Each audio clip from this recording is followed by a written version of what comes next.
Chapter 50. That night, the 4 city gates of Eternal Star City were not closed.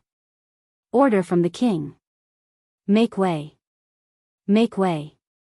A dozen knights held the 9-pointed star flag and the double-cross star flag at the same time and ran out of the city gate with solemn expressions. Are these all the messengers? At the North City Gate, the captain of the city defense team watched the messengers leave with a solemn expression. Not just that. The city defense officer who rushed over shook his head. There are still 3 other city gates. The messengers held Renaissance Palace's order and rushed to where the important people were, the city defense officer who knew the inside story thought. That's not all. Most of the messengers were messenger crows, nobles who were sent further away by their factions. The city defense officer, who was nearing his 50s, patted the captain's shoulder and said softly, "Something big has happened. Hopefully, it won't be another bloody year." Thales, who firmly refused Gilbert and Gines's company, "I'm sorry, Sir Gilbert, Madam Gines, but this is an alliance between me and her. I must face it alone. I promise to tell you the content of your conversation." Thales, who shook his head firmly, silently walked beside Yodel. For the first few minutes, neither of them said anything. Only when they turned a corner and isolated the nearest guard behind the wall did Thales stand still and look at the masked protector. Yodel's footsteps stopped as well. "We have to talk in private." Thales exhaled deeply. Yodel walked in front of him and quietly squatted down. "As you wish," the masked secret protector said and gently placed his hand on Thales' shoulder. In the next moment, they felt a strange ripple spread out. Everything around Thales and Yodel turned a strange white. It was as if they were in another world. "The realm of shadows," Yodel explained briefly. Thales nodded, but his expression was still solemn. He was not attracted by the strange pure white background in front of him. He had more important things to do. There was silence between them. "Yodel." Thales organized his words with difficulty and tried hard to speak. "You. How much do you know about me and the air mystic?" As usual, Yodel said nothing. He only lowered his head slightly and looked at the black-haired, gray-eyed boy. "When Murat wanted to have a private conversation with me in the study, you deliberately stopped him." Thales closed his eyes gently and slowly sorted out the sequence of events from beginning to end. He then said gloomily, "You knew that the study room on the 3rd floor had a special soundproofing system that would block the Blood Clansman's hearing and voice transmissions. That was why you insisted that we stay on the 2nd floor to talk so that we could seek Serena's help and convey an important reminder right under Murat's nose." Thales paused for a moment. He slowly opened his eyes and stared at the purple mask. "In the end," he said firmly, "to hide my true identity." "Is that so?" Thales fixed his gaze on the secret protector of the royal family. The mask faced him motionlessly.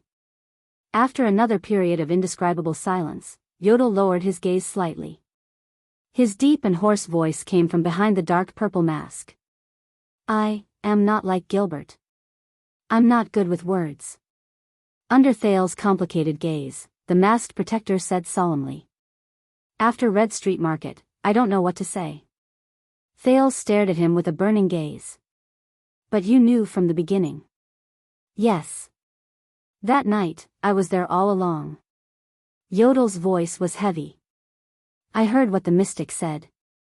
I have also noticed your abnormality. You acted strangely when you faced the mystic, the vase that cracked for no reason in the corridor, the explosion under Vine Manor. So I know you are." Thales took a deep breath. "Then my father, only I, young sir, only I know." Yodel did not speak again. Thales stared blankly at this strange man who had always protected him and always hid his face under a mysterious mask. "Yes, I've always known. But he kept my secret." "Why?" The prince heard his voice rise and fall slightly. It was filled with disbelief and surprise. "You know that I am those calamities. You know that those calamities are taboo existences." "Why?" Yodel slowly grasped his shoulders and interrupted Thales' thoughts. "Child," he said hoarsely. "I have seen many things, more than you can imagine. From the day this country and your family were born, they were destined to be entangled with those calamities, he said softly. That was the case 600 years ago. That was the case 12 years ago. Thail's heart trembled. 12 years ago? The Jade Star family that was entangled with the calamities? It is the same now. I have seen those calamities, more than once. I have a feeling. What is truly terrifying and daunting is not those calamities. It is ourselves. It is us, ordinary people, who will degenerate to what extent, how rotten we become, and what limits we will sacrifice for the existence of those so-called calamities. Yodel paused for a moment, as if he was thinking about his next words. I know that you might be a calamity. For the first time, the usually silent masked protector spoke so much in front of him. He said hesitantly, but I know that many people in this country have even become uglier and scarier than those calamities. They have brought about calamities, but they do not know it. Thales frowned unnaturally. Like Murat? He is just one of them. The Black Prophet is no longer a prophet, only darkness remains. Yodel raised his head. His dark lenses reflected the ghastly whiteness around him. Thales' image was isolated in it, looking thin and miserable. In comparison, Mr. Thales, I am more willing to believe in you. It seemed like Yodel had not spoken so much for a long time, but his clumsy manner of trying to find the right words and the honesty behind it made Thales feel complicated. At that moment, the prince did not know what kind of expression and mentality he should have when facing this secret protector. But why me? Thales took a deep breath for 3 seconds and spoke again, just because I have the blood of Jade Star flowing in my veins? Yodel shook his head slowly. I am not Gilbert, and I do not believe in the so-called bloodline. What I believe is that the 7-year-old boy who protected his companions with all his might in a desperate situation is an existence different from those ugly people. I am also willing to believe that you, a Jade Star of humble birth, will become an extraordinary king in this rotten kingdom. An extraordinary king? Thales asked subconsciously, just like Crown Prince Midir, my uncle. Yodel was silent for a few seconds. No, the masked protector said. His voice was low and sad. His hoarse voice was firm as he said, you will be better than him. I know that you have something in you that he does not. Thales shuddered slightly, and his breathing quickened. He stared at Yodel, whose expression he could not decipher, and could not speak for a long time. After a while, thank you. Thales, who had finally calmed down, could only say these 2 words. He was usually eloquent, but at that moment, he really had nothing to say. The masked protector, who was kneeling on one knee, nodded solemnly and forcefully. Yodel spoke again in a hoarse voice. This time, his words seemed even more sincere. Yodel Kato. At your service. Thales took a deep breath.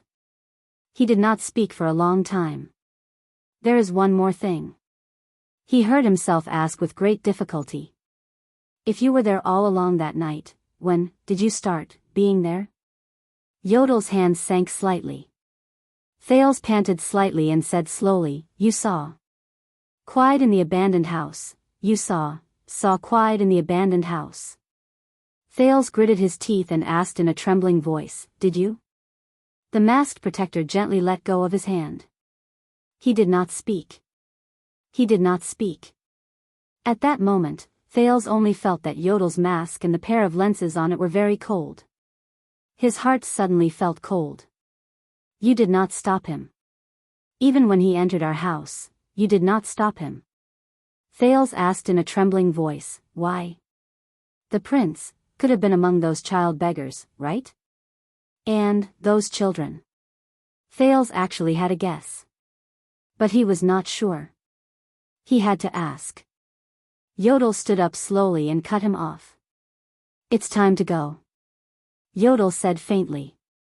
They will be suspicious. At that moment, the masked protector was like an emotionless machine. It reminded Thales of Asda's smile. There was no warmth.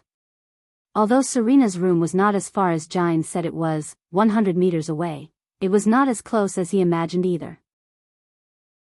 The Blood Clansman's guest room was set up in the wide storage cellar of Mindy's hall. It was far away from the sunlight, the crowd, and Thales. "Good evening, Mr. Thales." The pale-faced blood clansman, the old butler who had lived for an unknown number of years, Chris Corleone, bowed slightly at the door and flashed a dead smile at Yodel. "Welcome back, Mr. Mask. When you suddenly appeared just now, you gave us quite a fright." Yodel did not reply. Chris turned to Thales indifferently and nodded slightly. "His Highness is waiting for your arrival."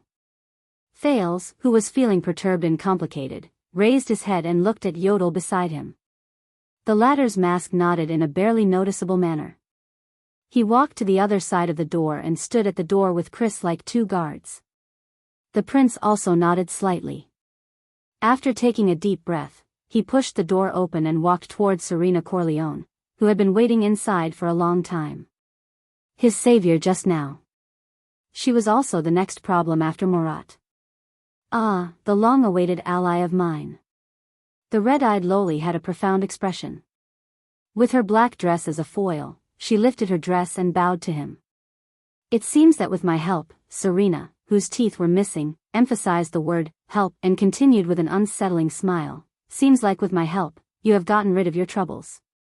Then, it is time to talk about our salary and the issue of the fat report. Whether you believe it or not, I really have 2 shifts today." By Swordless with a serious expression. Chapter 51. Serena had been waiting in her so-called room for a long time. Other than the 2 everlasting lamps, it was pitch black. Thales suspected that the 2 lamps were also lit for him. Rolana and Istrone were nowhere to be seen. Behind the crimson-eyed loli was still that ridiculously large black coffin. If he had not seen with his own eyes how the blood clansman fiddled with a mechanism and then folded it back into the size of a normal coffin, Thales would have doubted whether the blood clansman had so-called magicians to move it. But at this moment, as he looked at the black coffin, Thales furrowed his brows. "What's the end?" Serena asked curiously. "Nothing," Thales said flatly. His expression returned to normal, and he swallowed back the question, "Why did you put a toilet bowl in the middle of the room?" "I came to thank my ally for her support, Serena." "Can I call you that?" Serena raised her eyebrows imperceptibly and pouted with her baby fat face. "Just support, just an ally's duty, and not help that I need you to repay me?" What a cunning and wordy brat. Serena thought in dissatisfaction. "I'm just conveying a few words that I don't understand. Let's just call me Madame Serena in English. I also got hold of some dirty little secrets in English." Serena tilted her head and flashed a cute lowly smile. In Maine Knox's words, why not? Right? Especially my dear ally who has an unclear relationship with the mystic. There was a moment of silence between the 2. As expected, the old witch won't let go of this opportunity, Thales thought. "No, your help is very important to me. I am very grateful to you." Thales smiled bashfully. His gaze was sincere, like a grateful little boy. "Otherwise, in front of the Black Prophet, I might even confess to him about the internal strife of the Corleone clan and the truth about all of you taking refuge in Constellation. That is the Black Prophet we are talking about. Who knows what kind of terrible things he will do after he obtains these secrets. I do not wish to see anything bad happen to my ally. I hope you feel the same way, Serena." Serena's gaze instantly turned cold. "You're not willing to lose out at all, are you, my ally?" She deliberately smiled and revealed her small fangs at the same time. "Also, don't call me Serene. This won't scare me now." Thales watched in amusement as Serena, who looked like she was 5 or 6 years old, curled her lips in front of him. "I thought allies should trust each other, not threaten each other back and forth." Thales' smile grew brighter. He took a step forward. "Our interests are aligned, my dear Serene. Since our interests are aligned, please call me Madame Serena. Please show more sincerity. For example, my subordinates and I need more blood, fresh blood." Serena's red pupils were focused. She took a step forward and looked at Thales. "Sure enough, a dog can't change its ways, cough cough." Thales took a deep breath and took a step forward. He looked straight into the pair of red eyes and tried his best to chase the image of the mummy out of his mind. He smiled and said, "To bind our mutual interests even more tightly." Serene. Thales took a deep breath and took a step forward. He looked straight into the pair of red eyes and tried his best to chase the image of the mummy out of his mind. Celine? Rude mortal. Serena thought in slight annoyance. When I take back the throne from that B*TCH, she looked at Thales' relaxed smile. Humph, so you're saying. Serena chuckled. Her small lips curled up slightly. You've finally made up your mind to propose to me? Thales felt his worldview shake. With an expression as if he had just eaten *T, he helplessly looked at the 400-year-old witch who was smiling smugly. You win. Thales sighed. Under Serena's sparkling gaze, he rolled up his left sleeve and extended his exposed wrist in front of the red-eyed lowly. My fresh blood. This is what we agreed on in the alliance, he said flatly. Serena's expression changed, but it immediately turned into a smile. I believe in your sincerity now, my dear ally. I thought he would keep going back on his word. The Archduchess closed her eyes and took a deep breath. The curve of her lips grew wider. This boy isn't that annoying after all. Remember, 1/8 of a pint, Serene. Thales' gaze was solemn and his breathing was rapid. Not more. But not less. Serena opened her eyes. Ignoring Thales' question about how he addressed her, she smiled strangely. I will control the amount of blood. The lowly's face was intoxicated and fanatical. At this moment, the anxious Thales felt that the person in front of him was an archduchess of the blood clan who was 400 to 500 years old. Blood? Can't you use another word? Thales looked at Serena, who had turned into a gourmet. He gulped with difficulty. The shadow of being a mummy lingered in his mind. Hey, can your gaze be gentler? I'm a little scared of your expression. It's giving me goosebumps. Give me a hint, sister. Don't bite me with such a big mouth. Ouch, ouch, ouch. Thales' panicked voice came from the room. Yodel's mask trembled. He was about to move when he was stopped by the old butler of the blood clan. This is the alliance between them, Chris said coldly. He stared at the masked protector in front of him without showing any weakness. In front of the blood clan's fangs, humans would always be the weaker party. Even if that cub was the heir to the second most powerful country in the Western Peninsula. But as the blood-sucking continued, it seems wrong. Thales' voice came from the black coffin again. Your mouth looks quite small.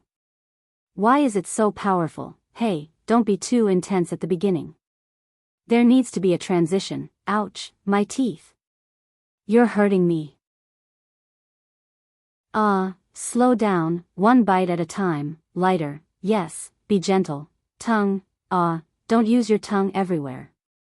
I won't be able to take it. Chris' expression became more and more unpleasant. Alright, maintain this pace. Take small bites. I know you can't control yourself, but you have to hold it in and stay rational. Serena, be good. For my health, don't be so fast. Chris' face turned from pale to livid. Damned mortal. Is that brat doing this on purpose? He looked at Yodel who was opposite him fiercely. Yodel's hand, which was raised in the air, paused for a moment. Chris' face twitched as he saw Yodel turn his hands outwards and make a gesture that indicated that he had no choice. Yes, the masked protector said hoarsely and helplessly, this is their alliance.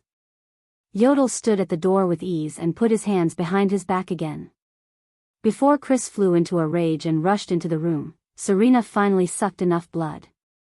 Satisfied, she let go of the nervous Thales and licked her bright red lips. Thank you for your hospitality, the red-eyed lowly said sweetly. You're welcome. Thales, whose face was ashen, sat on the floor with a displeased expression. He caressed the 2 small holes on his wrist and opened and closed his mouth.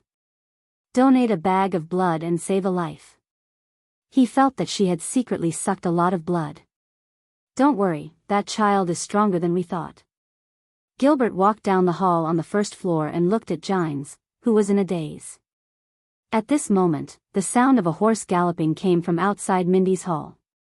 Gilbert's expression changed. It was a messenger on horseback. Looks like it will be an eventful night. Gines snapped out of her daze and looked at the messenger with a complicated gaze. She respectfully handed over a 9-pointed star seal's wax scroll. Gilbert broke the wax and opened the scroll. The more he read, the darker his expression became. Something big has happened.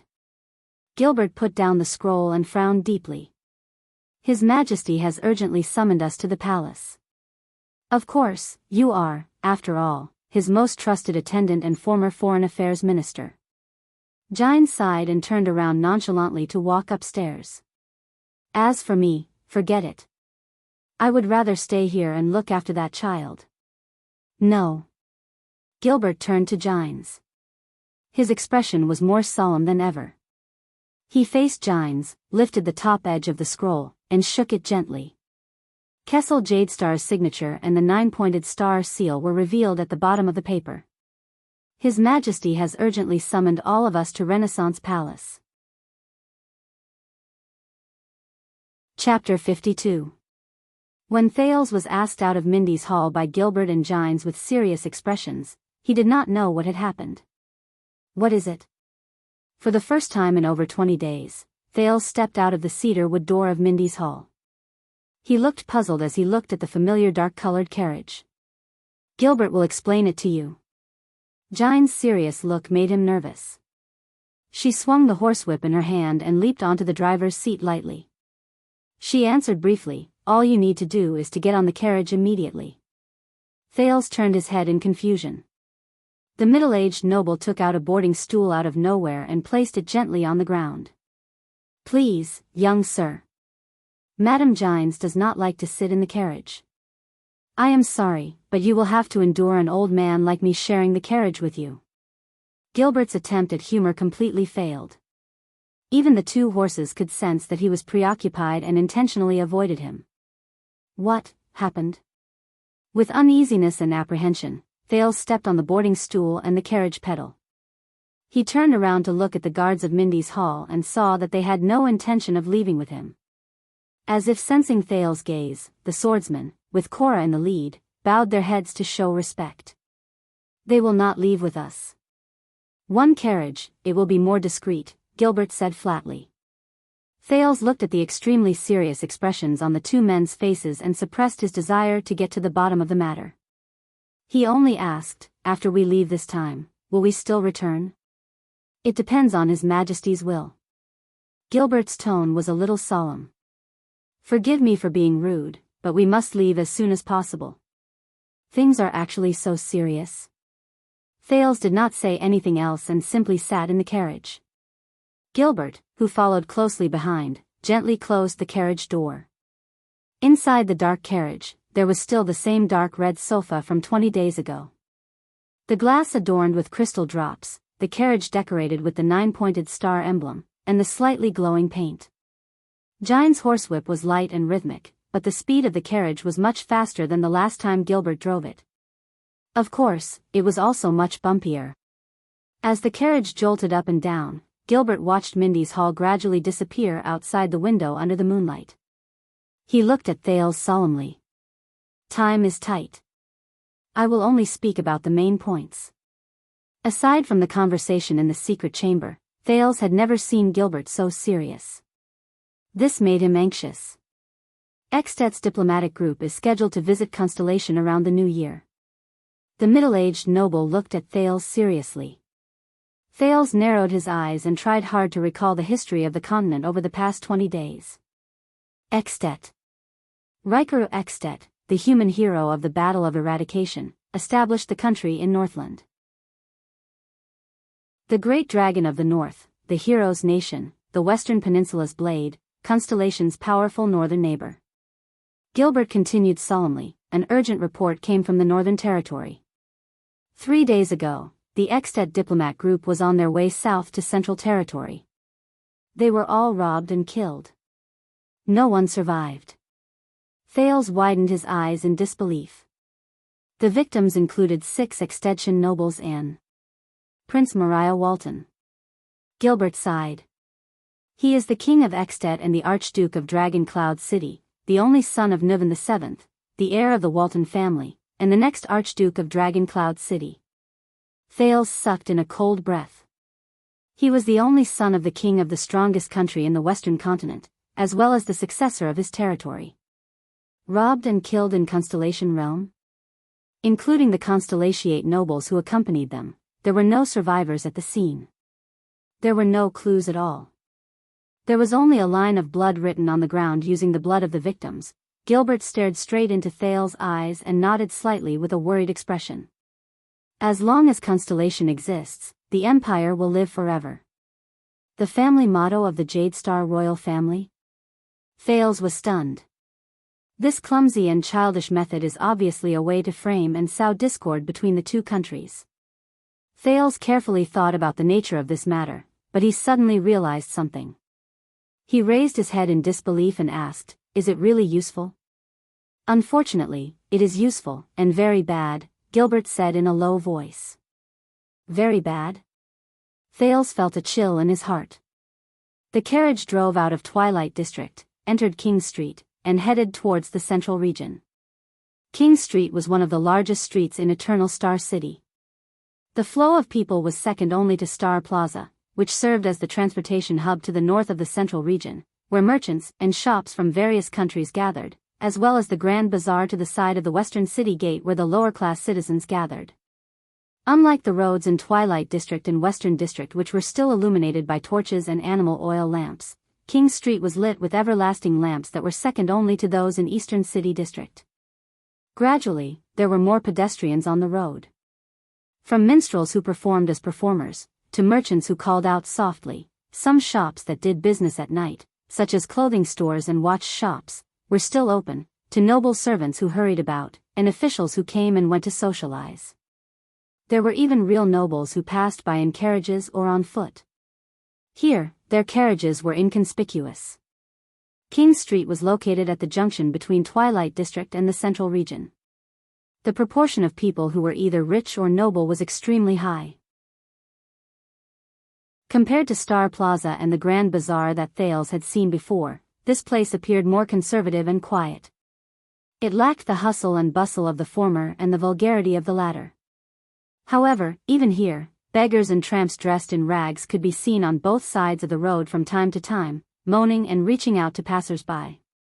Fortunately, the carriage was installed with one-way glass, so there was no need to worry about the people outside discovering the movements in the carriage. However, Thales' mind was currently focused on Gilbert's words, and he only glanced at the scenery on the street. The former Foreign Affairs Minister's words continued to ring in his ears. The key lies in the Fortress Treaty. At the end of the Bloody Year, Extet invaded, and Broken Dragon Fortress fell. From the Northern Territory, the land of cliffs, Western Desert to the Eastern Sea, most of Constellation was engulfed in the flames of war. The army was weak, and the kingdom was almost in a hopeless situation. His Majesty, who had just inherited the throne, even considered conscripting children below the age of 14 into the army. Gilbert let out a long sigh. His gaze was absent-minded, as though he was recalling the years of war. Due to the fear of the Great Dragon in the north by the various countries in the Western Peninsula, as well as the concern of Main of Night and Hanbol and the Eastern Peninsula, we tried our best to mediate in foreign affairs and asked for other countries' interference. In the end, we forced Extet's vanguard to retreat and sign the treaty. Extet was even forced to give up a piece of barren land that they occupied in Constellation before the Bloody Year. I was one of the signatories of the Fortress Treaty back then. I am very clear about this. Thales' eyes brightened. We lost the war, but won the negotiation? Gilbert nodded, but his expression did not relax. This is bad. Rather than saying that this is a treaty, it would be more accurate to say that it is a record of humiliation. The carriage continued to move forward, and there were many beggars on the road. Some of them even extended their hands to Gines, who was the coachman. However, the cold-faced female official ignored all of them. She whipped the horse even more briskly. At the moment when we were winning, and our land and wealth were within our reach, we were forced by other countries to stop fighting and even cede our land. This kind of failure was more shameful than losing the war. Many of Extet's suzerains, especially the archdukes in the south who were bordering Constellation, were extremely angry, so much so that the Fortress Treaty even shook King Nuven's rule. Over the past 10 years, the relationship between the Great Dragon and Constellation has always been below freezing point. In addition, a large number of crystal drop mineral deposits have been discovered in the Northern Territory, and the Eastern Sea has a deep-sea whale pod that is rich in oil. Gilbert sighed. Extet, a country and a nation that is still forming, Thales said in his heart. We need war to grind out the unity of the entire country. Extet's suzerains, or at least the 3 archdukes who are bordering us, are all eagerly anticipating the war. They long for the large amount of land, resources, and wealth that they could have easily obtained 12 years ago, but in the end, they missed it. Gilbert shook his head and looked outside the window. There was sadness in his eyes. That is why the Extet diplomat group came to visit. They are determined to get their hands on the Fortress Treaty, and even more so, they want to redraw the borders between the 2 countries. And now, before the diplomat group could reach Eternal Star City, they were robbed and killed on the way. Can you imagine the scene when the news reaches Extet? The carriage bumped over an uneven surface of the road, and the entire carriage trembled. Thales furrowed his brows. You think that the suzerains of Extet planned this robbery and murder? Just to start a war and fight for territory and resources? Gilbert raised his head.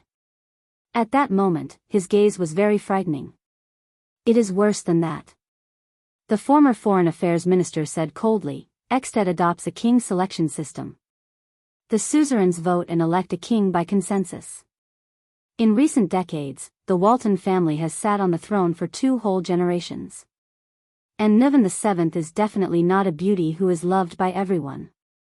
Thales came to a sudden realization and said, So, this is the common demand of some of the suzerains of Extet to demand resources from the outside and to fight for a change of king? It is close, young sir.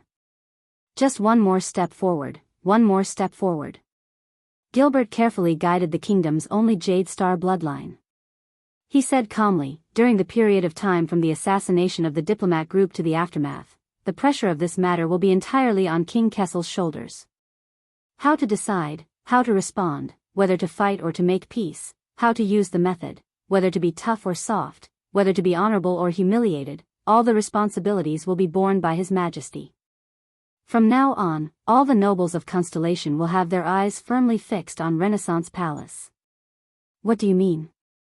Thales asked, puzzled. No matter how much of a genius he was not in the context of the rules of the nobles. He could not understand the meaning of this matter. At that moment, Gilbert's gaze suddenly became complicated and profound. Thales could not understand it. First of all, although the handling of this matter is complicated, regardless of whether to fight or make peace, His Majesty will not be able to escape the accusations of being cold-blooded, heartless, inconsiderate to the people, weak and easily bullied, and a disgrace to Constellation. This will greatly affect His Majesty and the Jade Star royal family's reputation and authority in the kingdom. Thales' pupils shrank abruptly. He began to understand what worse than this meant. Secondly, to handle this matter, regardless of whether it is military mobilization or national decision-making, it requires power that far exceeds that of the territories directly under the royal family. It requires the cooperation of all of Constellation and the suzerains. This means that His Majesty must obtain the full support of the suzerains, especially the 6 great clans and the 13 distinguished families. This is definitely not without a price. Thales' heart trembled. For example, the next candidate for the Supreme King of Constellation? Thirdly, there are pros and cons to war. Not only does it bring about a crisis, it also brings about a reshuffling of power in Constellation.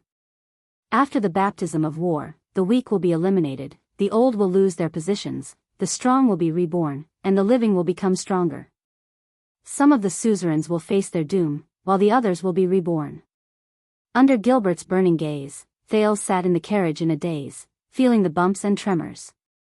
Lastly, the royal family has no heirs. Constellation has not had an heir for 12 years.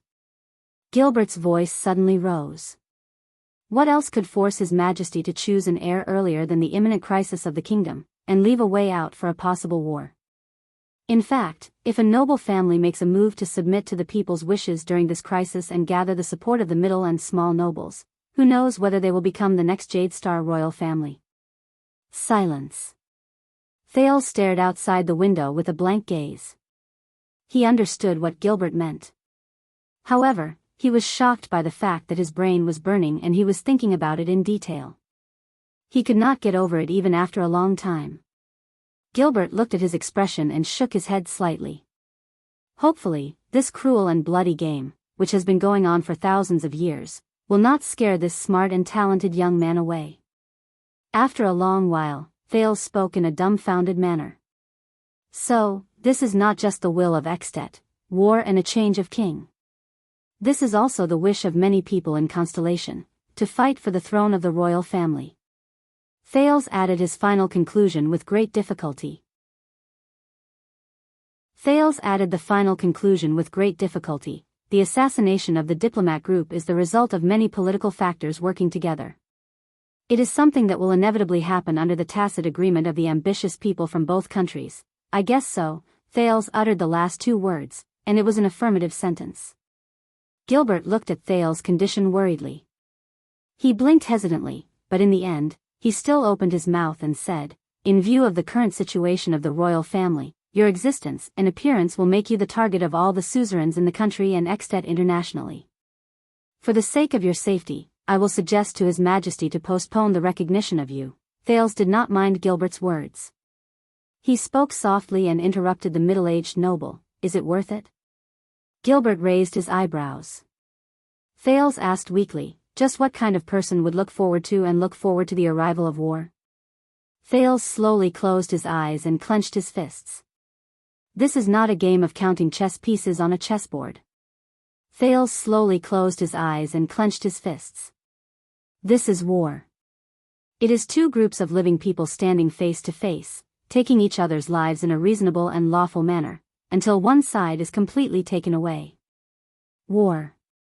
They have experienced the disaster of the bloody year. Why are there still people who look forward to war? Just for the sake of a crown? To enjoy authority and power in a broken and decaying kingdom, on a barren and hungry land, and among the numb people?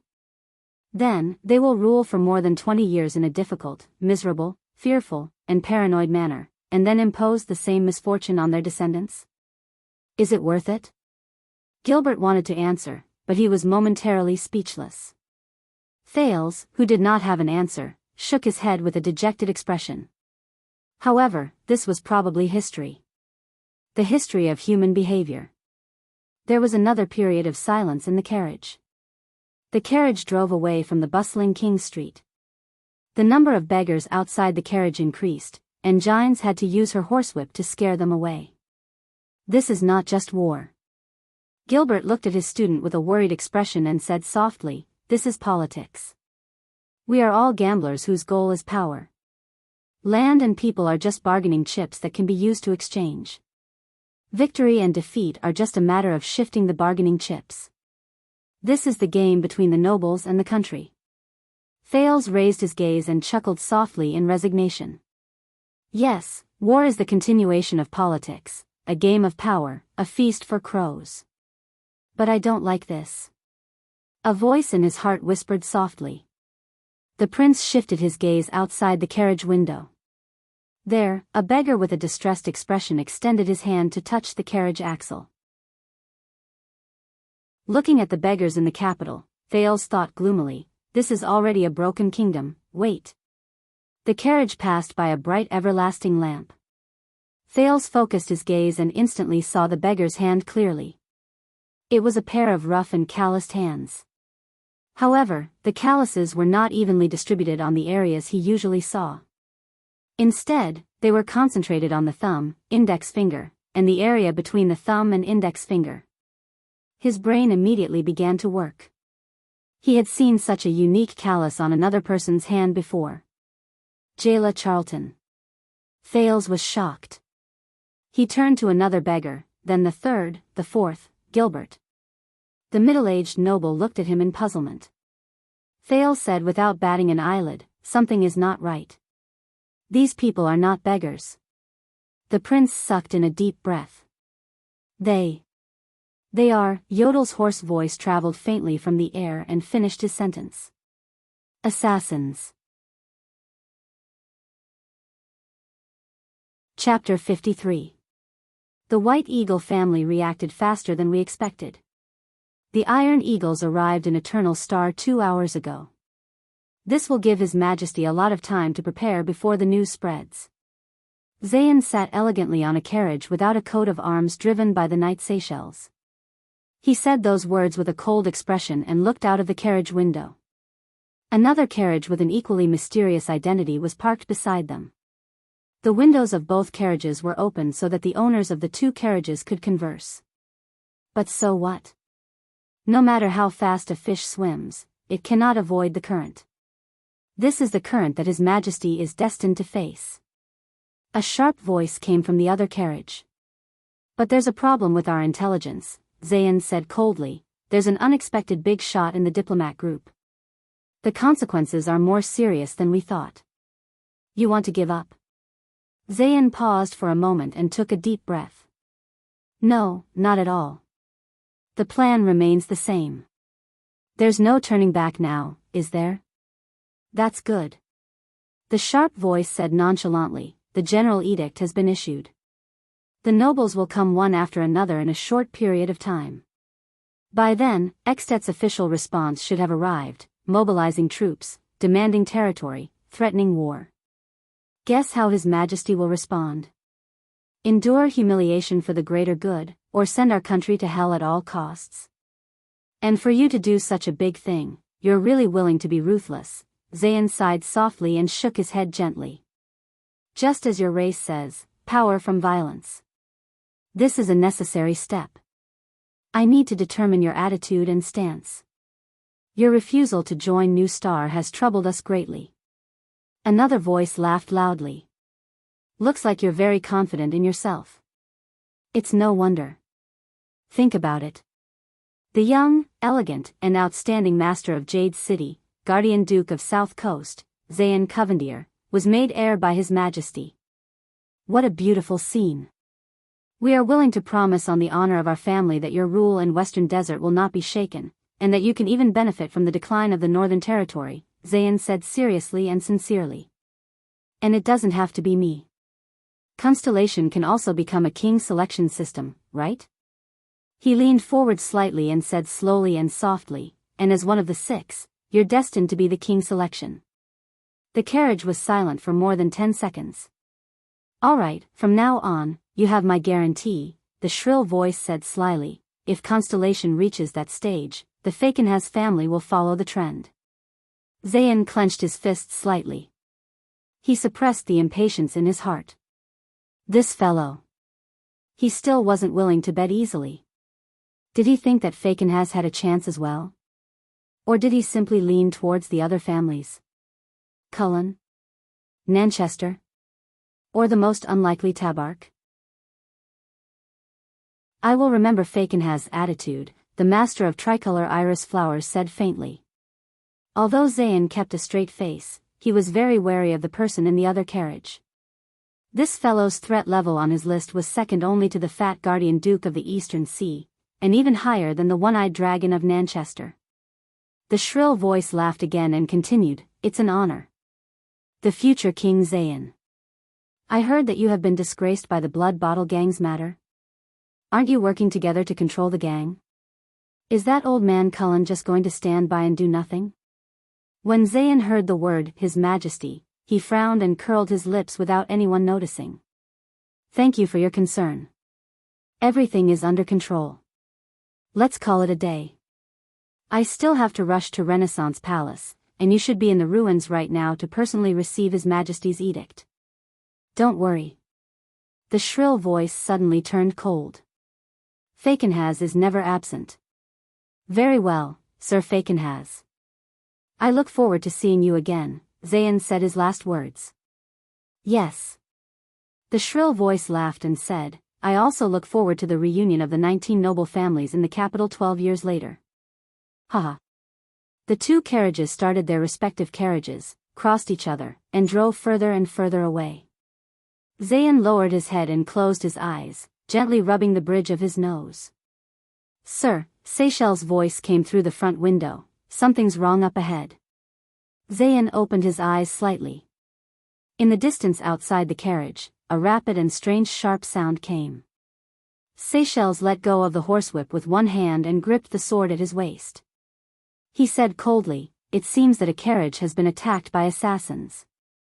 Looking at the beggars who were either lying or standing on both sides of the street, Gilbert calmly leaned forward and pulled open a small window at the front of the carriage.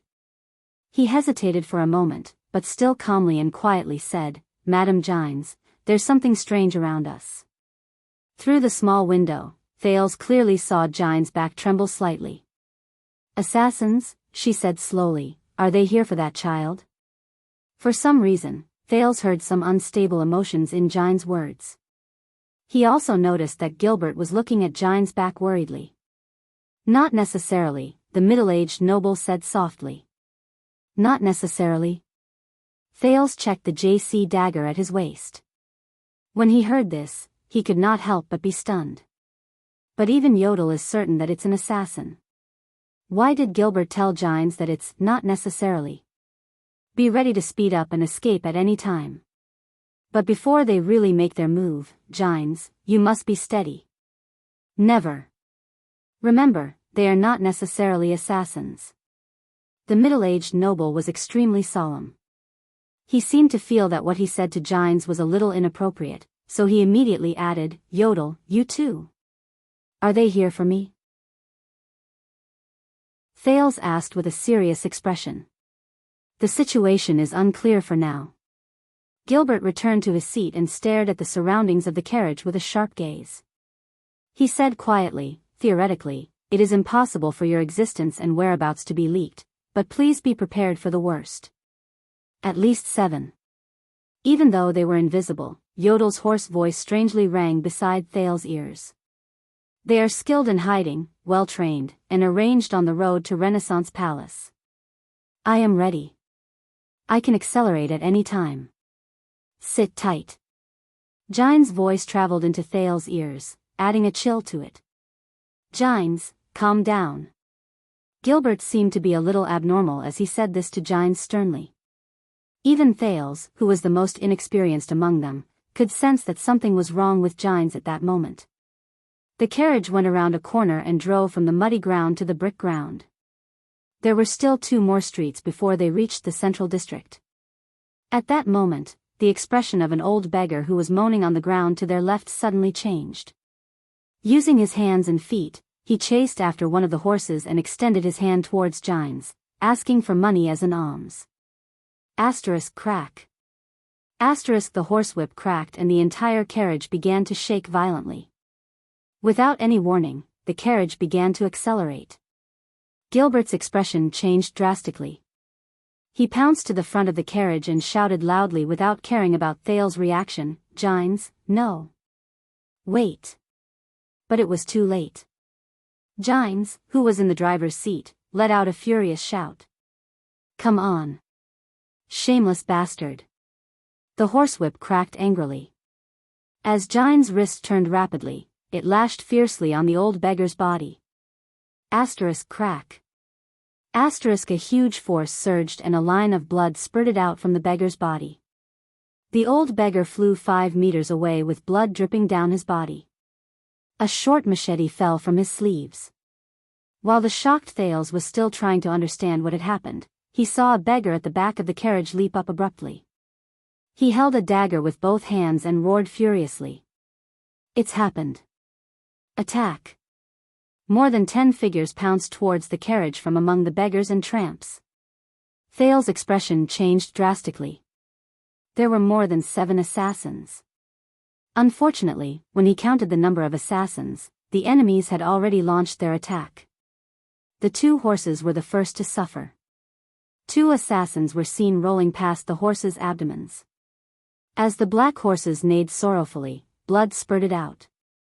Under Gines' angry rebukes and the whipping, the carriage continued to move forward according to its inertia. However, the carriage immediately crashed into the fallen horses, and the entire carriage flipped to the side abruptly. Jianghu leaped up with force and whipped an assassin at the side, causing him to fall to the ground.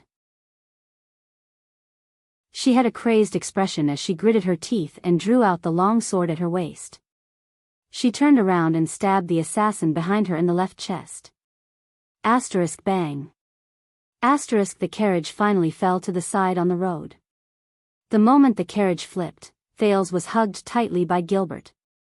As the carriage flipped, they fell to the side near the window. 3 assassins leaped onto the flipped carriage.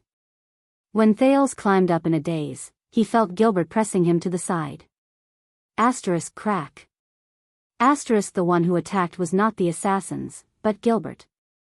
With a calm expression, he drew out his staff and swung his arm, completely shattering the window glass above his head. The glass shards flew into the sky. The 3 assassins instinctively raised their arms to protect their eyes. Gilbert's staff was like a venomous snake. A sharp blade popped out from the tip of the staff. With a precise thrust, an assassin fell while holding his neck.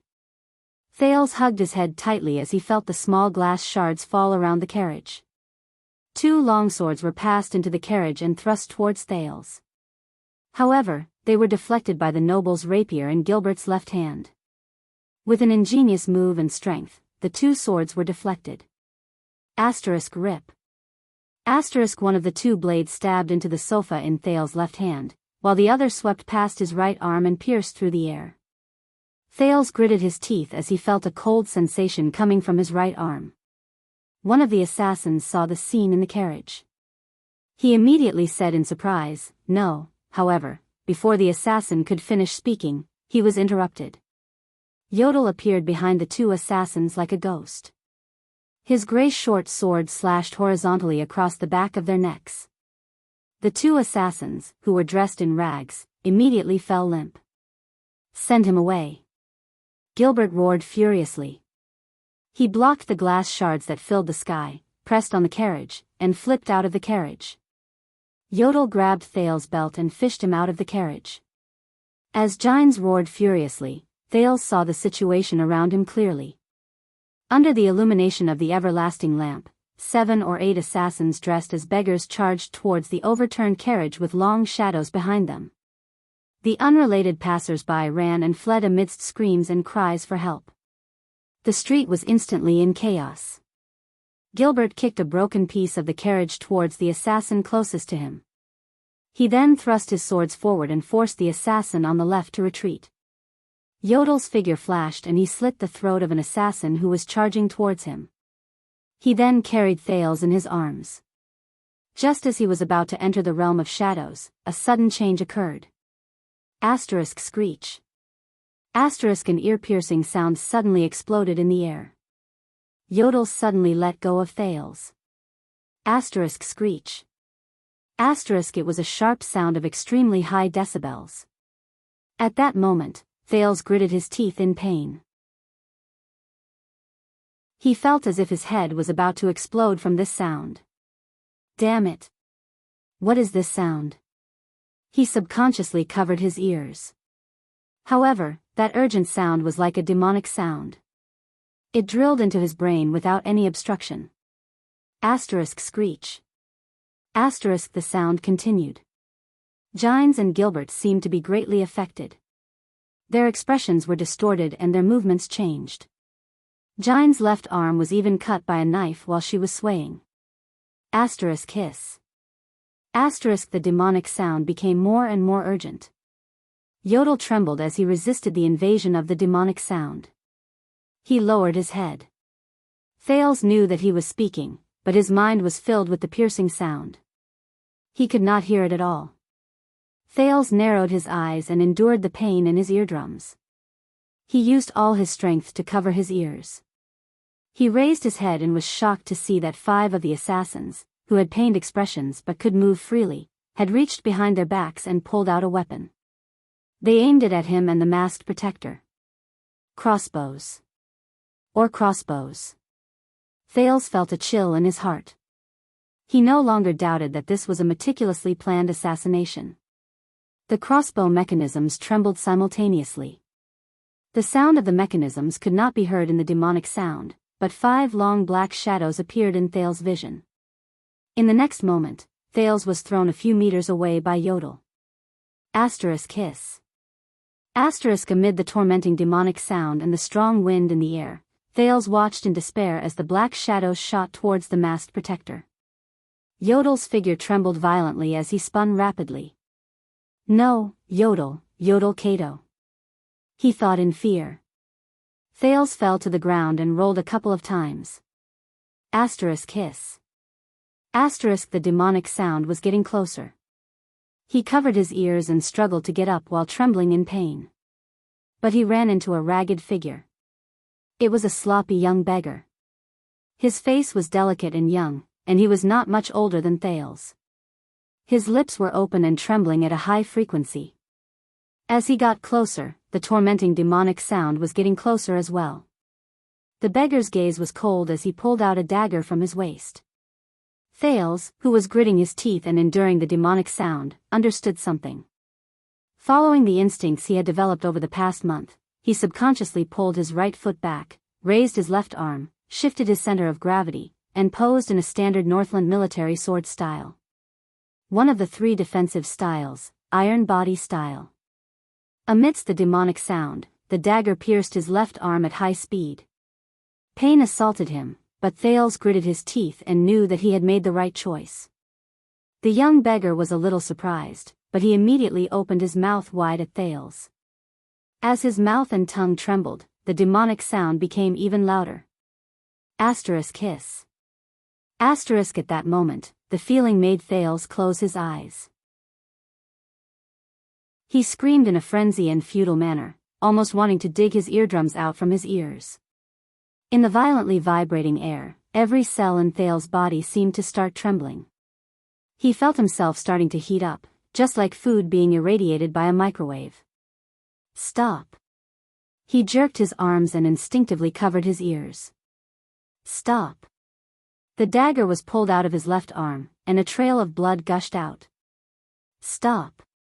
Thales' face was drawn in pain, and he fell to his knees in the terrifying demonic sound. Stop. The dagger stabbed at his throat again. Stop. At the last moment, Thales opened his eyes in despair. He saw the young assassin's cold-blooded face gradually distort into another blurry face. It was a girl with long eyelashes. Her bright eyes were staring at him curiously. Huh. Your name is Wuxian. What a strange name. My name? Take a guess. The boy trembled and reached out to the blurry face. Excitement and boiling heat assaulted his heart at the same time. He felt pain in his left shoulder, and the demonic sound by his ears suddenly rose, covering the girl's next words. He only saw her blurry lips open and close. Stop. He mumbled subconsciously. Stop. I can't hear her. Stop. He reached out and grabbed something, as if he had grabbed something out of thin air. Stop. He mumbled. Then. The demonic sound really stopped. His mind was no longer in a mess. His eardrums no longer hurt. The scene in front of him returned to normal. Thales trembled and opened his eyes. The dagger that was aimed at his throat was now stuck in his left shoulder. The owner of the dagger, the young assassin, grabbed the hilt of the dagger and knelt down weakly. The young assassin fell into Thales' arms, face to face. The corners of his mouth twitched, and his body trembled. Thales looked at him in confusion. The young assassin's face gradually turned pale. He looked into Thales' eyes, and his gaze was also filled with confusion and puzzlement. Why? Thales could read this message from his gaze. Thales panted heavily, endured the pain in his shoulder, and looked at him in shock and bewilderment.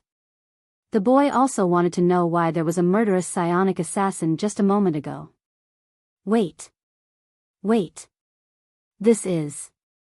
Thales supported the young man, panted, and lowered his head. In the space created by their bodies and arms, the boy raised his warm right hand. He trembled and looked at the warm and moist thing in his hand. It was an irregular red sphere. There were many tubes in it. It seemed to be vibrating. Thales focused his gaze. He saw it clearly. His gray pupils shrank abruptly. In Thales' previous life, he did not do well in his high school biology class. When he went to university and became a postgraduate, his biochemical knowledge improved by leaps and bounds. But this did not stop him from recognizing what the thing in his hand was. It was a blazing heart that was still pulsating unceasingly. It was bright red and had a hint of liquid in it, heart. The blood vessels between its two chambers could not absorb blood, and they twitched forcefully. Thales subconsciously looked at his chest, and then at the young assassin's chest. But their chests were intact, without a single drop of blood. Asterisk thump. Thump. Thump, asterisk the beating of the heart became slower and slower. It became slower and slower. Thales was stunned for a few seconds before he trembled violently. The fresh, bloody heart slid from his hand to the young assassin's knees. The young assassin's breathing became weaker and weaker. With a pale face, he seemed to realize his fate. Lucy. He moaned beside Thales' ear, listless and powerless. These were his last words. Until he stopped moving. The sounds of fighting finally returned to Thales' ears. The trembling prince extended his right hand, which was covered in warm blood, and pulled out the dagger from his left shoulder while enduring the pain. He threw it away without looking and scrambled away from the young assassin. The young assassin's corpse fell face down powerlessly, pressing down on that heart. His own heart. What is this? Did I lose control again? Thales shuddered and thought of Yodel, who was surrounded and killed by arrows. He subconsciously turned his head, but there was nothing beside the carriage other than the assassin's corpse. Thales' ear, which was still in pain, moved. Another assassin landed beside him. The moment the demonic sound disappeared, the assassins noticed the abnormality in this corner. With Gilbert and Gines holding them back, they finally managed to free up some manpower and quickly came to help. The assassin who came to help looked at the young man lying on the ground in shock, then at Thales. Without hesitation, he swung his right hand and a hidden blade appeared under his wrist. Thales extended his hand towards JC, thinking about the possibilities of defense and escape. Or. He glanced at the young assassin's corpse. With that power, at this moment, Thales' entire body erupted with intense pain from inside out. Irk. Thales clenched his teeth and suddenly fell limp. It was as if someone was tearing his soul apart. No. No. But the assassin did not care about his movements. He only coldly thrust his hidden blade at him. But at this moment, Thales did not even care about the danger to his life. He had never experienced such pain. It was as if every single molecule in his body was roaring in protest. Ah! Thales finally could not stand the torturous pain anymore. He screamed and twitched as he watched the enemy's hidden blade attack him. Is this the end? It hurts. It hurts. That power is indeed, not without a price. However, rip. Just as the assassin was about to succeed, a tall and slender figure appeared behind him. Before the assassin could turn around, a long sword came from the back of his head and pierced through it. Thales, who fell limply on the ground, raised his head as he breathed his last. A well-dressed and elegant young nobleman with a round face walked out from behind the assassin. The young nobleman frowned and wiped the liquid on his sword on the latter's clothes. The pain receded like the tide. Feeling the pain in his body temporarily subside, Thales struggled to take a breath like a drowning man. He looked at the nobleman's shoulder, and his gaze immediately trembled. There was a complicated coat of arms embroidered there. Thales recognized this coat of arms. Red, blue, green, 3 petals. A tricolored iris flower. In the distance, the fanatical Seychelles knight waved his saber and stood beside Gilbert, who was lying limply on the ground. He beheaded an assassin. Come behind me, child, Zayan Covendier, the master of Jade City, guardian duke of South Coast, said indifferently and elegantly. Eternal Star City does not welcome murder. Chapter 54. The extreme pain from the inside out had already disappeared from Thales' body. Thales covered the wounds on his left arm and shoulder and panted laboriously as he looked at the young noble in front of him. Thank you. In the distance, Lord Seychelles' sword suddenly flashed and neatly disposed of the last assassin. Near the overturned carriage, Gines shrugged off Seychelles' supporting hand and walked coldly towards the assassin who was still alive on the ground.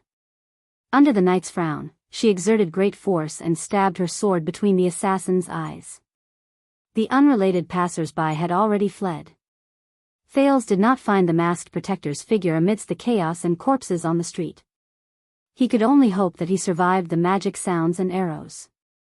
After all, Yodel was a supreme class elite. Gilbert, who was lying on the ground, looked anxiously in Thales' direction. But from the moment he saw the iris flower emblem, Thales knew that his top priority was to deal with the young noble in front of him, who had saved his life, and his knight follower, who was obviously not a simple character, who was at ease among the assassins. Iris emblem. Gilbert had not had the time to teach Thales the art of heraldry, but this did not stop him from understanding the meaning of the emblem. When he was captured by the Blood Clansmen, the fluttering flag on Vine Manor told the prince that the family represented by the flower probably had a limited liking for the Jade Star royal family. Those people. Thales' face was filled with fear. Like a standard 7-year-old child who was still in a state of shock after encountering a crisis, he said timidly, "Those people suddenly pounced on us. This child can travel with the king's lover, his closest attendant, and the former foreign affairs minister." Zayan thought to himself, he was even assassinated on the way to the central district. Who is he? Could it be an accident that affects the plan? Child, do not be afraid, everything is fine now. The young, round-faced noble smiled and sheathed his sword. He looked at the 7-year-old boy and said elegantly, "Assassins are creatures that live in the dark. Once they leave the dark, they are no threat and useless. I am Zayan Covendier. As one of the millions of nobles in the kingdom, as long as I am present, I will not let them harm you." "So, child, who are you?" Zayan asked politely and raised his eyebrows. "I am." Thales took a deep breath under his trembling exterior and thought about the current situation. "I have yet to make my official debut and have yet to be acknowledged as a Jade Star, but I will definitely be a thorn in the side of the nobles who have the potential to be crowned." Before reaching the palace, he could not reveal his identity. Thales looked at Gilbert. Gilbert saw Zayan, who had even dropped his top hat. The former foreign affairs minister was covered in wounds and swaying, but he still managed to support himself with the help of his cane as he limped over from afar. "He's still a distance away. He can't help me explain," Thales thought quietly. And in front of them, he looked at Zayan, who was waiting for his answer with hesitation in his eyes. Looking at the silent Thales, Zayan's suspicions grew. The young duke swept his gaze and saw Gilbert in the distance. Was he hesitating? Or was there really something fishy about his identity, and he was waiting for Casso to come and help him out? "Are you waiting for Count Casso?" Zayan smiled. "To be personally escorted by the most outstanding diplomat in the history of the kingdom, it seems like you have quite a story behind you, child." Sensing Zayan's suspicions, the prince knew that he could no longer bluff his way through. Otherwise, even if Gilbert helped him conceal his identity, the nobles with the iris emblem would not easily believe him. I am Thales." Thales searched for the identity in his memories and combined it with his current situation. With the fear unique to a 7-year-old child, he slowly said, "They all say that I am Lord Mon's illegitimate son." "Mon?" Zayan raised his eyebrows. "The hero of the kingdom in the Desert War, Lord Sauron Mon, who died at the Western Front Line a year ago? The illegitimate son of the Stormer Mon? Haven't Mon's territory and manor been taken back?" He frowned slightly. Thales' palms slowly sweated. Gilbert only told him the basic situation of Mon Manor, and did not tell him what kind of person Lord Mon was. I don't know. They didn't tell me much about. Father, Thales lowered his head and said dejectedly. Gilbert finally arrived in front of the two of them. The former Foreign Affairs Minister's face was filled with surprise and worry. He trembled as he bowed to Zayn. Thank you for your generous help. I did not expect to see you here, Duke Covendier. Zayn quickly stepped forward and supported Gilbert, who was covered in wounds and on the verge of collapse. This time, his gaze was especially serious. Count Casso, I would rather meet you on another occasion and talk over a cup of wine, he said sincerely, than lend a hand in a despicable assassination. Count Gilbert Casso. Zayn silently recalled this person's identity.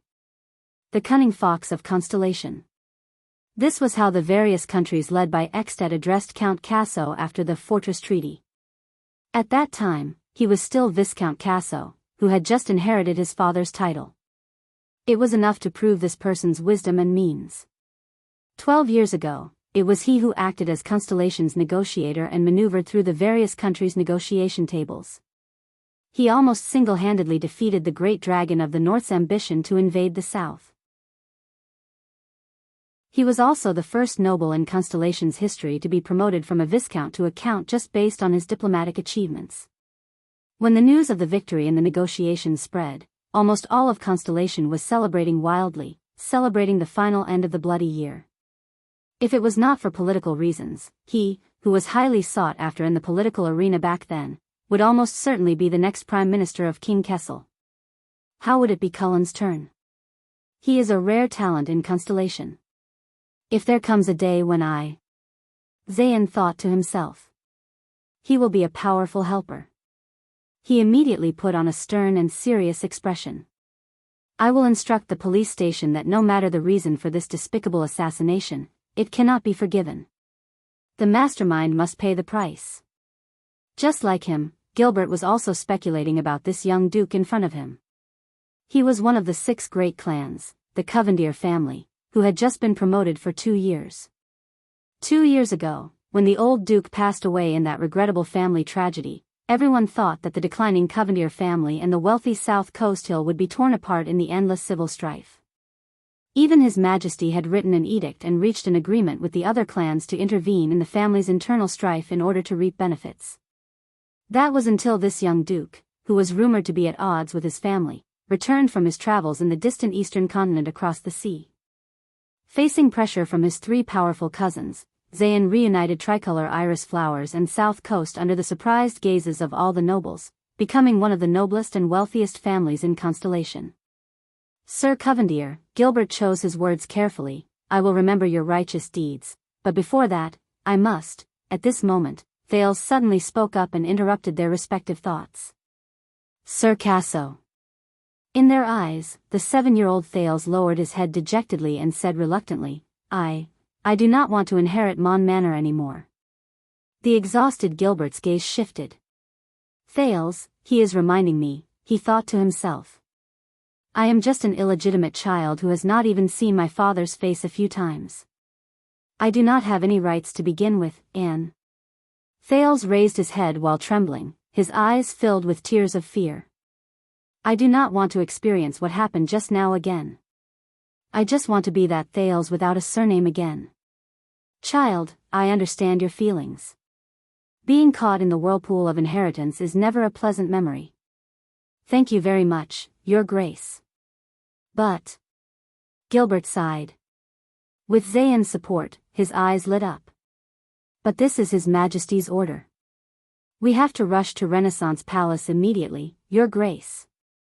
Gines bandaged her wounds and walked forward with a hostile expression, interrupting their conversation. She did not dare to look at Thales and Gilbert, and only insisted on leaving in a rude and unreasonable manner. But when she was about to pull Thales' arm, Seychelles stopped her in midair. The latter looked at the young duke expressionlessly and waited for his decision. Zayn narrowed his eyes and said in a rather gentlemanly manner, So, this Thales is the one who is going to inherit the Mon family? Gilbert looked at Thales with a complicated gaze. This is His Majesty's mission, and it should not be disclosed so easily. But since the Master of Tricolor Iris Flowers has asked. Gilbert sighed and nodded. His Majesty has ordered to bring this child to him so that he can hand over his father's inheritance, including Mon Manor. You know, Lord Mon rose to power during the Desert War and had a deep friendship with His Majesty when he was alive. After he died in battle, his land and property were all entrusted to the royal family.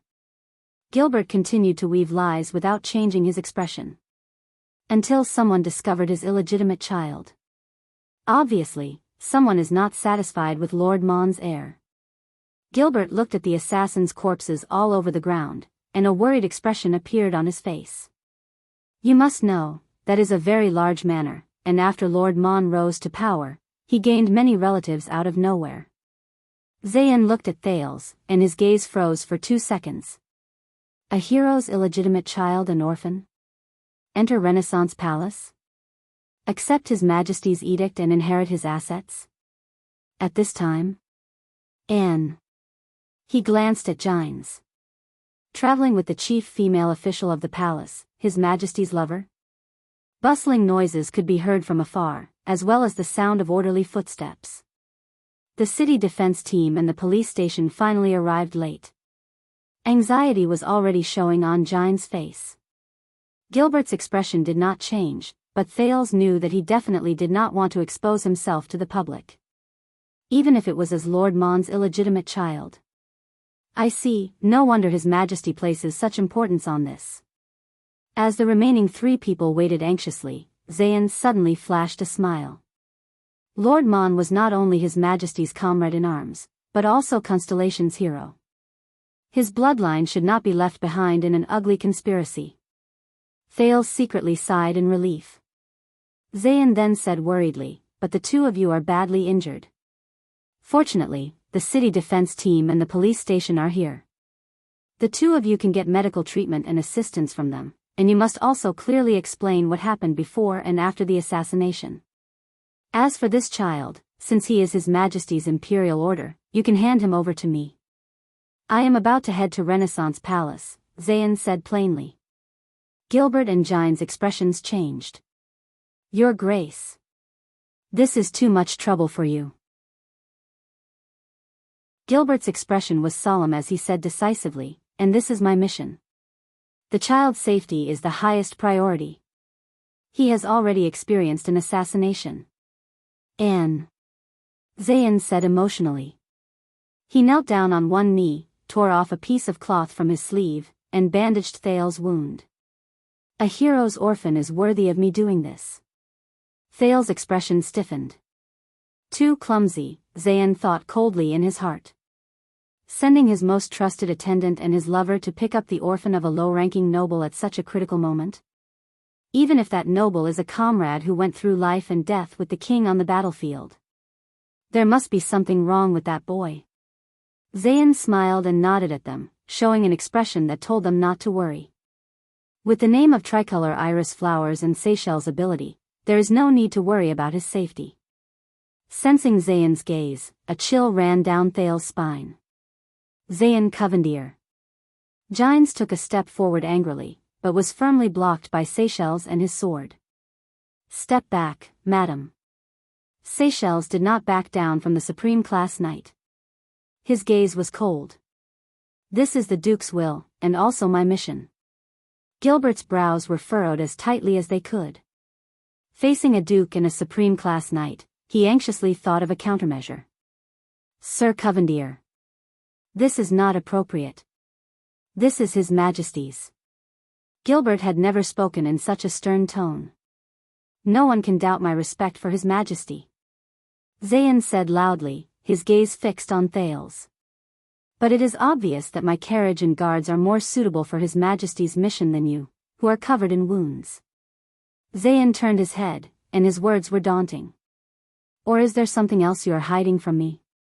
Gilbert was momentarily speechless. Gines' gaze was cold as she tightened her grip on the hilt of her sword at her waist. She was already prepared to risk her life to snatch Thales away. Thales became anxious as well. Leave with this guy? Impossible. But with Yodel's disappearance, using force would only be counterproductive. What should I do? Thales frantically thought of all the solutions he could come up with. He even considered the power in his body.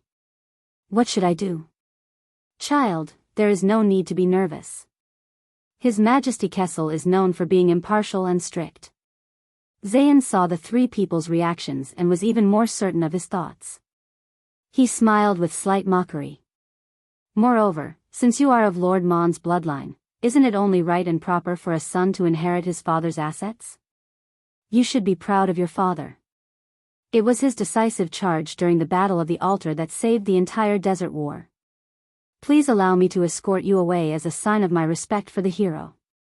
Looking at Zayan's bright smile, Thales felt his scalp go numb. He could not think of a countermeasure. The solemn Gilbert and anxious Gines also seemed to be at their wits' end. The corners of Zayan's lips curled up. He stood up and raised his right hand. Please, this is, young Sir Thales. Thales took a deep breath and glanced at the middle-aged noble and the female official. Looks like there's no other way. At this moment, the owners of the orderly footsteps finally entered everyone's sight. At least dozens of elite warriors, equipped with iron armor, long swords, silver shields, steel helmets, and even portable mystic guns and special crossbows for infantry, marched in orderly steps and surrounded everyone present. Everyone's expressions changed. Seychelles was the first to see the warriors' equipment and ornaments clearly. He approached the Duke with an unpleasant expression and said in a low voice, "It's not the police station or the city defense team. It's the Royal Guards." Zayan's expression suddenly became extremely unpleasant. Gilbert and Gines saw clearly the leader of this group of murderous elite warriors. Both of their expressions relaxed. It was a short and small figure wearing a cloak. His head and face were tightly covered. With consternation, Thales suddenly realized that the voice under the cloak was that of a young woman. The short and small figure took a step forward and scratched her head. With that supreme king, however, the voice seemed to be a little confused and out of practice. She continued to shout, Kessel, oops, that's a mouthful. Anyway. In the name of your king." Under Thales' dumbfounded gaze, the short figure placed his hands on his hips, raised a hand, and pointed at the people in the hall one by one. "Get Madame Gines, that gray-haired uncle, and that brat, send them all to his palace." Chapter 55. Thales, who was rather injured, was carried by a guard. He was dizzy from the swaying, but his speed did not decrease as he followed the group. The pain in his left shoulder and left arm snapped him back to consciousness. "Where am I?" He shook his head hard. The prince only realized after a while that he was being escorted by the elite royal guards, led by the cloaked woman, in a daze. They were marching forward at a steady pace. Gilbert and Gines were walking together with the cloaked woman. They seemed to be whispering to each other. Thales took a deep breath. Dragging his tired spirit, he raised his head to look. They passed through a thick, grayish-black palace wall that seemed to have no end. The wall was mottled and occasionally damaged, as if it had been through a long time. The guards marched in orderly steps, arriving in front of a giant steel gate controlled by complicated ropes. Under the dozen or so city-guarding giant crossbows at the top of the palace walls, the guards exchanged commands with the sentries who were on strict guard duty before they were allowed to pass. Thales opened his mouth in a daze and stared at the starry sky and the moonlight in a daze. The ground under his feet changed from muddy wasteland to coarse stone to exquisite tiles made of an unknown material. The everlasting lamps on both sides grew larger, more exquisite, and more dazzling. When a magnificent pyramid-like building, which looked like a huge slope, rose from the ground and appeared before his eyes, he saw the royal guard standing guard every 10 steps, teams of patrolling soldiers, and the servants who came and went nodding at them to greet them. Thales suddenly came to a realization. They had arrived. It was the tallest, largest, most magnificent, and most honorable building in Eternal Star City. Thales relaxed and lowered his head again. When he woke up again, it was already the morning of the next day. Thales found himself wearing a set of coarse pajamas and lying on a cushioned stone bed. He was slightly stunned. He moved his bandaged left hand and left shoulder. When he felt that he was fine, he nimbly jumped off the stone bed and stepped on the ground, which was also made of cold stone. The cold temperature and coarse touch came from the soles of his feet.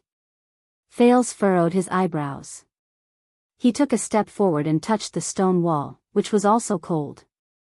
He sized up the place. The ceiling wasn't high, but it was made of the same stone material as the walls, floor, and bed, emitting a faint chill. He walked to the windowsill and opened the wooden window. The cold wind poured in, making him shiver. Fortunately, the winter sun shone into the room made of pure stone from the tall stone windowsill. But unlike the warm Mindy's hall, even daytime and sunlight could not dispel the uncomfortable feeling of coldness and dampness in this room. Just like the abandoned house. A thought struck Thales, and he remembered the place where he had stayed for 4 years. He glanced out of the window. The prince instantly sucked in a breath of cold air. The moment he stuck his head out, he saw a crowd as small as ants, a carriage the size of a fingernail, a house the size of a chessboard, and a street with fine lines. Without a doubt, this room was at an extremely high place, overlooking the various scenery of the king's city below. Just like in another life, he told himself. At this moment, the only door in the room made of thick wood was pushed open. Jianghu Bajkovic, the first lady of the court, appeared at the door of the room. Madame Jianghu? When Thales saw a familiar face, he instantly felt a lot more at ease. Looks like you have recovered quite well. Jianghu's face was a little pale, and she did not seem to be in a good state of mind, but she still forced herself to stay upright. It's more than quite well. Jianghu thought. I was hit by a dagger the day before, and the next day. Even orcs do not have this kind of recovery ability. She sighed. Right, Jianghu. Madame Jianghu. Thales was so anxious that he even forgot to use honorifics. He hurriedly took a step forward. Yesterday. Yodel and Gilbert, Jianghu extended a hand and interrupted Thales' words. She said quietly, Don't worry, Gilbert is by His Majesty's side. They have important matters to deal with. And Yodel, he is still alive. Still alive? Thales was shocked. Does that mean? Jianghu seemed to have realized that her words were a little too harsh. She immediately corrected herself and said, He was hit by a few arrows and is currently recuperating. Yesterday, it was also thanks to him informing His Majesty's other secret protector in time that the royal guards rushed over in time. Thales heaved a sigh of relief with complicated emotions. He remembered the conversation he had with Yodel last night. Thank goodness. That was not the last time. That masked protector. He survived. Thales immediately shifted his attention back to Jianghu's words. Another secret protector? Thales remembered the young woman who wore a cloak. He saved this piece of information. Before he could digest it, his mind jumped to another matter. Also, those assassins, and that Duke Covendier. Jianghu's gaze became stern. This made Thales remember the days when he trained hard. She said, That is not a problem you should be concerned about. Everything has been taken care of. Those problems will not be problems very soon. Also, you have to believe in your father. My father? Thales recalled this unfamiliar term with great difficulty. It was not that he did not care, but ever since he came to Mindy's Hall from Red Street Market, he had only met his father, in name once, not to mention his strange attitude towards him. I have asked the servants to prepare hot water and breakfast. Tidy yourself up first. We still have important things to do. Jianghu looked at him sternly. Servants? Thales was stunned for a moment. He quickly turned his head around and looked at the room that looked more like a coffin than a bedroom. So, we are, Jianghu nodded tiredly. Yes, you are in the largest and most important building in Eternal Star City. The Palace of the Supreme Kings of Constellation. Jianghu uttered 3 words expressionlessly. Renaissance Palace. Thales opened his mouth wide and remembered the large pyramid-shaped building he saw last night. No wonder it's so high up. He then furrowed his brows and looked at everything around him. The mottled walls, the dull color, the dim lighting, the cold temperature, the hard stone slabs, the rough ground, the narrow room. Compared to Mindy's hall, this place was like a slum. Giles saw through Thale's gaze. Why? Not used to it? She crossed her arms and looked at Thale's expression with interest. No, it's not that. Thales quickly waved his hands and shook his head. He wanted to say something, but in the end, he only sighed and lowered his head. In truth, he wanted to say that this was the best night he had slept in over 20 days. The hard and cold bed and the rough and uneven floor allowed Thales to regain the sense of security that the soft bed and quilt in Mindy's hall could not give him. So, Thales sadly realized that the best sleep he had was during the 4 years when he was a child beggar in the harsh and terrible abandoned house. But obviously, Giles treated his truthful words as stubbornness. She smiled dejectedly. I know what you are thinking. That's right. The palace of the Supreme King is not as glorious, luxurious, exquisite, and magnificent as I imagined. Giles walked to the window and focused her gaze on the countless citizens of the kingdom under the tall Renaissance palace. On the contrary, this so-called Renaissance palace at the center of the kingdom is not even comparable to a normal house. Thales watched in a daze as the arrogant, domineering, and unyielding female official, Giles Bajkovic, sighed desolately in the next moment. Very narrow. Very high. Very cold. Giles turned around and looked at Thales with a complicated expression. And very dark. Thales followed behind Giles Bajkovic and stepped on the hard and rough stone floor that was unique to Renaissance Palace. They walked past the similarly narrow, cold, and dark rooms. The guards and servants they met on the way lowered their heads and bowed to Giles when they saw her. The lighting in the interior of this semi-pyramid-shaped palace was so bad that they had to use lamps to illuminate some of the more difficult corners during the day. Because they were too high up, cold wind continuously blew in through the gaps. The only good thing about this place was that it was usually very difficult to rear insects in such a place. The narrow walkways and low ceilings made the atmosphere in the palace feel oppressive and uncomfortable. Sometimes, it even seemed lifeless. This place. Thales stuck out his tongue and secretly sighed. It really doesn't look like a palace. Instead, it looks like a mausoleum. Weren't the Egyptian pyramids in my previous life the mausoleums of kings with countless ancient histories buried underground? Giles suddenly stopped. She returned to her cold self and spoke slowly. We're here. We're here? Thales, who had been absent-minded just now, only noticed that he and Giles had walked into a spacious and dark stone corridor. In front of them was a stone door that opened on both sides. Go in, child. Giles did not answer him. She only nodded at Thales with a profound expression. Be polite. What polite? Before the stunned Thales could finish speaking, Giles pressed her hand against the stone door and pushed it open abruptly. Boom. Thales stared at the scene behind the stone door in astonishment. It was a pitch-black room with everlasting lamps lit in a few corners. The everlasting lamp in the center was held by a woman with her back to him. Is that a woman? While Thales was still in shock, Giles pushed him into the room. Boom. The stone door closed. Thales managed to find his footing after much difficulty, but he realized that he was already locked in the stone house by Giles. So, it's you, boy? At this moment, a mellow, pleasant, and sweet voice came from the center of the room.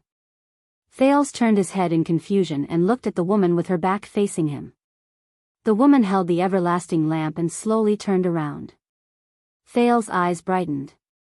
It was a beauty with an oval face with bright eyes and white teeth. She was in her 30s. Compared to the charming and mature Giles, she lacked a hint of valiance and cleverness, but was more gentle and charming. She wore a dark veil and a robe decorated with half a red sun. Wait a minute, half a red sun? Thales was shocked. You are, the priestess of Sunset Temple? Sunset Temple? He. The beauty chuckled softly. However, not only did Thales not feel a hint of gentleness from her laughter, he even felt a faint coldness. "Let me take a closer look at you, boy." The beauty's waist slowly moved closer to him, but Thales furrowed his brows. He could not feel any warmth or kindness from her. He could feel some sort of uncomfortable aura from this woman. As expected, the charming beauty in her 30s crouched down in front of him. She narrowed her eyes and observed Thales. "You also have a pair of gray eyes, just like your mother." Thales' pupils shrank. "Mother?" Thales was stunned for a second. "You know." "I'm sorry, madam. Do you know my mother?" he asked in surprise. At the same time, he remembered Jine's reminder to be polite, so he quickly changed his tone and used honorifics. "Of course, your mother, she is a ruthless character who should not be trifled with." The charming beauty curled up the corners of her mouth and her gaze was cold. "Did Kessel not tell you?" Thales' breathing quickened without him realizing it. "No, madam." Thales said a little awkwardly, "Apart from her name, my father did not tell me anything else." "I see. All right, you can leave now." The charming beauty sneered and shook the everlasting lamp in her hand. Their figures flashed around the stone house. "Tell Kessel that I am ready." "It's over?" "Jine's, or that father, asked me to meet her." "What does this mean?" But he had to know. Because. Thales took a deep breath. He was almost 100% sure that all the abnormalities in his body were related to that suspicious mother of his. Thales took a deep breath and bowed respectfully with the etiquette he learned from Jine's. "Madam, if you can tell me about my mother, I will be eternally grateful." The charming beauty covered her mouth and chuckled. But her expression immediately turned cold and she said in an icy tone, "Since your father didn't tell you, why should I tell you?" Thales was instantly speechless. But he could not give up so easily. But that is my mother. I have the right to know. And I will repay you." The beauty only sneered and turned around. "But you are not my son. I have no obligation to tell you. Besides, I do not need you to repay me." Thales was speechless again. From Yodel to Gilbert, other than his own father, he had never met someone like this. This is even more arrogant than the king. But a path seemed to be instantly connected in his mind. More arrogant than the king? Thales' brain worked continuously. He thought of something. He took a deep breath and looked at the charming beauty. "I see. I know who you are." The charming beauty turned her head in surprise. "I heard my father and Gilbert talk about you." Thales furrowed his eyebrows tightly. He tried to recall the time when he was just saved by Yodel and brought to Mindy's hall. "I remember now," he said slowly. You are." Thales took a deep breath and raised his left hand to look at the faint scar on it. He looked hesitant for a moment, but then said firmly, "You are that bloodline lamp, the lamp used to search for my father's blood descendants, the caster of the bloodline divine art. You are the head ritual master of Sunset Temple." "Licia." The expression of the charming beauty, Licia, immediately became unpleasant. "As expected of your mother's son," she said slowly, "you even inherited her cunning and good memory." "That's right, I am Licia Arund, the head ritual master of Sunset Temple. The only spokesperson of the Sunset Goddess in the world. And also the person who will prove your identity as a member of the royal family."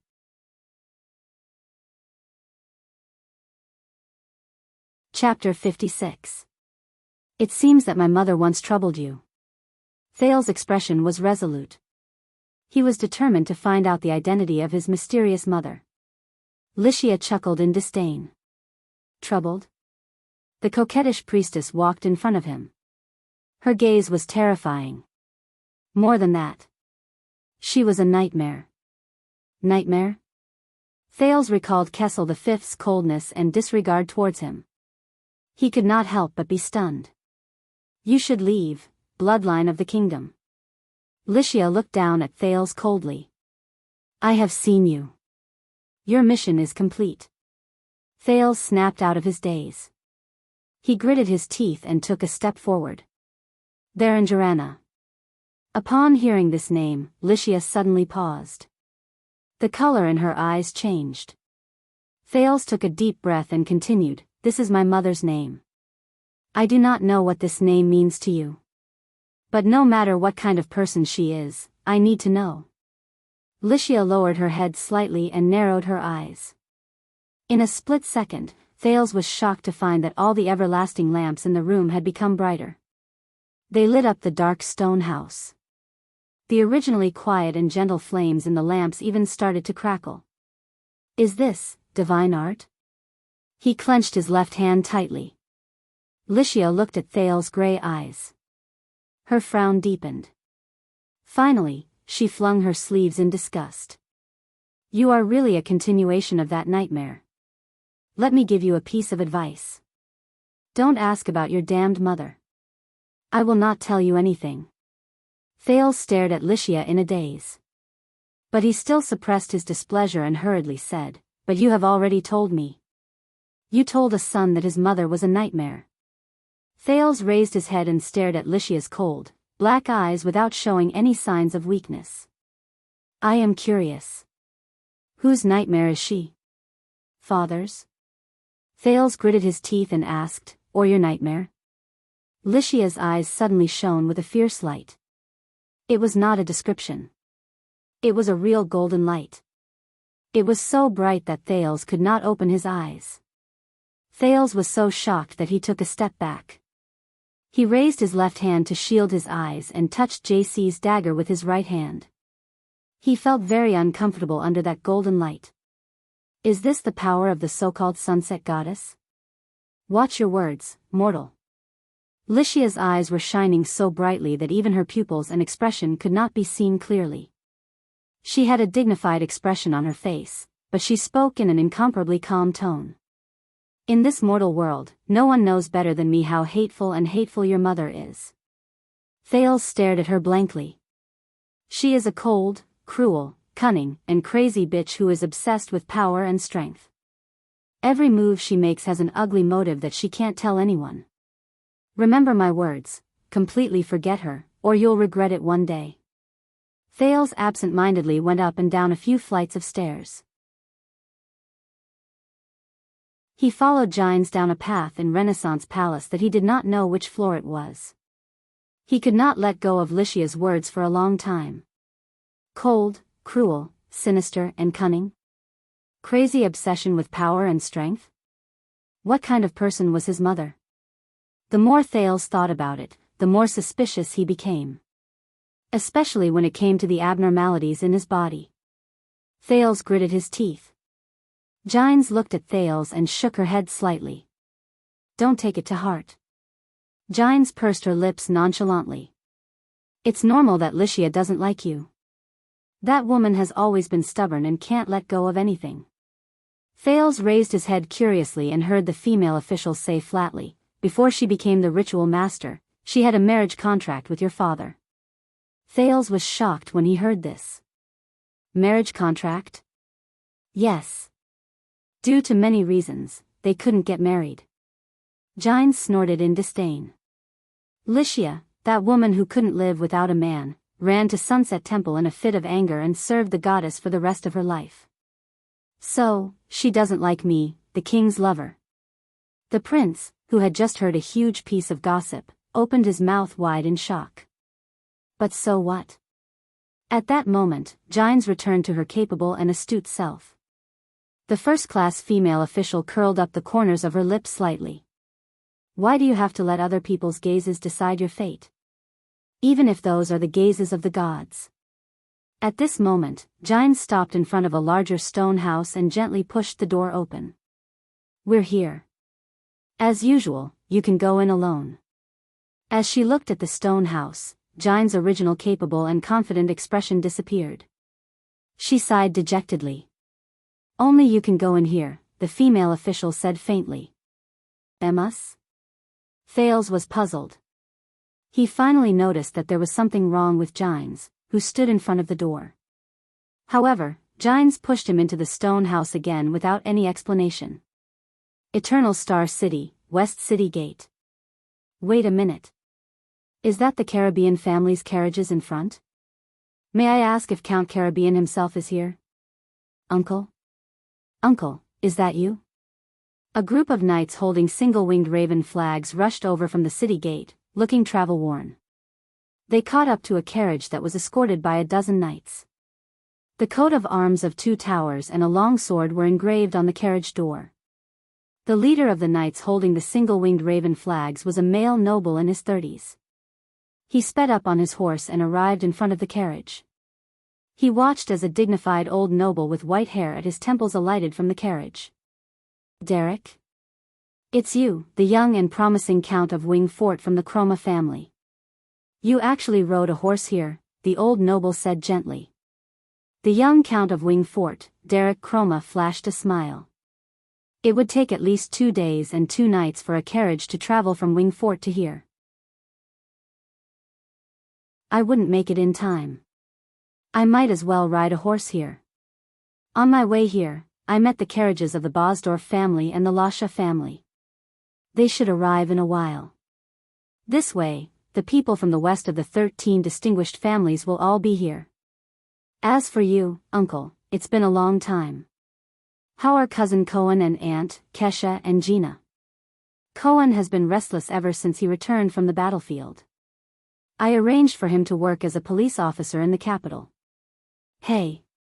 When he thought of his old classmate Snitch, Count Caribbean heaved a deep sigh. As for your aunt, she is still the same. She worries about Cohen's marriage every day. That pair of little demons at home are overjoyed. Every day, they urge their mother to hold a ball in the name of helping their brother find a wife, the old noble said faintly. What? The young Chroma was stunned for a moment.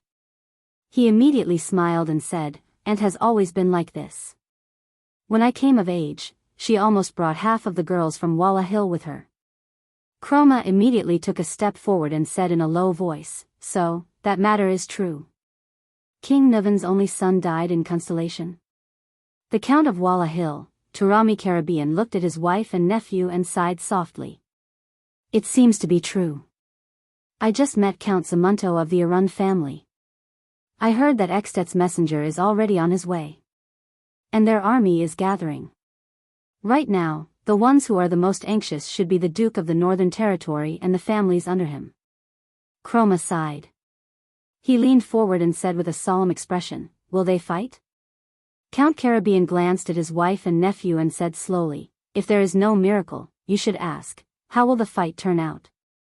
Start stocking up on food and prepare for the recruitment of soldiers in the territory." As he spoke, he stepped down from the carriage. He spread his arms and hugged Lord Lorbek Dara, the head of the Western City Police Station, who came to welcome him. "Long time no see, old classmate. Huh, you have gained so much weight. This is the Count of Wing Fort and also my wife's nephew, Derek Chroma. He is one of the 19 territorial vassals who are qualified to receive His Majesty's General Edict. So it is the legendary Chroma, the single-winged savior of the 13 distinguished families. And you must be the horse slayer, Lord Lorbek Dara, who rose to fame in the fortress tragedy 12 years ago? Sigh, that damned battle." After Caribbean introduced Lorbek and Chroma to each other, a melodious bell suddenly rang from afar. Asterisk dong. Asterisk the bell rang was heavy and long, and it traveled far away. The Count of Wing Fort, Chroma, who did not come to the capital city often, furrowed his brows. If I remember correctly, this seems to be the bell of Constellation. Did something big happen? Lorbek, who had been in the capital city for many years, nodded in puzzlement. Yes, the bell of Constellation rings. Something big has to be announced in the center of each district. Usually, it is the wedding of the royal family or an important person. But recently, there has been nothing, at that moment. Asterisk dong. Asterisk the long bell rang for the second time. Lorbek's expression changed. The bell rang for the second time. He said solemnly, "This means that within a few hours, His Majesty will be holding a national conference in the Hall of Stars in Renaissance Palace." National conference? The national conference that is said to be open to all citizens, regardless of nobles or commoners? Chroma's face was pale. But the news of the assassination of the extant diplomat group is still a secret. It is only spread among the nobles. The higher parliament of Constellation is also going to be held tonight, isn't it? Why is the national conference being held at this time? Yes, the matters of the national conference will be announced to the entire Star Plaza and all of Constellation. Do you still remember the declaration of war in the Desert War? Director Lorbeck thought hard. Count Derek Chroma looked at the citizens of the capital city who were excitedly rushing to Star Plaza. His expression was unpleasant. Surely His Majesty is not going to announce the news and declare war on Exted in advance? Who knows? Count Caribbean's expression darkened. But that is the Iron Hand King. It's not like he has never done something like this before.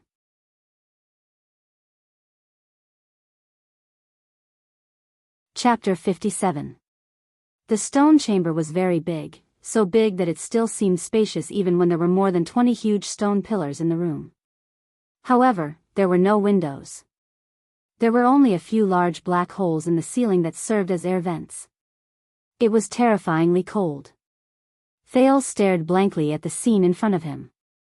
A sturdy figure draped in a starry blue cloak stood in front of a stone pillar with his back facing Thales. The side of the stone pillar that the sturdy figure was facing had a stone cave dug out. Inside the cave were 2 large stone jars and 6 small stone jars. Your grandfather, 80 Jade Star, is buried here, the figure said in a solemn and dignified voice. To be honest, I did not like being in the same room with him. The way he looked at me was always full of disappointment and accusation. After my mother passed away, I tried to avoid him even more. Thales was not too unfamiliar with this voice, but he was not too familiar with it either. Come here. Thales took a deep breath and adjusted his emotions. He walked towards his father in name, the Supreme King of Constellation, Kessel Jadestar. The Iron Hand King, Kessel V, wore a crown with 9 stars. He held an everlasting lamp in his right hand and a scepter inlaid with crystals in his left hand. He turned his head and glanced at Thales. This sharp gaze made Thales feel a little breathless. Starting from the second king, John I, every Supreme King and Queen of Constellation will be buried in this stone chamber after they pass away and are cremated. Kessel's voice was very deep. It was as if he was afraid of waking something up. Kessel extended his hand and placed it on the large stone jar on the left. There was a name carved on it. King of Eternal Rule, King, ADL, K, Jadestar, 595 to 660. Kessel looked at the second large stone jar on the right. There was another name on it. This is my mother. She passed away when I was 15. Queen, Natalie J, F, Jadestar, 604 to 642. He, the Supreme King, touched the small stone jars again. His expression was complicated and difficult to understand. And the children of the kings who did not inherit the throne and did not change their surnames are in these small stone jars. Thales was stunned. He turned his head slightly, and as expected, he saw a grotto on each of the 4 sides of each stone pillar. There were 2 large stone jars in each of them, and a few small stone jars would occasionally appear beside them. This is the royal burial ground? Kessel lowered his head and looked at a small stone urn. Thales also looked at it. Starlight God of War, Liberator of Zodra, Duke of Star Lake, John L. K. Jadestar, 613 to 660. This is Uncle John, the only one in the family who has traveled the world. He was my father's younger brother and was practically raised by my mother, so I insisted on putting him in my father's grotto. Kessel touched the stone urn. Thales was shocked to see that there was a smile on his face. He is knowledgeable, skilled, humorous, and witty. His jokes are unparalleled. When we were young, whenever he came back, my twin brothers and I loved to pester him and listen to his love story with Princess Maine Knox, until my mother exposed him with a cold expression. At that time, I thought he was the most powerful person in the world. John's marriage almost angered my father to death. My God, he actually married a supreme-class female knight. I think John should have completed the hugging and kissing part of the wedding with his feet off the ground. After John was conferred the title of nobility, he would often return to the capital to visit us, and occasionally bring small gifts for Constance. But ever since his wife passed away, I haven't seen John smile much. Thales felt the atmosphere in the stone chamber and did not dare to breathe loudly. Kessel was immersed in the past. He only turned his head around after a minute. This is Midier's brother. Kessel looked at another stone jar and frowned slightly. The one who should have inherited the throne. Thales heard a familiar name and quickly looked at the stone jar. Eldest son of the king, Crown Prince, Midier T.E., Jade Star, 622 to 660, he had the best relationship with my father. He was the only one who could be on par with my father in a game of chess. He did not usually speak much and always watched us brothers play with a smile. He was very smart and popular. Everyone said that he was the best crown prince, and also my best brother. But when I was 16, one night when I came back from the maid's room in the middle of the night, I accidentally saw him sitting dispiritedly in the courtyard, drinking alone with a gloomy expression. At that time, I only found it strange that he also had times when he was depressed. Now, I finally understand him. Thales looked at the stone jar and thought about the rumors about Midier Jade Star. Is this the person Gine's rescuer, Gilbert's admirer, and Yodel wants me to be better than him? The next stone jar. Sword of Reversing Light, Second Prince, Horace M.E., Jade Star, 623 to 660, this is Horace. The Tower of Eradication still has the record of his fastest sword speed when he was a student. From what I heard last time, no one has been able to break it. Kessel flicked the stone jar and snorted. He was the only supreme class elite in the family. He even had an awe-inspiring nickname. My father often lamented that after the Oath Keeper, Midier IV, and the enemy of the wolves Prince Kira, the Jade Star royal family finally had a third supreme class elite. His relationship with brother Midier was very poor. When he played chess with Midier, he always liked to use his power of eradication to send his opponent's chess pieces flying in the dark. But even so, he could not win against the smiling brother Midier. He often told us that if he had not been born a year later than Midier, he would have been the one to become the crown prince. A month before his death, he received an invitation from the Scions of the Tower of Eradication. If he had passed, he would have become one of the 8 Scions of the Tower of Eradication. This is Bancroft and Herman, my twin elder brothers. Kessel looked at the 2 stone jars that were placed side by side. His gaze was complicated. It was said that a careless maid mixed up the order of birth. My father could not stand the 2 doctors arguing about which baby had a bigger head, so my mother simply tossed a gold coin and used Hormund I's portrait to decide that Bancroft was the 3rd prince and Herman was the 4th. That gold coin is now placed in my mother's stone jar together with Midier's first full marks political homework, Horace's first swordsman trophy, and the baby wrapping cloth that Constance and I wore when we were born. Thales took a step closer and saw the 2 small stone jars clearly. The 3rd prince, Bancroft N.E., Jade Star, 624 to 660, the 4th prince, Herman N.E., Jade Star, 624 to 660, when we were young, they argued endlessly at the dining table. It was practically a nightmare for our entire family. Midier joked that Herman was probably frightened by the 2 of them and went to the Tower of Eradication to learn martial arts. Bancroft loved painting and sculpture. He donated half of the funds for the Arts and Culture Department of the National Academy of Sciences. But he was also quite vain, probably second only to his love of money. When we were young, we often said that he should marry into the Sukater family. The dowry alone would be enough for him to eat for the rest of his life.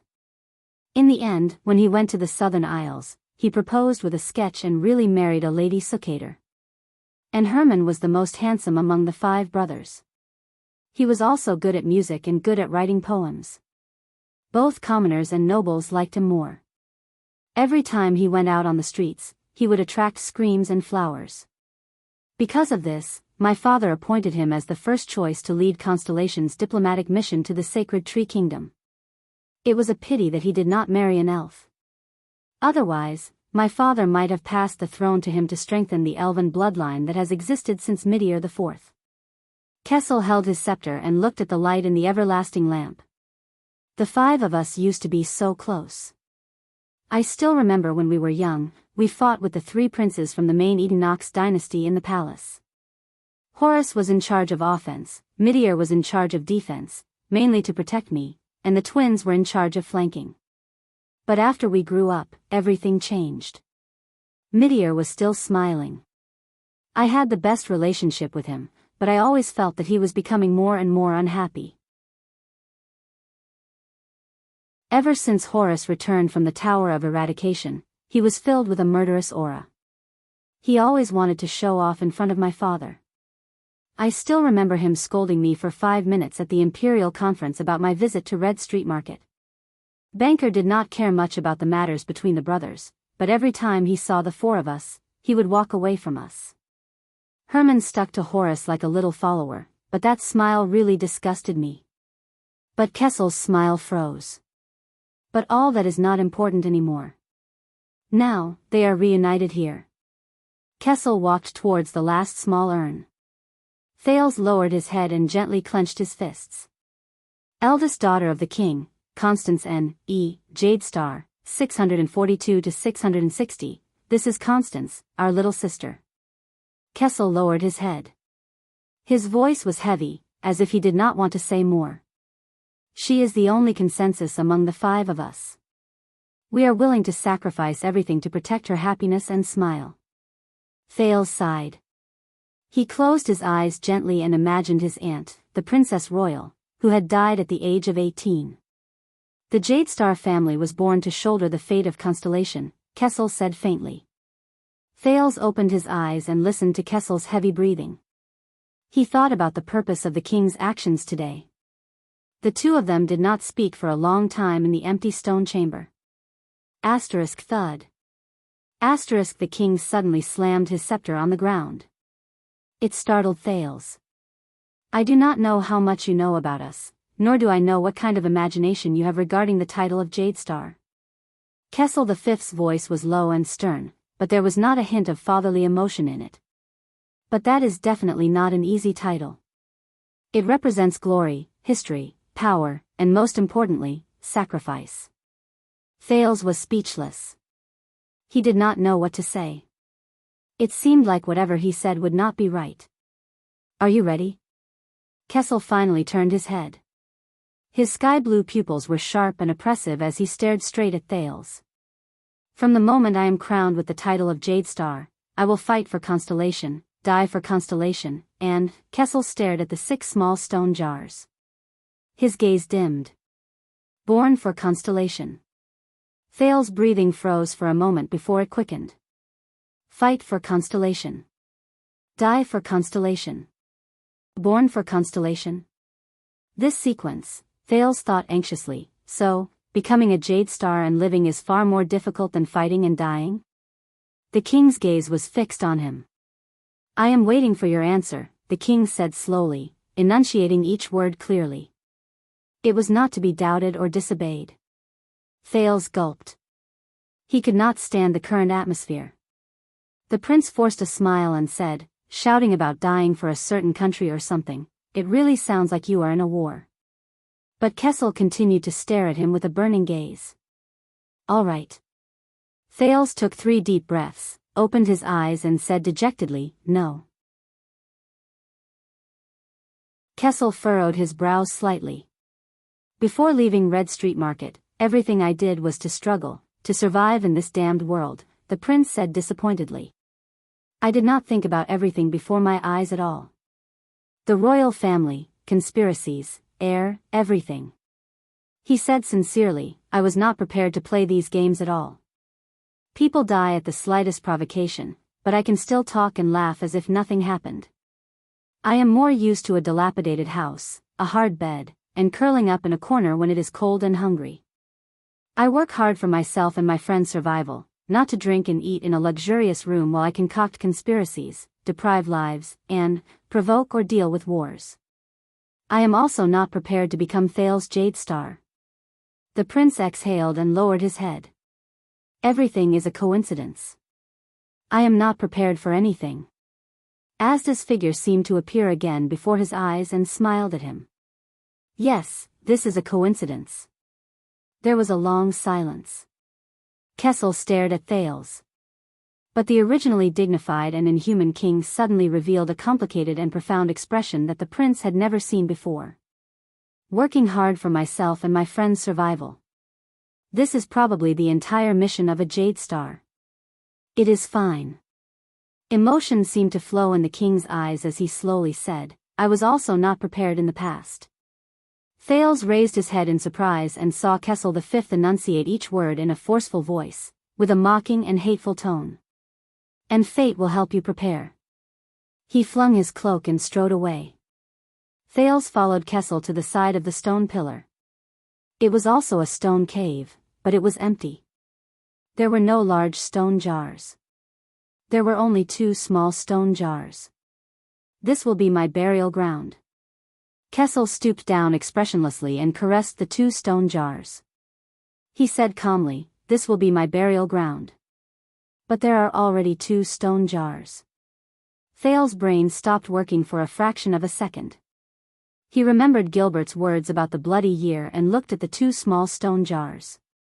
King's eldest daughter, Lydia G. K. Jade Star, 656 to 660. I still remember when Lydia was just born, I carried her in my arms and was even more bewildered than she was.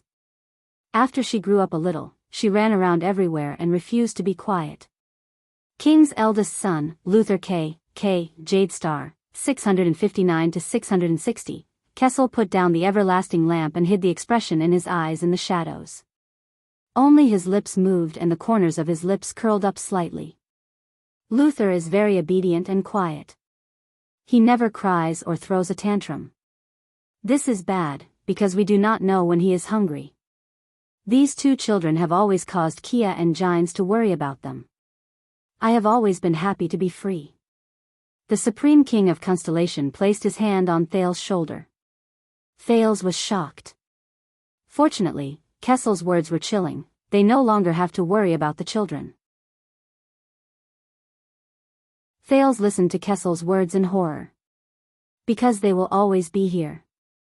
They will not cry or run around. Always. The king suddenly tightened his grip and gripped Thales' shoulder tightly. His injured left shoulder was still in pain, but Thales endured it and did not speak. Look, this is what fate has prepared for me. Looking at the 2 small stone jars, Thales gritted his teeth and clenched his fists lightly. These are, my sister and brother? At this moment, outside the stone room where the kings of Constellation were buried, a long and heavy bell suddenly rang. Go. King Kessel Jade Star let go of Thales. Gilbert and Gines are waiting for you outside the door. The king stood up and regained his dignified and oppressive aura. With a cold expression, he said, they will prepare everything for you. Just like how fate has already prepared everything for you. Thank you for the 588 Chidian coins reward from, my beloved minister don't go. Thank you for the 100 Chidian coins reward from, Book Wasteland 1.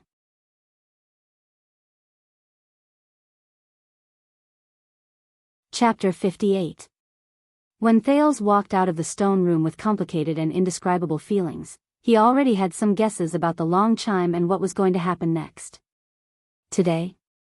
He calmly looked at Gilbert and Gines, who had been waiting for a long time in front of him. How sudden. Gilbert's gaze was filled with sighs and sadness, while Gines' cold expression seemed to be a little hesitant. Shouldn't they be cheering? Why do they look like this?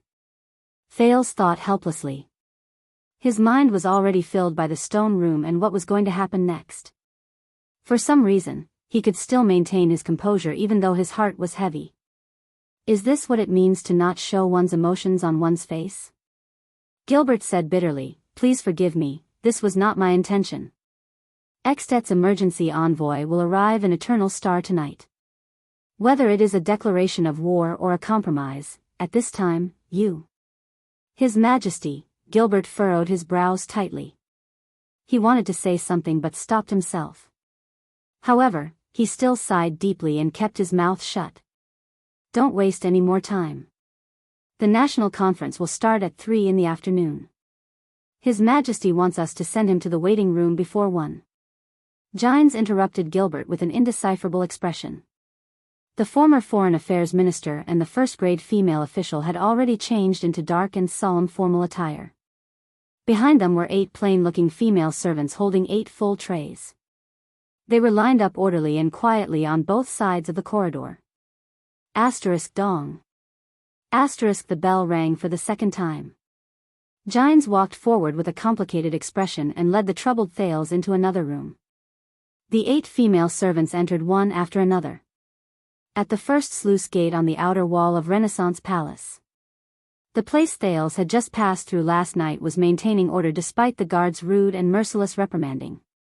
The nobles, the people of all walks of life, and those with reputable positions all had different expressions on their faces. The crowd formed a long line and fought for a place to enter Renaissance Palace. In front of Renaissance Palace, at the first heavy and mottled sluice gate, under the strict inspection of nervous guards, the qualified participants were allowed to enter one by one. I am the Vice President of the Iron Smelting Guild. I am qualified to listen in. What? The Iron Smelting Guild has 25 vice presidents? Sigh, you don't understand. They are just there to make up the numbers. I am the only one who is special. Let me tell you, look at my black hair and black eyes. Do you understand? My family's craftsmanship was inherited from the Far East, the Dawn Dynasty. Before the Battle of Eradication. All right. A gentleman uses his mouth, not his fists. I won't go in, okay? I am Eros Kata, a fabric merchant specially licensed by the royal family. I can go in. Look. This is the late King Adi's signature, and His Highness Midier's signature is also at the bottom. I also have the invitation that Mendes III sent to our family back then. Although it had a long history, it was only 150 years ago. Hey, don't do anything, I'll walk by myself. Go by yourself. Sigh. Punk. Do you still remember me? I am the coroner of the Central Police Department, Raisin. We have been colleagues for half a year. Are there any seats left in the Hall of Stars? I'm on duty here, so I don't know. However, my cousin, who was a palace guard, told me that the hall was already half full. If you're not a viscount or a noble, you won't be able to enter. So, we can only go to the Star Plaza and listen to the guards passing down the decisions of the big shots? That's right. Forget it. For people of our identity, even if we enter the Hall of Stars, we will only sit at the bottom and the outermost level and listen to the big shots on the top and the innermost level in silence. It is impossible for us to interrupt at all. Oh my God, that's the single-winged crow and the twin-tower longsword flag. Chroma and the Caribbean family's carriages. Get out of the way. You won't have a good time if you offend them. So what if they're nobles? Nobles also have to abide by the basic law. No, it's the Constellation Treaty. What a joke. They're not ordinary nobles, they're high-ranking vassals who were appointed by the royal family, have over 1,000 private soldiers, vast territories, and countless vassals. As a coroner, you need to improve your posture. Do you know about the 13 distinguished families? They talk and laugh with the royal family and the 6 distinguished families. How do you know so much? I'm ashamed. I used to teach the family's third son martial arts in the manner of the Kisen family in Eastern City District, ignoring the pushing and shoving from the crowd around them. Count Derek Chroma's cavalry and Count Tarami Caribbean's carriage weaved through the crowd and arrived at Renaissance Palace half an hour after the bell rang for the second time. As 2 of the 13 high-ranking vassals known as the 13 distinguished families, who were second only to the royal family and the 6 great clans in the country, Derek Chroma and the old Caribbean count passed through the crowd effortlessly with just the emblems and flags of the single-winged crow and the sword of the Twin Towers. They passed through the first palace wall and the palace gate under the respectful gazes of the guards and the officials at the palace gate. There weren't so many people before the national conference. Director Lorbeck sighed softly in the carriage. During the national conference during the Desert War, only the heads of the various industries, rich merchants, and those stinky, prestigious scholars attended. Only 2 of the 6 great families were present, and only 5 of the 13 distinguished families were present. But it was enough for His Majesty to win the war support he wanted. The 19 nobles had no choice but to obey the National Conference's decision. Caribbeans stared solemnly at the growing crowd outside the carriage window. The few nobles who refused to carry out the decision were besieged by the angry citizens. They even suffered in various industries. Even though they were just vassals of the great families, this was not a good sign. The young Count of Wingfort, Derek Chroma, rode close to the carriage window. His expression was unpleasant. "Sirs, we should hurry up. Even though the 19 nobles have their own designated seats for the conference and won't be driven to the Star Plaza below the palace to listen to the conference, we might have to fight with those nouveau riche nobles and commoners for a while." Northwest of Renaissance Palace, Star Plaza, diagonally below the Hall of Stars, was currently bustling with noise. The virtuous King's Initiative, known as the National Conference for All Citizens, was the only national conference where commoners and minor nobles could listen to the supreme power struggle of Constellation. It was about to begin in the afternoon. Every topic, every discussion, and every decision in the conference would be conveyed to the entire Star Plaza by someone specially assigned to inform all the citizens of the capital. Jennard frowned as he looked at the bustling crowd in the plaza.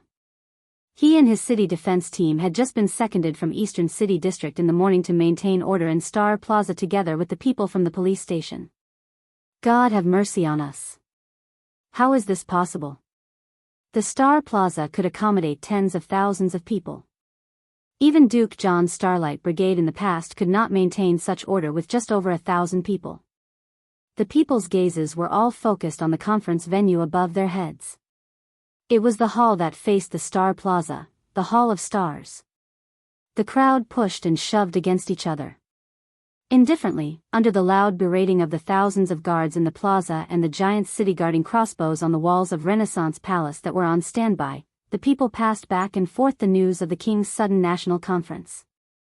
"I guess it's because of the Red Street Market explosion a month ago.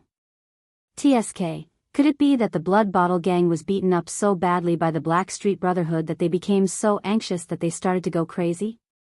How can a small gang fight alarm the big shots up there? Where did you get this news from? What do you mean by orderly? What Blood Bottle Gang? What Black Street Brotherhood? How can there be gangs in the capital? We are a civilized society. Our lives now are so blissful. Why do you want to spread these words that will destroy the environment? Huh? You look shifty-eyed. You must be a spy from a foreign power, right? You can't go wrong if you listen to me. The Baron Bone people must have rebelled again. The ones behind this must be the merchants from Camus Union who are greedier than vampires. They seized my family's merchant group last month. They want to collect tithe. Do you believe it? 50% out of 10. Damn those Baron Bone bastards. Why is the legendary Wing so soft-hearted? You should learn from His Majesty and capture them all like the orcs and bury them alive at the desert god's altar. Do not insult the legendary Wing. He is so handsome, but he is an existence who can unify the Western Peninsula with just his face. My aunt is a maid in a viscount's house in Morning Star District. She told me that something happened to Ekstead in the north. Oh, why hasn't their diplomat group arrived yet? How is that possible? The Fortress Treaty is valid for 20 years. Besides, we have the Fortress Flower guarding Broken Dragon Fortress. We also have a run in the Northern Territory, as well as powerful families like Zamunto and Fries. How can it be like 12 years ago? Don't forget that the kingdom's wrath is still in the capital. He alone, with that bow, can destroy 200,000 extensions. Ekstedt doesn't even have 200,000 soldiers, right? Anyway, that's what I mean. I think it's most likely Sarah Dukedom in the southwest. A relative of mine who came to seek refuge with me said that evil witches have been spreading a plague there recently. The neighboring Anlenzo dukedom and Norton dukedom have sealed their borders. Wait, did the plague spread to Constellation? Did the nobles in the southwest not come? What about the Tabark family? What about Caribbean and Lasia? Did they all die from the plague? So, the price of herbs will rise? I have to hurry and stock up. You're all talking nonsense. My secret source told me that His Majesty wants to choose one of the 6 great clans to be the next king. What? What about the Jade Star royal family? Our family has the royal family's furniture franchise. What else can we do? Can you even force His Majesty to give birth to another son? I think Duke Covendier is a good choice. Last year, he came to the Grand Bazaar for an inspection and even held my hand. With a duke like this, our country will never have to worry about not doing well. But I think the young lady from the Tabark family is also not bad. Let's learn from Olumbia Kingdom. Think about it, a beautiful young queen. Oh my God, my heart is about to melt. Stop joking around. That's a countryside like Olumbia. Our great constellation is the successor of the empire. How can we let a woman be the king? I'm not discriminating against women, but we have to acknowledge the objective differences. Young man, stop making wild guesses. I'm concerned about politics. I think you're a keyboard, a verbal warrior. You have to believe in the country, believe in His Majesty, believe in the Imperial Conference. How can they not know something that even you know? Thales stood up slowly and looked at the young noble in the mirror, who was dressed luxuriously and had a cold expression. His hair was no longer messy. Instead, it was neatly trimmed and combed into a simple but pleasing style, making him look spirited and handsome. Gines did not even care about his expression and pinned a slightly reflective crystal earring on his left ear.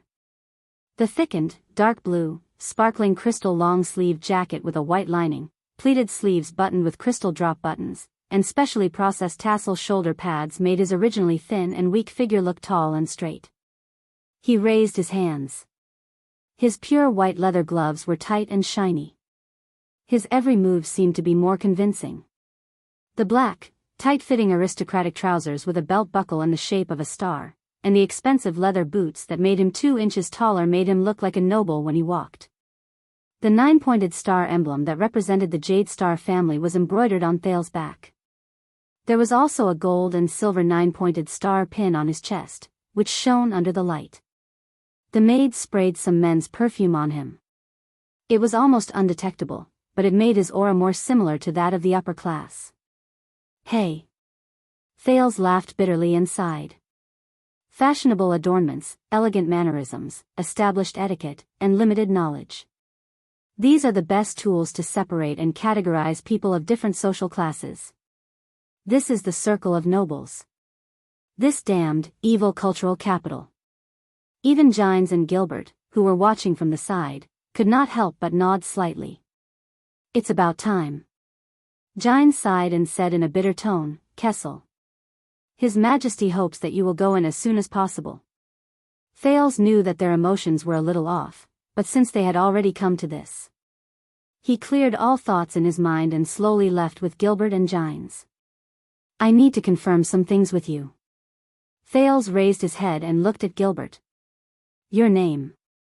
I mean, His Majesty originally planned to give you a name that is more in line with the Jade Star tradition, such as John and Midier or Kessel and Tormund. After all, the name Thales is used by the commoners. It is the first time it has appeared in the royal family's genealogy. It will also allow people with intentions to investigate your past.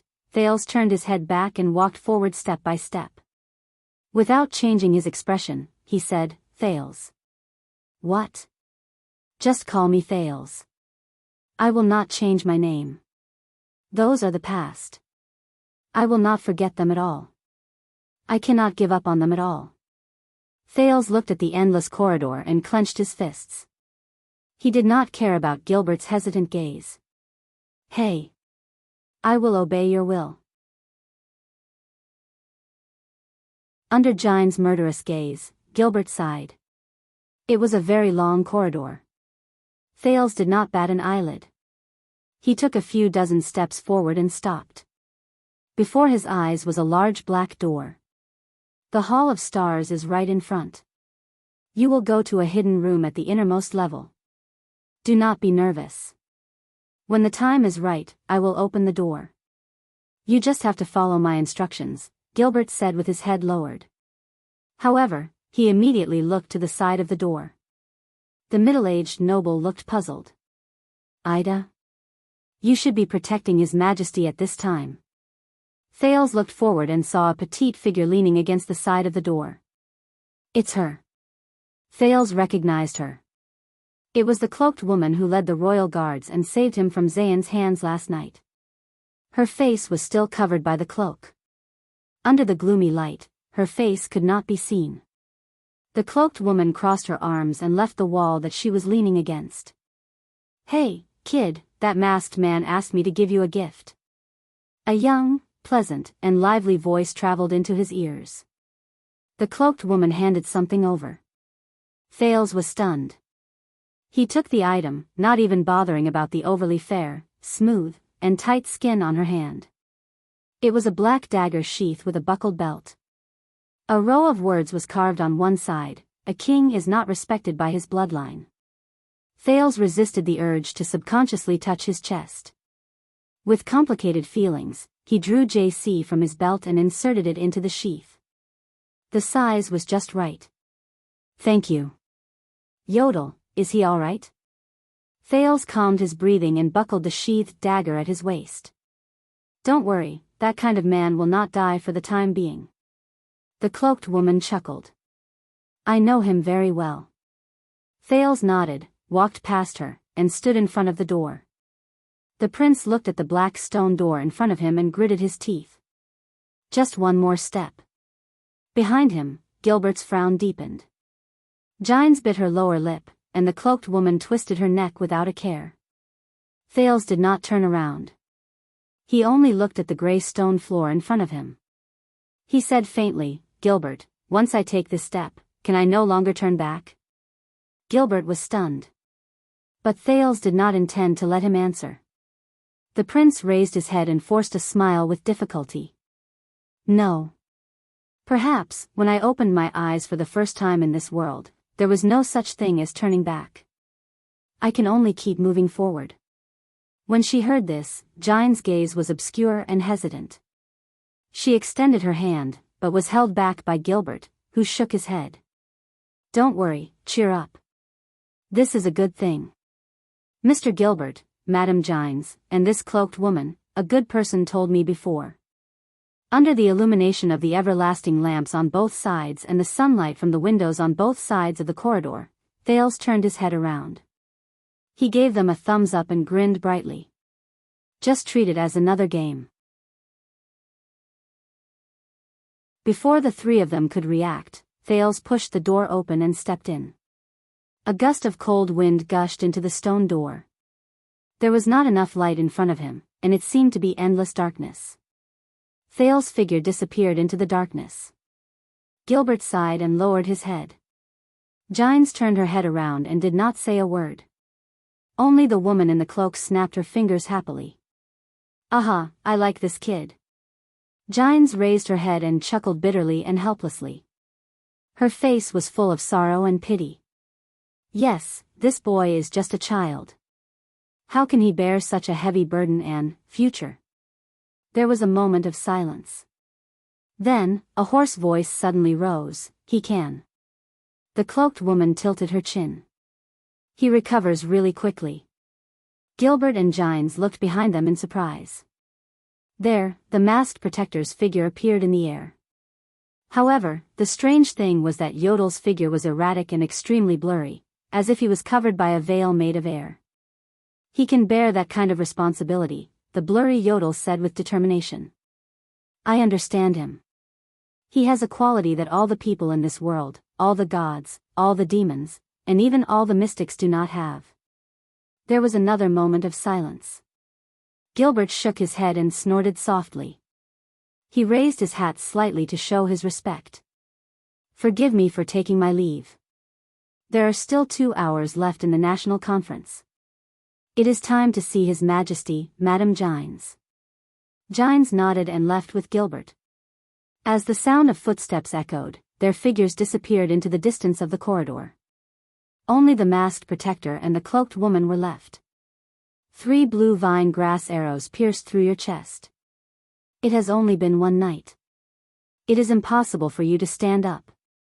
The cloaked woman looked at the blurry Yodel and sighed deeply. You made a deal with that mask again? I have warned you many times. The collapse of the ancient elven kingdom is not unrelated to that mask. As for you, what did you pay this time? Yodel did not respond. He only remained silent and touched the purple mask on his face. Yodel's figure gradually disappeared, and only his hoarse voice remained. No matter what I pay, it cannot be compared to 1/10,000th of what that child will pay. To all the good names are taken by others too. If I have time, I will update during the day. If not, I will update at night. However, there have been many things recently, but I will try my best to fix my update time. Thank you for your support. The climax is almost here, huh? All kinds of requests for my collection and recommendation.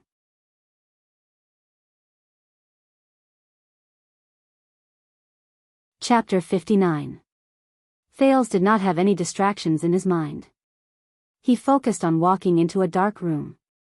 Outside the hidden room, there was a buzzing sound that was unique when a crowd gathered. It was noisy and disturbing. This reminded him of the football team he once supported in his previous life. It was probably the same feeling when he first entered the stadium.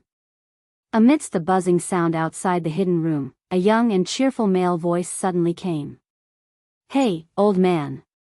Director Lorbeck. I'm here. Hey, mister, you look a little familiar. Wait. You're Chroma family's cousin Derek. God, I haven't seen you for so many years.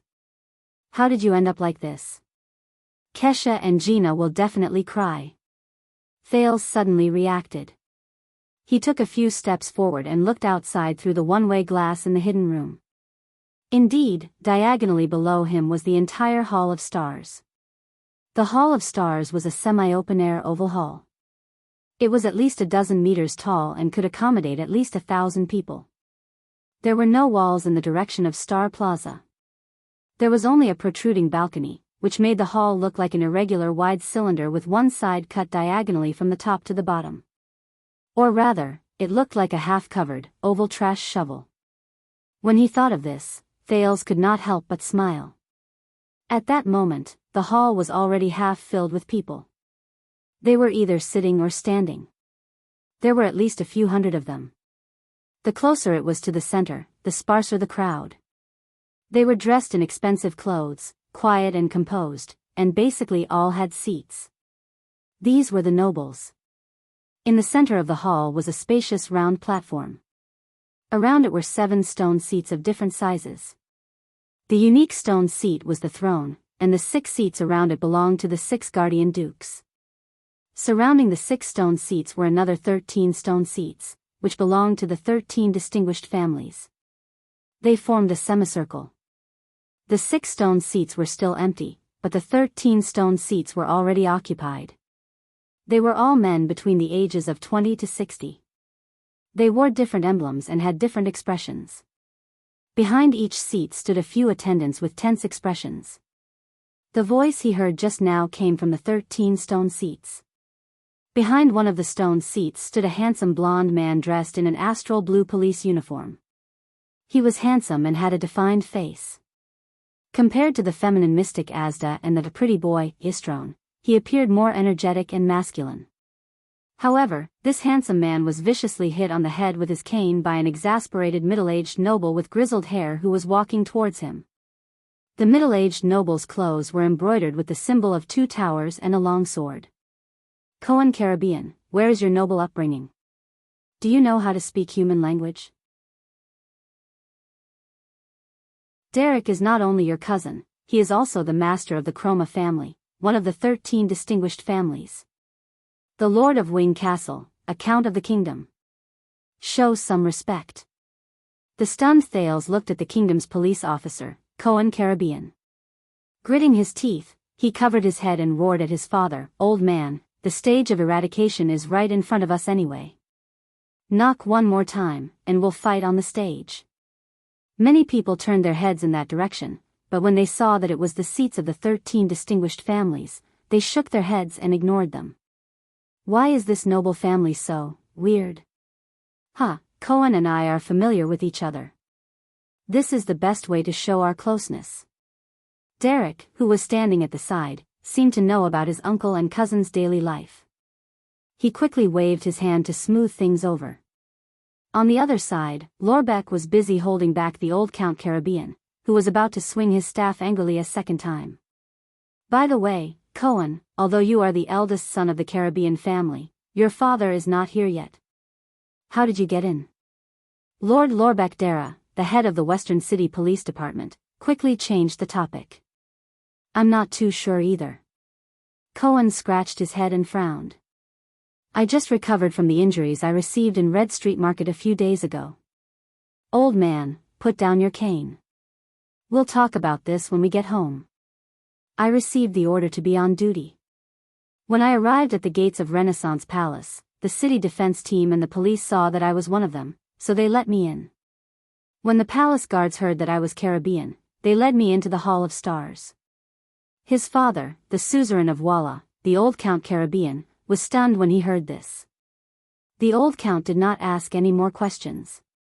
He and Count Derek Chroma sat down on 2 stone seats respectively. A few attendants, knights, Cohen, and Lorbeck stood behind him. Thales listened to their conversation and roughly guessed that these 2 families were members of the 13 distinguished families. At this moment, the noisy crowd suddenly fell silent.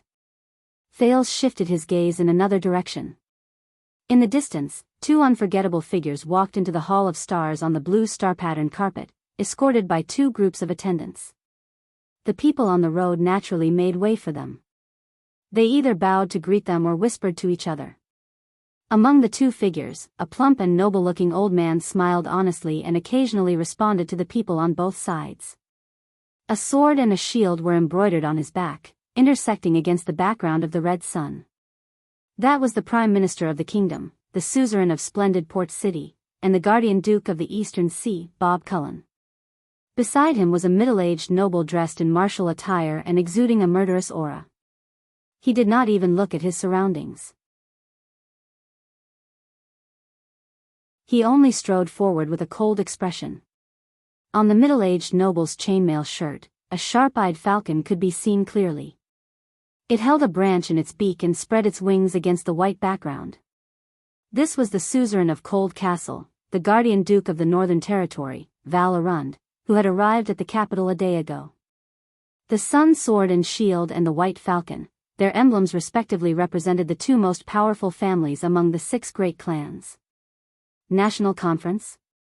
This is child's play. The Duke of the Northern Territory, Val, who had a scar on his chin, had an indignant expression. He did not bother to hide his volume. He said angrily to the plump old man beside him, he personally signed the general edict. But he suddenly let those people get involved. This is a betrayal. As the Prime Minister, you should stop him. Around them, the middle and small nobles who heard the conversation between the 2 dukes quickly lowered their heads or turned to leave. What a joke. Who would dare listen to the 6 great guardian dukes criticize the supreme king of Constellation? The white-haired, broad-minded, and plump Duke of the Eastern Sea, Bob Cullen, puffed up his red cheeks. He wore an expensive mink fur shawl and had a protruding belly. He said in resignation, "Although I also feel that it is inappropriate, I am powerless to stop His Majesty's will." Val snorted in dissatisfaction. He was very dissatisfied with the Prime Minister's evasions. The fat old man who rode on the fence and swayed with the wind, how did he become known as the Sword of the Bay when he was young? They walked past the 13 stone seats. Every noble sitting there stood up and bowed to show their respect. Even the old Caribbean and the young Chroma were no exception. Even if he is the king we swore to serve, he cannot humiliate us like this. Val landed on the ground and flung his cloak down. He tossed it to the attendant behind him, who was obviously a warrior. Then, He sat down on the seat with a flourish. This was a man with a scar on his chin who had gone through the vicissitudes of life. The white eagle on his chest exuded a chilling aura. Dressed in a chainmail military uniform, he propped up his left hand in a grand manner. His entire body exuded a sharp and unapproachable aura unique to Northlanders. He did not hide his disgust towards the king. "I really want to knock that bastard's front teeth out. Just like 40 years ago." Cohen whispered behind his father's seat, "Even if he is the Duke of the Northern Territory. How can he speak of His Majesty like this without hiding it?"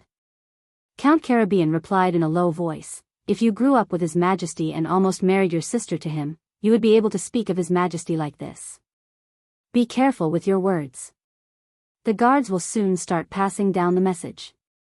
At that time, every word from the 20 stone seats will be passed down to Star Plaza." The old Duke Cullen watched and sighed softly. With the help of his attendant, he sat on one of the 6 stone seats. After all, he is our king. We can only hope that our remonstrations will be effective. These Northlanders. It has been 50 years, and they have not improved at all. The old Duke shook his head in his heart. At this moment, there was an uproar in the crowd. The noise formed by the gathering of whispers grew louder and louder. Gilbert's familiar voice rang out. "In the name of the Supreme King of Constellation, Kessel Jadestar, subjects of the kingdom, pay your respects to His Majesty." Thales raised his eyebrows. A group of people walked in from the other side door of the Hall of Stars. Like a rolling wave, the crowd knelt down on one knee and only stood up after the king was far away. The robust Kessel V still held onto his scepter with one hand. His expression was cold and dignified as he stepped into the Hall of Stars. 8 members of the royal guards guarded closely behind him. The king instantly became the center of attention.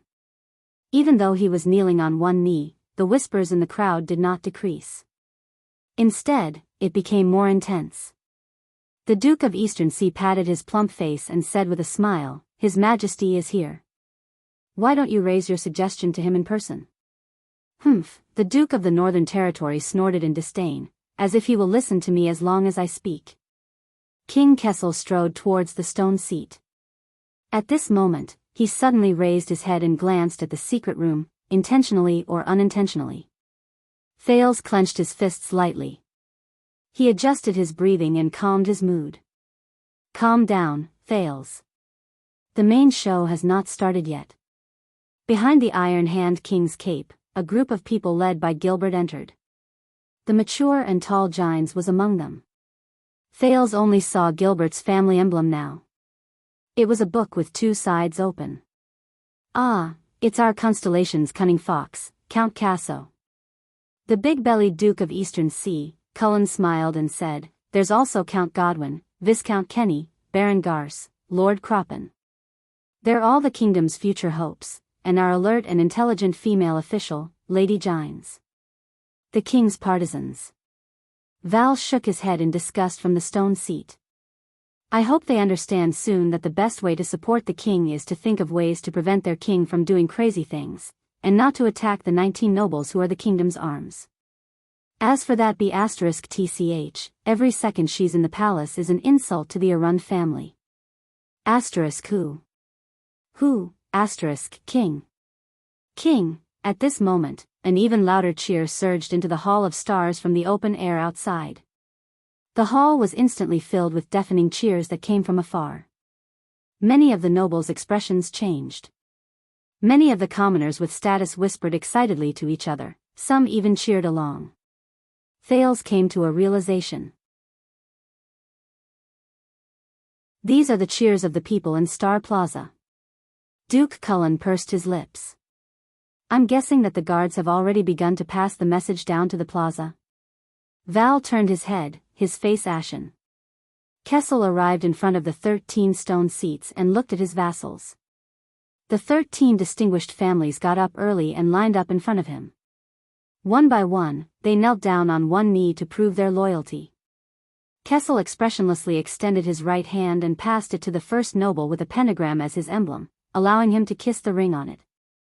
Burn Talon, you are the first, the king said flatly. You are still the first. You are always the first. Blood is thicker than water, your majesty. The Talon family is a branch of the Jade Star family, just like how the pentagram will always be a part of the nine-pointed star. That nobleman in his prime lowered his head respectfully. Kessel's brows furrowed imperceptibly, but he still nodded and walked to the next noble. Smith Sorrel. His dignified voice spread and gathered everyone's gaze. I heard that you and your territory have been persistently opposing the Border County Expansion Tax Exemption Order? Of course, your majesty. A middle-aged noble with a golden sun emblem kissed the king's ring and shook his head firmly. How can the blood of nobles be tarnished? Kessel snorted softly. Louis Bosdorf. The king extended his hand to a noble who had a black lion on his chest, baring its fangs and brandishing its claws. Will the warlike black lion still fight for the pride? The noble kissed the king's ring, smiled, and answered cunningly, I swear to fight to the death, your majesty. As long as the lion remains wise and brave, it will remember the pride. Kessel nodded and continued to walk forward. Turami Caribbean. Kessel walked up to Count Caribbean and showed a nostalgic expression. I remember that you were once a member of the Starlight Brigade and risked your life for John. I risked my life for my hometown, Count Caribbean said solemnly and kissed His Majesty's ring. Everything is for the stability of Constellation. Kessel nodded while deep in thought. Derek Chroma, you look smarter than your father. Kessel continued to walk forward and said meaningfully to the young Derek, is the crow that wants to save its master even if it only has one wing? Is it still in Wing Fort? Derek Chroma, who had a tattoo of a single-winged crow on his body, cleverly enunciated each word and kissed the king's ring.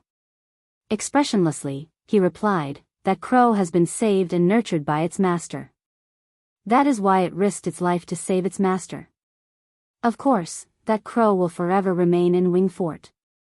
Kessel patted his shoulder and walked towards a half-bald noble. He extended his right hand. Haj Dastan. This time, the noble had two long swords embroidered on his body, forming a cross. Kessel said coldly, I still remember that your clan's motto is forward or backward, survive or fall. Have you chosen the direction you should take this time? The direction has always been there.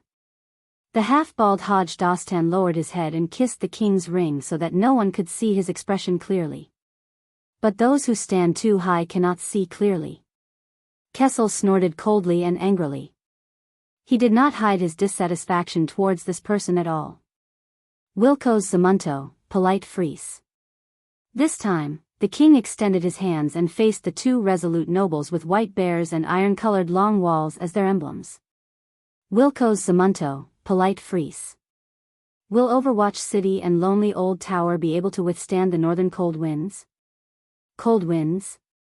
The bearded Count Wilco's Zamunto kissed the king's ring and said heroically, for Constellation, Overwatch City can even withstand the great dragon's wrath. The bald Count Porat Fries was not to be outdone either. He kissed the ring and his eyes shone. Although the lonely old tower stands in the howling cold winds, no matter how bitterly cold it is, the furnace in the tower will still burn without end. Under the king's signal, the two northern nobles slowly stood up. Kessel walked past all the 13 distinguished families present and walked towards the two dukes.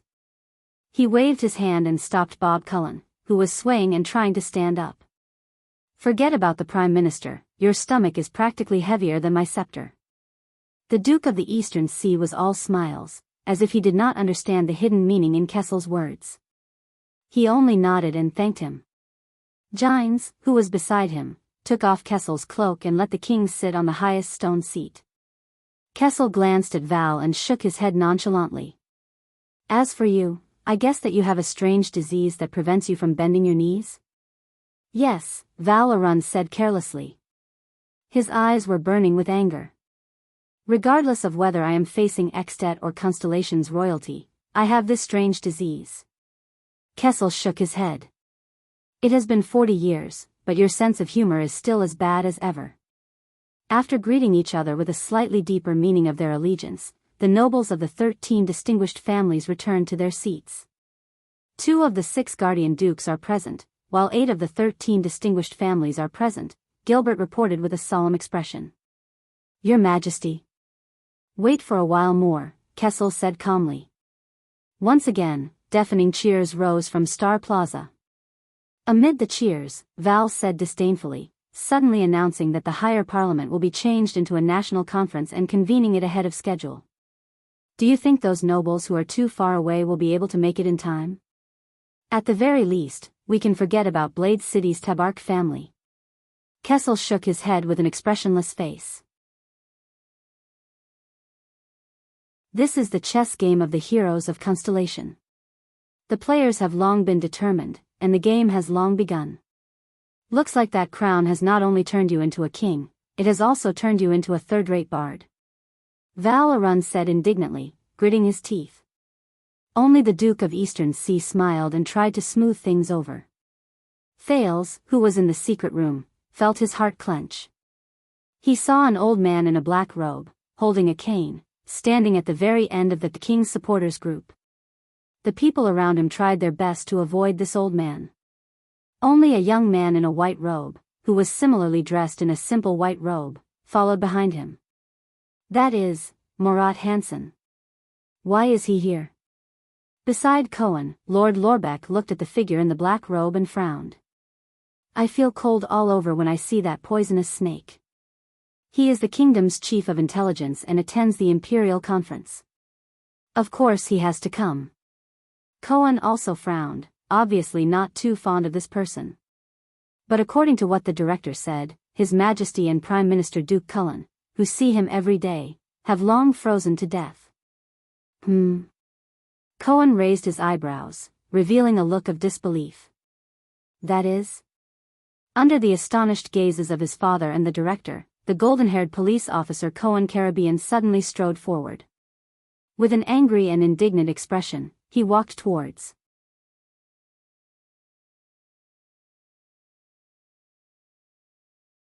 Chapter 60.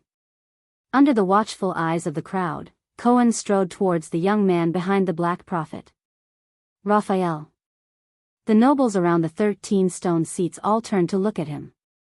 Cohen held back his emotions and called out to the young man, Raphael Lindbergh. The young man in the white robe also saw Cohen striding towards him.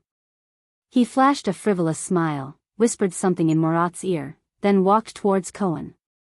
You've been missing for 3 whole years. Even the king and the 2 dukes on the high seats noticed Cohen's anger. Cohen. The young man's voice was brisk and bright, just like his appearance. He opened his arms towards Cohen. You're still so energetic. Cohen unceremoniously slapped the young man's arm away. Why did you leave without saying goodbye?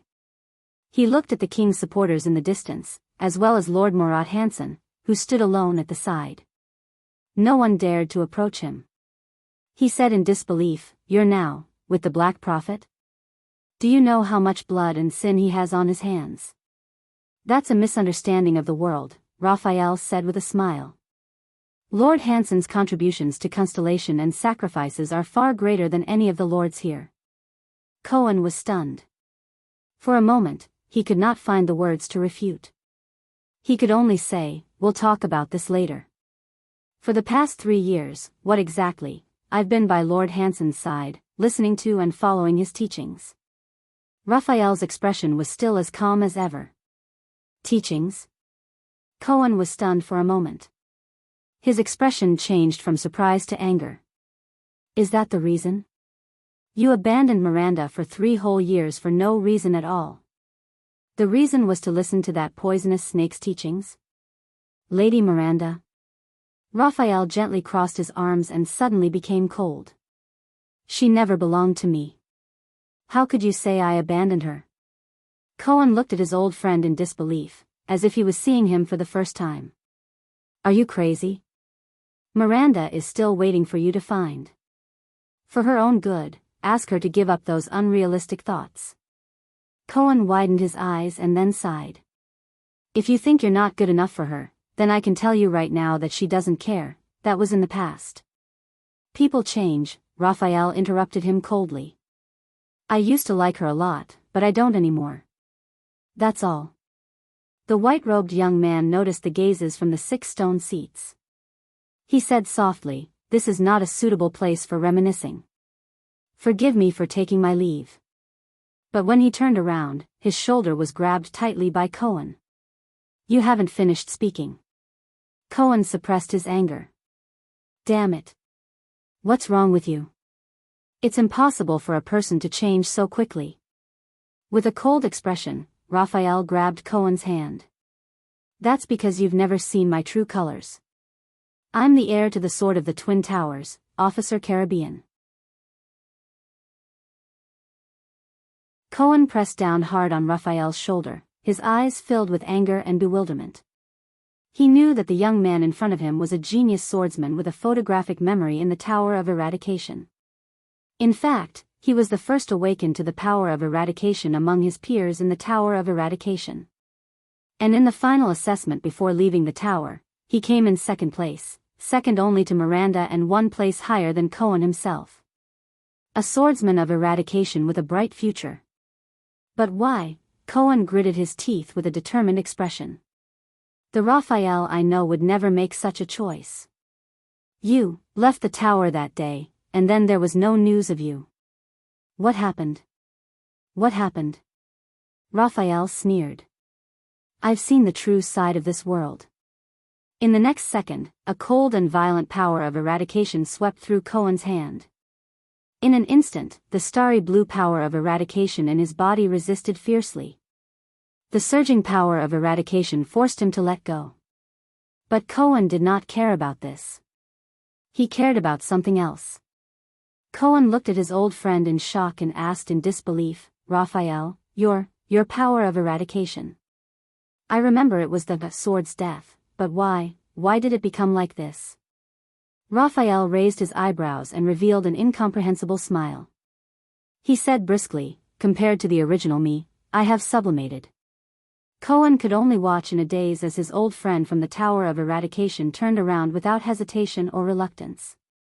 With his back facing him, Raphael tilted his head and revealed a cold gaze. Let me give you a word of advice, Cohen Caribbean. Be careful today. Raphael walked back to Murat Hansen's side coldly. The police officer frowned and clenched his fists. His eyes were filled with confusion and surprise. That feeling. Could it be? The flash of swords and blades that night in Red Street Market appeared before Cohen's eyes. The swordsman dressed in red and black, and his murderous, frenzied sword momentum. More importantly, it was his raging and out-of-control power of eradication. Cohen took a deep breath. No way. A few seconds later, he exhaled and slowly walked back to his father's side. Don't ask. In the face of his father and the director's questions, Cohen, who was filled with doubt and anger, ended it with 2 words. When the 13 distinguished families, the Javia family with the sunshot bow as their emblem, the almond family with the dark blue wave as their emblem, and the Lasha family with the 4-winged lizard arrived, there was another commotion in the crowd. But it could not be compared to the commotion caused by the Covendier family's arrival. This time, there was more enthusiasm. In the dark room, Thales's eyes were very sharp. He saw the person who caused the commotion in the crowd. The well-mannered and amiable suzerain of Jade City, the guardian duke of South Coast, Zayn Covendier, accompanied by a solemn old man, nodded and smiled at the people around him as he slowly walked over. As he approached the 13 stone seats, many nobles stood up and bowed to pay their respects. Zayn patiently returned their greetings one by one. Zayn walked to the centermost stone seat, knelt down on one knee towards the expressionless Kessel V, and kissed the ring on his finger. Covendier, Kessel frowned slightly. I heard that you had a small misunderstanding with the royal guards yesterday. It's just a small matter. Zayn put on a friendly smile. Your Majesty need not worry about it. Kessel nodded and glanced meaningfully at Zayn's smile. I hope that it will be the same today. Zayn froze slightly. As expected, something must have gone wrong. It should have been a show of the nobles forcing the appointment of an heir, but His Majesty seems to have prepared for it. The guards passed down the message to the square outside the hall layer by layer. Then, from the bottom to the top, deafening cheers once again rang out. Who, Kevin, Covendier, Iris Flower, Tricolor Iris Flower, Thale's heart sank. The Duke of Iris Flowers is so popular? Listening to the cheers coming from below Renaissance Palace, the young Duke stood up calmly without batting an eyelid. The butler behind him took his cloak without batting an eyelid. Zayn sat on one of the 6 stone seats and smiled at the other 2 dukes, who had different expressions on their faces. The smiling Duke Bob Cullen raised his hand and introduced the cold-faced, Iron Eagle, Val, this is young Zayn, but the Duke of the Northern Territory, who was coldly sizing up Zayn, nonchalantly interrupted the fat Duke's words. Iris Flowers. You are the youngest Duke of Constellation? Duke Cullen, who was interrupted, did not take it to heart and smiled, rubbing his belly. Zayn was stunned. He felt that the other party's gaze was as sharp as a sword and could not be looked at directly. This is Iron Eagle, Val? It's just like the rumors say, but I wonder, when Extet's vanguard points straight at the Northern Territory.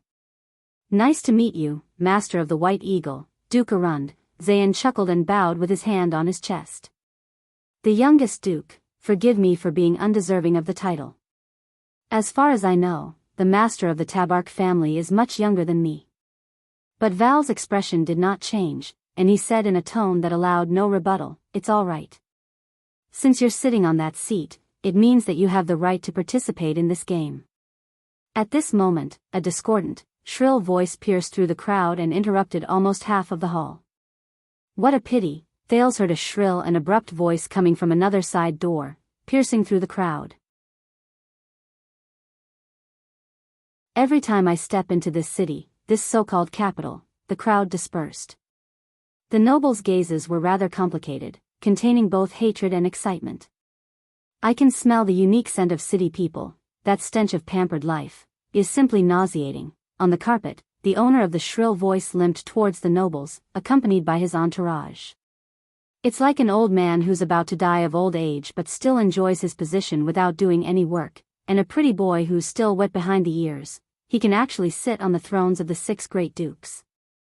As soon as these words came out, many nobles immediately burst into an uproar. On the 6 great stone seats, Zayn's expression stiffened slightly, while the plump Duke Cullen laughed out loud. Val Arund narrowed his eyes and clenched his fists. Thales was surprised to find that the person walking towards him was a middle-aged man with sparse hair. He had a haggard and bloodless face, and even his lips were sunken in, making it seem as if he was missing the upper row of teeth. Only a pair of intelligent and sharp eyes proved that this was a living person. One of his feet was obviously crippled, and he relied on a crutch for support as he stepped on the starry blue carpet step by step towards the 6 great stone seats. Val Arund clenched his fists and said with an unfriendly expression, I haven't seen you for many years, damn old bones. Cyril. On the throne, Kessel V actually revealed a hint of a playful smile. You're here, very good. Otherwise, the title of most unpopular person in this meeting will be snatched away by our Duke Arund. The Duke of the Northern Territory snorted coldly. Ha ha ha ha ha, this haggard middle-aged man, the suzerain of the ruins, the guardian Duke of Western Desert, Cyril Fakenhas let out a long and sinister laugh and limped towards the king. With one hand on the crutch, he half knelt down and kissed the king's ring. With a cold and sharp voice, he said, Fakenhas is never absent, your majesty. The 3 dukes present had different expressions, but none of them made a sound. Thales frowned. The moment Cyril bent his back and lowered his head, a terrifying skull pattern appeared on the scarlet cloak behind him, and there were actually 4 eye holes on the skull. Fakenhas, the wealthy family with the 4-eyed skull as their emblem, had always been mysterious. They were at the front lines of the battle against the Baron Bone tribe and the orcs in Western Desert. It's 3:00. 4 of the 6 dukes are here, and 11 of the 13 nobles are here. Your Majesty, it's time. Gilbert looked around the entire hall and nodded solemnly towards Kessel. Kessel nodded slightly and did not speak. He flipped the scepter in his hand in the air and smashed it hard on the ground. Asterisk thud. For some reason, in Thal's eyes, this smashing sound actually spread throughout the entire hall, as if a heavy hammer had been struck in everyone's hearts. The voices in the hall gradually became softer. Everyone, it's time, with the ingenious design of the Hall of Stars, Kessel's deep and dignified voice spread clearly and unmistakably. Constellation, year 672 of the calendar of eradication, National Conference. It shall begin now. The noisy Hall of Stars immediately quietened down. Everyone's gazes were directed towards the center. There, the king, 4 dukes, and 11 counts were in a strange silence. Until the guards transmitted the king's words out of the hall. Hence, under Renaissance Palace, the cheers and commotion in Star Plaza exploded once again. However, it was completely different from what the citizens of the capital had imagined. The National Conference was started by a noble who questioned the National Conference itself, as well as the 13 distinguished families' mutual attacks against each other. Sorrel, what do you mean by this? Bern Talon, a noble in his prime from the Pentagram Star, asked furiously. Are you questioning His Majesty's authority to convene the National Conference? I am not questioning His Majesty's authority. He is the king, of course he can do whatever he wants. The person who questioned the legitimacy of the National Conference, Smith Sorrel, who had a golden sun as his emblem, replied rudely, what I am questioning is whether he maintains the most basic respect for us, the 19 noble families. King Kessel stroked his own scepter and did not say a word, as if he did not hear what Smith said. Sorrel snorted coldly and continued, what we have received is Constellation's general edict. It is the place where the wise nobles gather together in the higher parliament to control Constellation's future. Not this messy, crappy national conference where anyone can come and go. There was a wave of protest from the civilians who were listening at the periphery, but it was immediately suppressed by the nobles' voices in the center of the hall and the angry glares of the guards. It is not without reason. Louis Bosdorf of the Black Lion stroked his stubbled chin and said thoughtfully, in this situation, no matter what we discuss, there will not be a good result, not to mention that important matter. It is more appropriate for the higher parliament. We should immediately move to the small meeting room. Bosdorf, do you mean that we should disperse and have a small meeting of 19 people? Count Zamunto, the Count of the North, who had a white bear as his emblem, the Castellan of Overwatch City, said coldly, things have already come to this, and you are still dwelling on this matter. Did your mother not give you a brain? In the hall, the crowd burst into an uproar because of this undisguised insult and attack. Even Duke Cullen and Zayn, who were sitting on the 6 stone seats, frowned. Only the Duke of the Northern Territory sneered. My mother has a very good memory. She should not have forgotten this. Bosdorf was not provoked at all.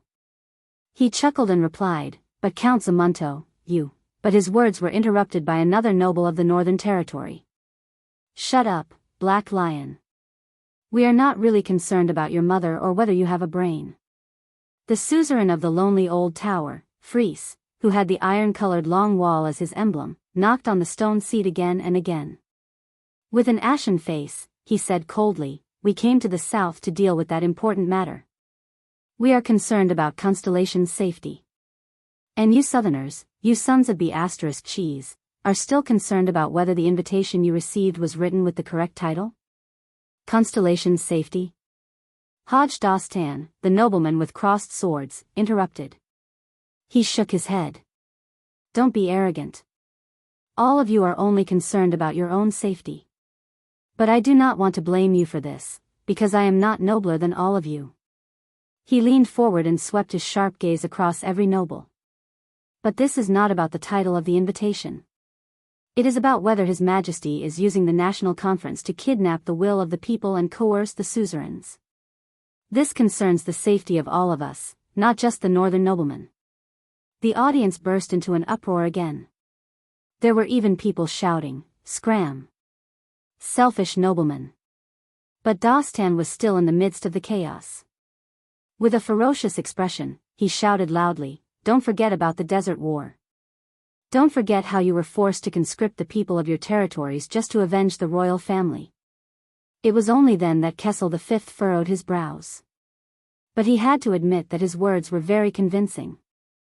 Thales also began to think about the purpose of this national conference. We can talk about the procedure later, but that matter is imminent.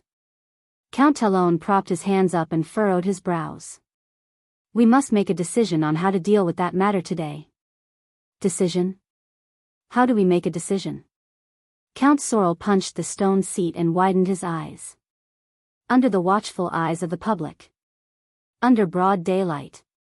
In front of so many civilians and even the eyes and ears of the enemy, we cannot even mention what that matter is.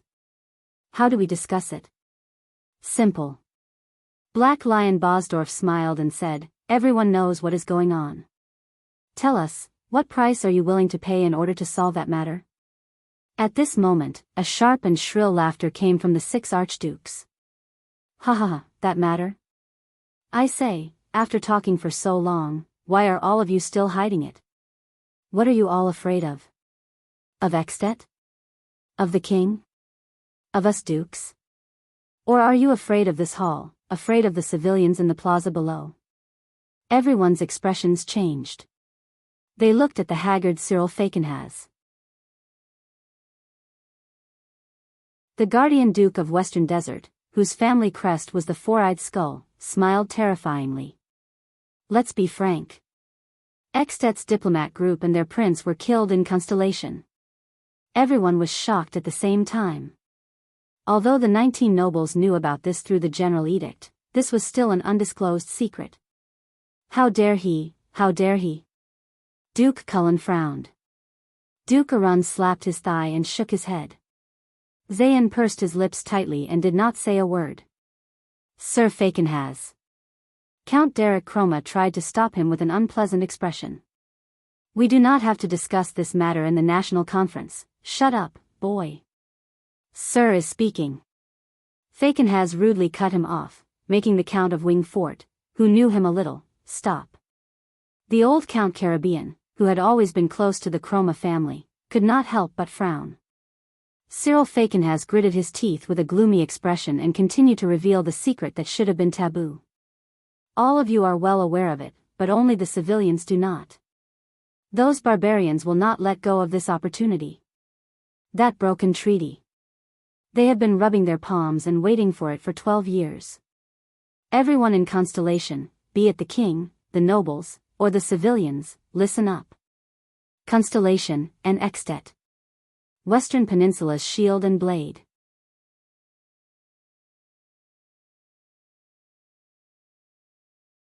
Chapter 61.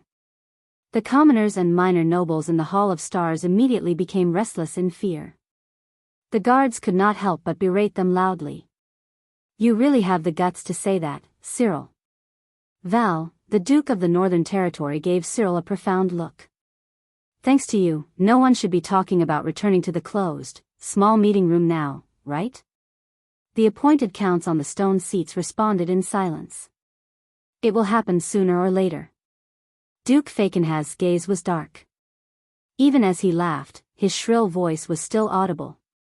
Hee hee, I merely removed your hopes and fears. Duke Cullen sighed. The unwelcome guest at the banquet really lives up to his name. Zayn, like most of the counts from the 13 distinguished families, wore a gloomy expression and did not say a word. More than 10 seconds later, from Star Plaza to the Hall of Stars, the crowd's panicked buzzing noises became louder and louder.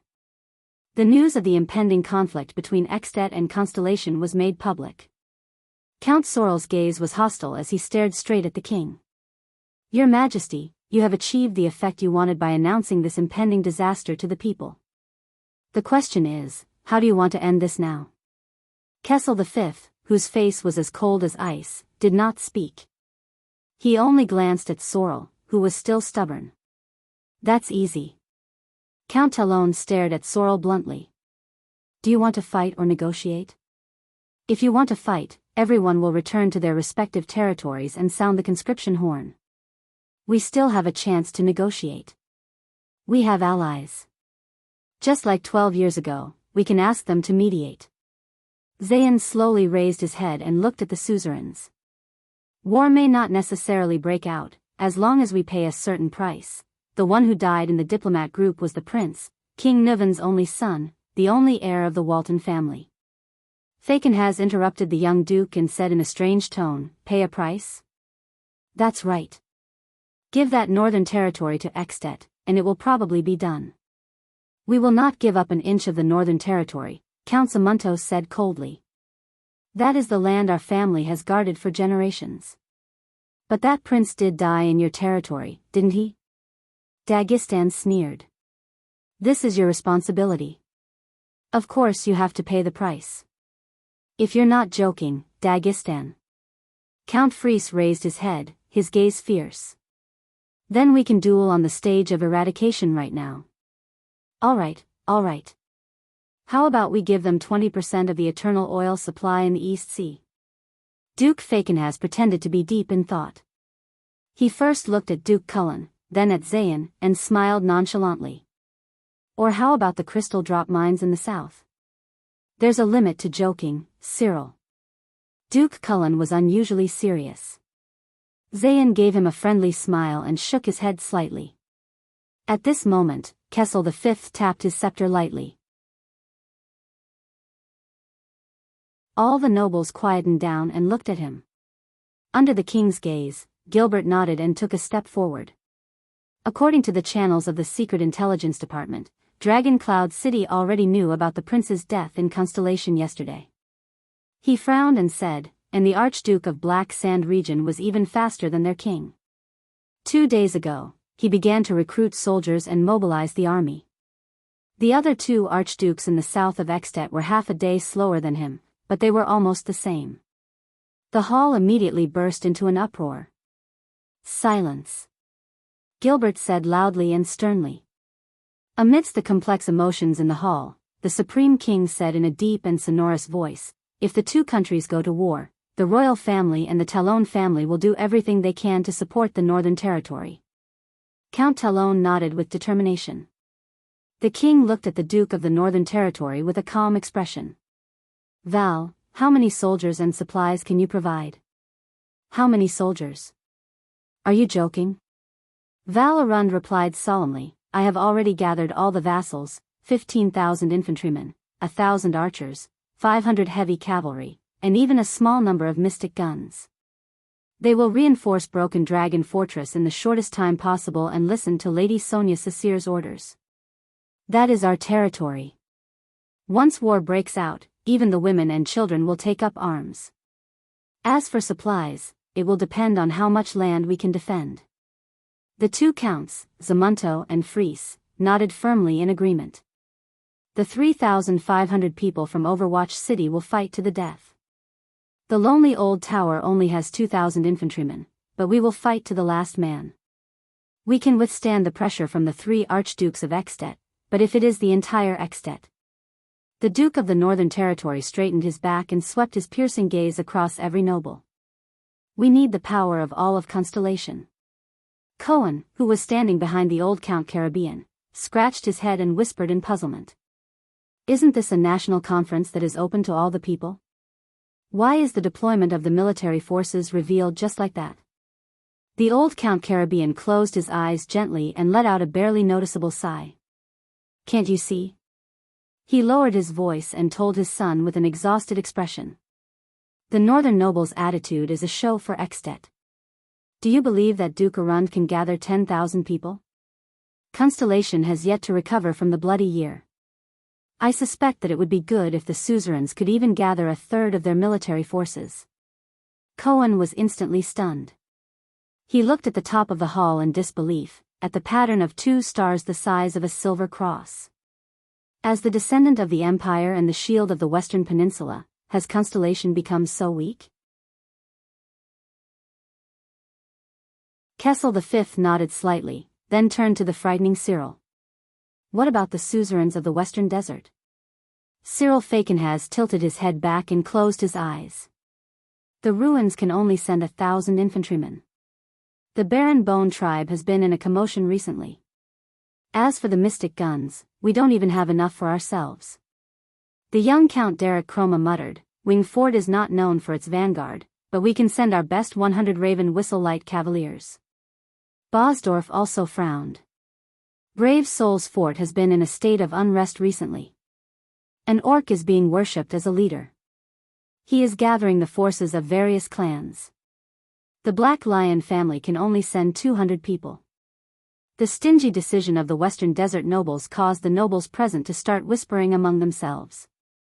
Cohen frowned. He had served at the front lines of the Western Desert during the purge after the Desert War. But as far as he knew, the military strength of the Western Desert was definitely not that weak. Val stared coldly at Fakenhaz. You were quite proactive when you revealed the secret just now. When it comes to recruiting troops, humph. Another wave of cheers traveled to the Hall of Stars from Star Plaza. This time, it was an excited cheer, and there was no lack of fanatical voices. Sigh. Count Talon stroked his pentagram brooch and sighed. I'm willing to bet that the guards have just passed down the message regarding the military strength of the Northern Territory. They haven't had the time to pass it down to the Western Desert yet. Kessel V remained calm and collected.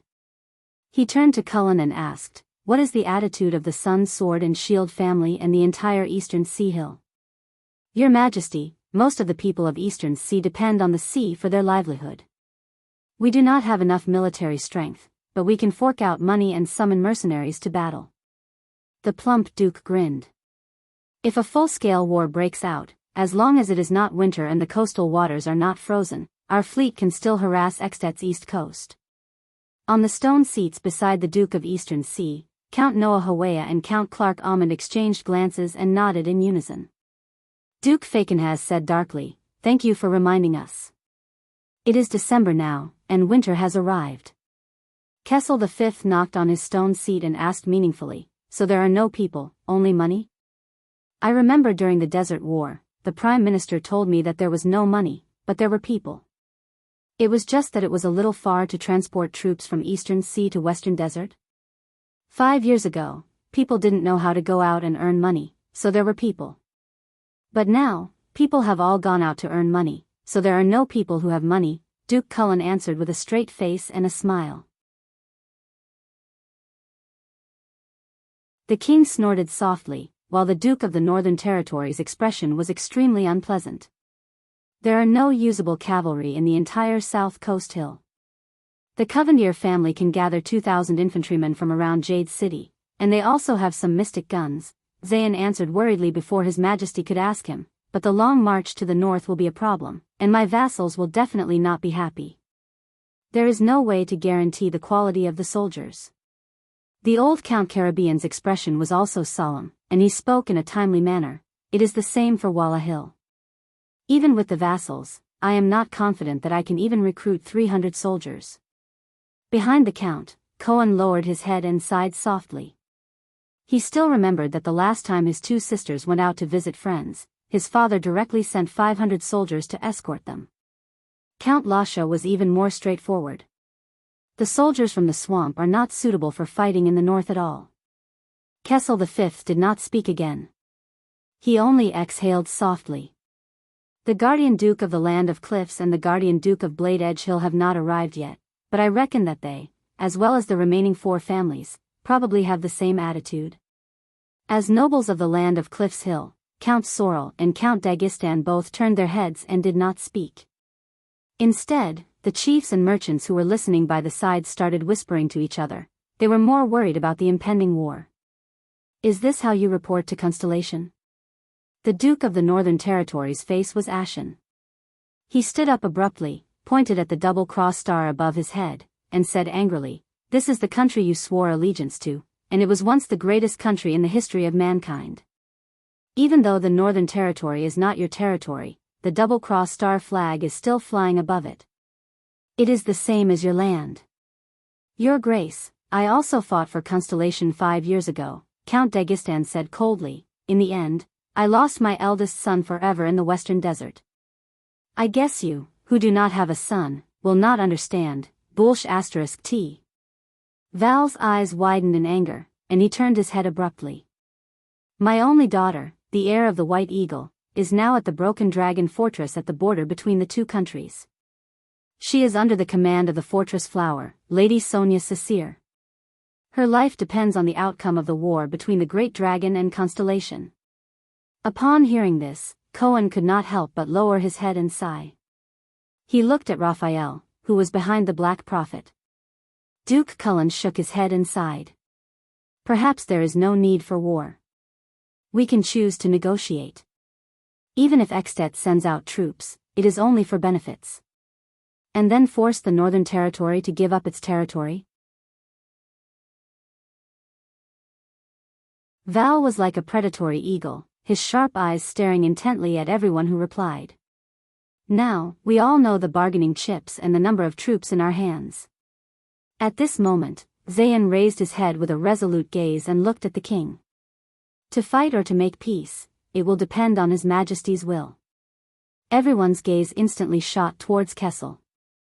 Val's gaze was eager and intense, Cullen's gaze contained a complicated smile, Cyril's gaze was playful, and Zayan's gaze was as calm as still water. So, this is my country? Kessel slowly raised his head. His gaze was as sharp as a knife, cutting through every suzerain. The king can only bring his own regular army and direct vassals to face the entire army of another country? Or else, I have to represent Constellation and accept their possible conditions in humiliation? Cyril Fakenhas laughed sinisterly. Hee, without military strength, we can't fight, but the dignity of the royal family, we can't even talk about it, Kessel V sighed. It seems like it is indeed as Mane of Night said. Kings are all lonely people. At this moment, a loud and furious voice came from the main door of the Hall of Stars. Your Majesty, please take back what you said. With us around, you will never be lonely. As the nobles of Constellation, the descendants of the Empire, how can we retreat even the slightest bit? Amidst the commotion in the hall, a nobleman in his prime, whose left eye was covered by a terrifying scar, and dressed in a yellow-black cloak with a rearing deer, walked up to the 6 stone seats with a cold and arrogant expression. Some of the nobles in the hall, including the commoners, began to applaud enthusiastically, while others either snorted or shook their heads and sighed. Duke Cullen, on the other hand, smiled helplessly. Val and Zayan looked at him solemnly. Cyril Fakenhas laughed and said, One-eyed Dragon of Nanchester, I thought you would only arrive at night.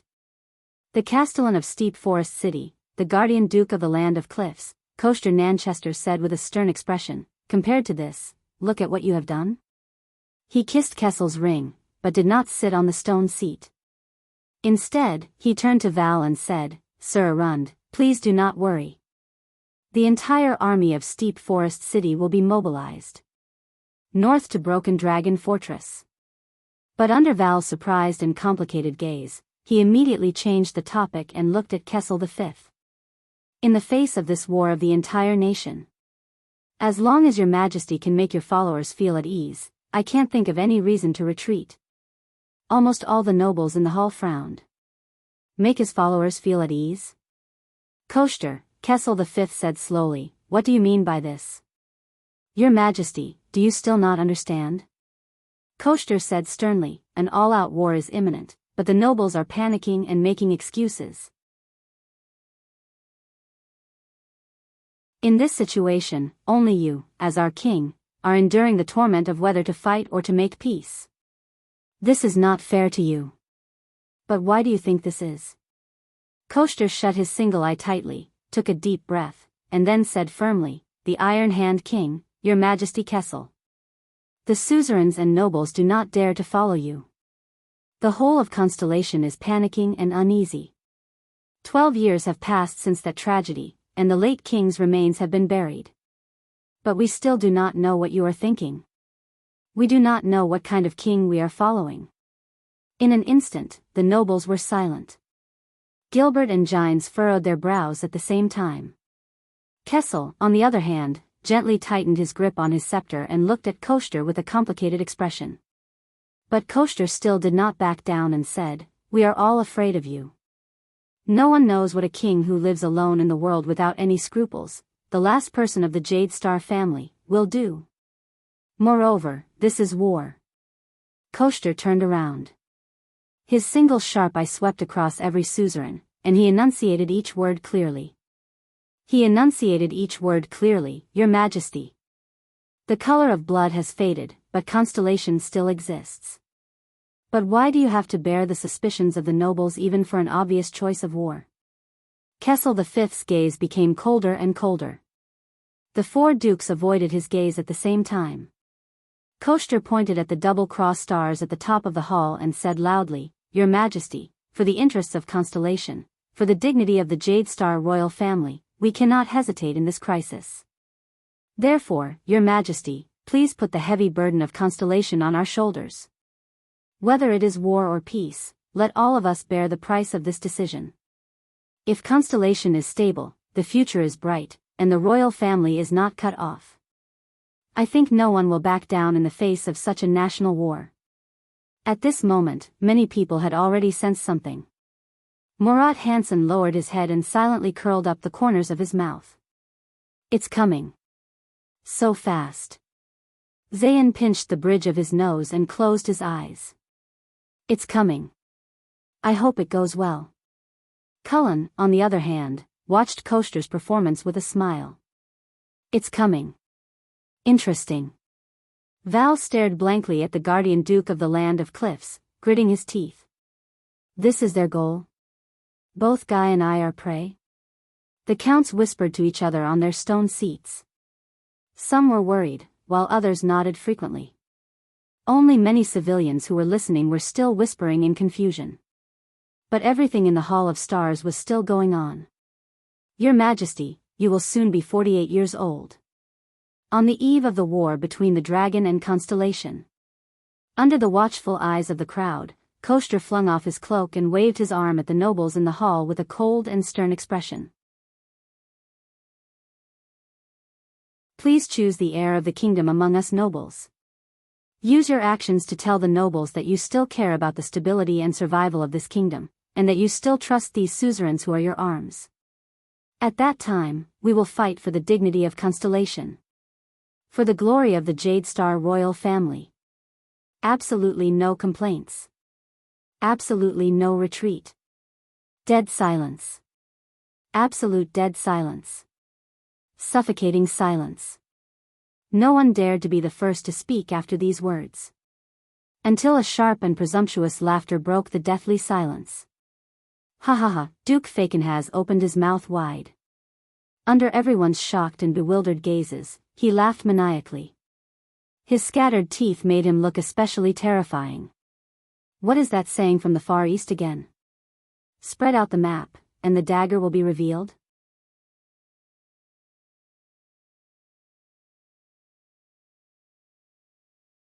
Chapter 62.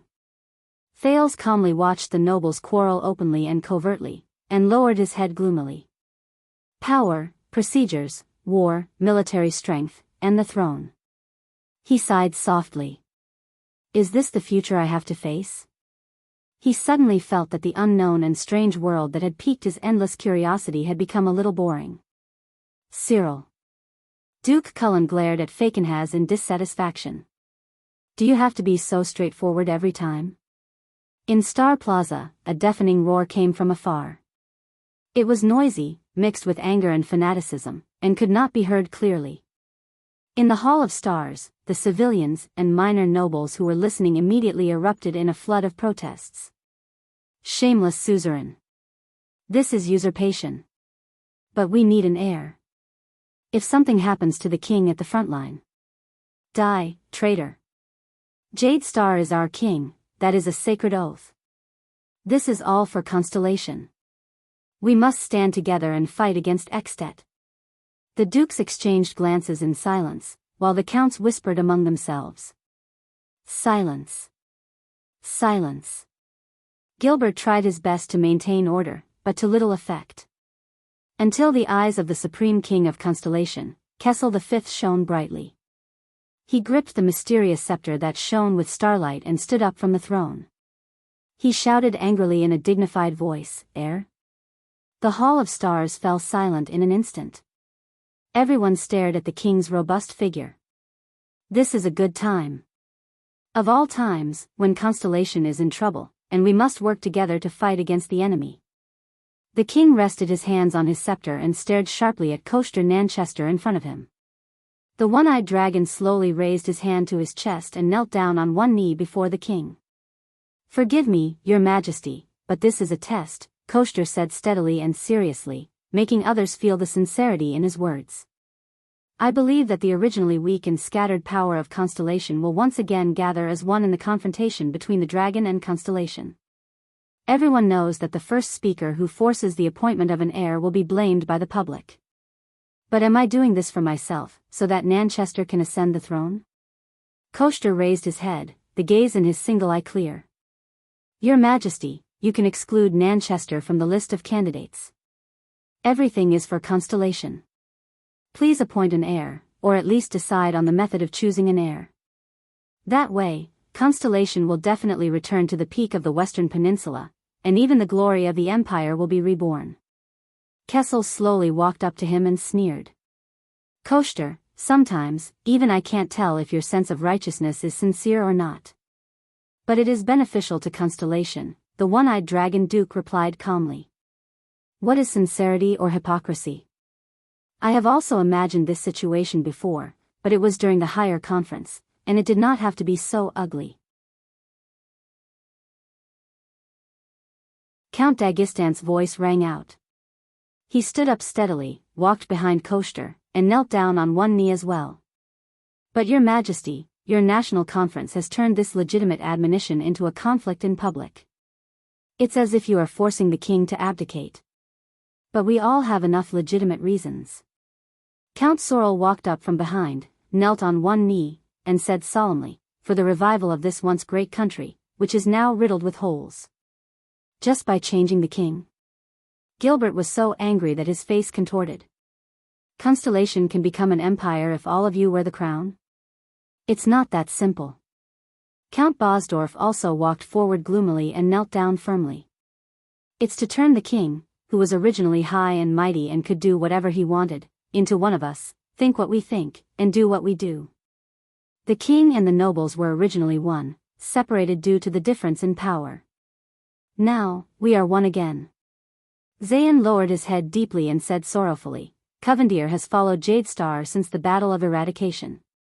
His words and vow will never change. But I think that protecting Constellation's safety and future is also King Tormund I's wish. He will understand.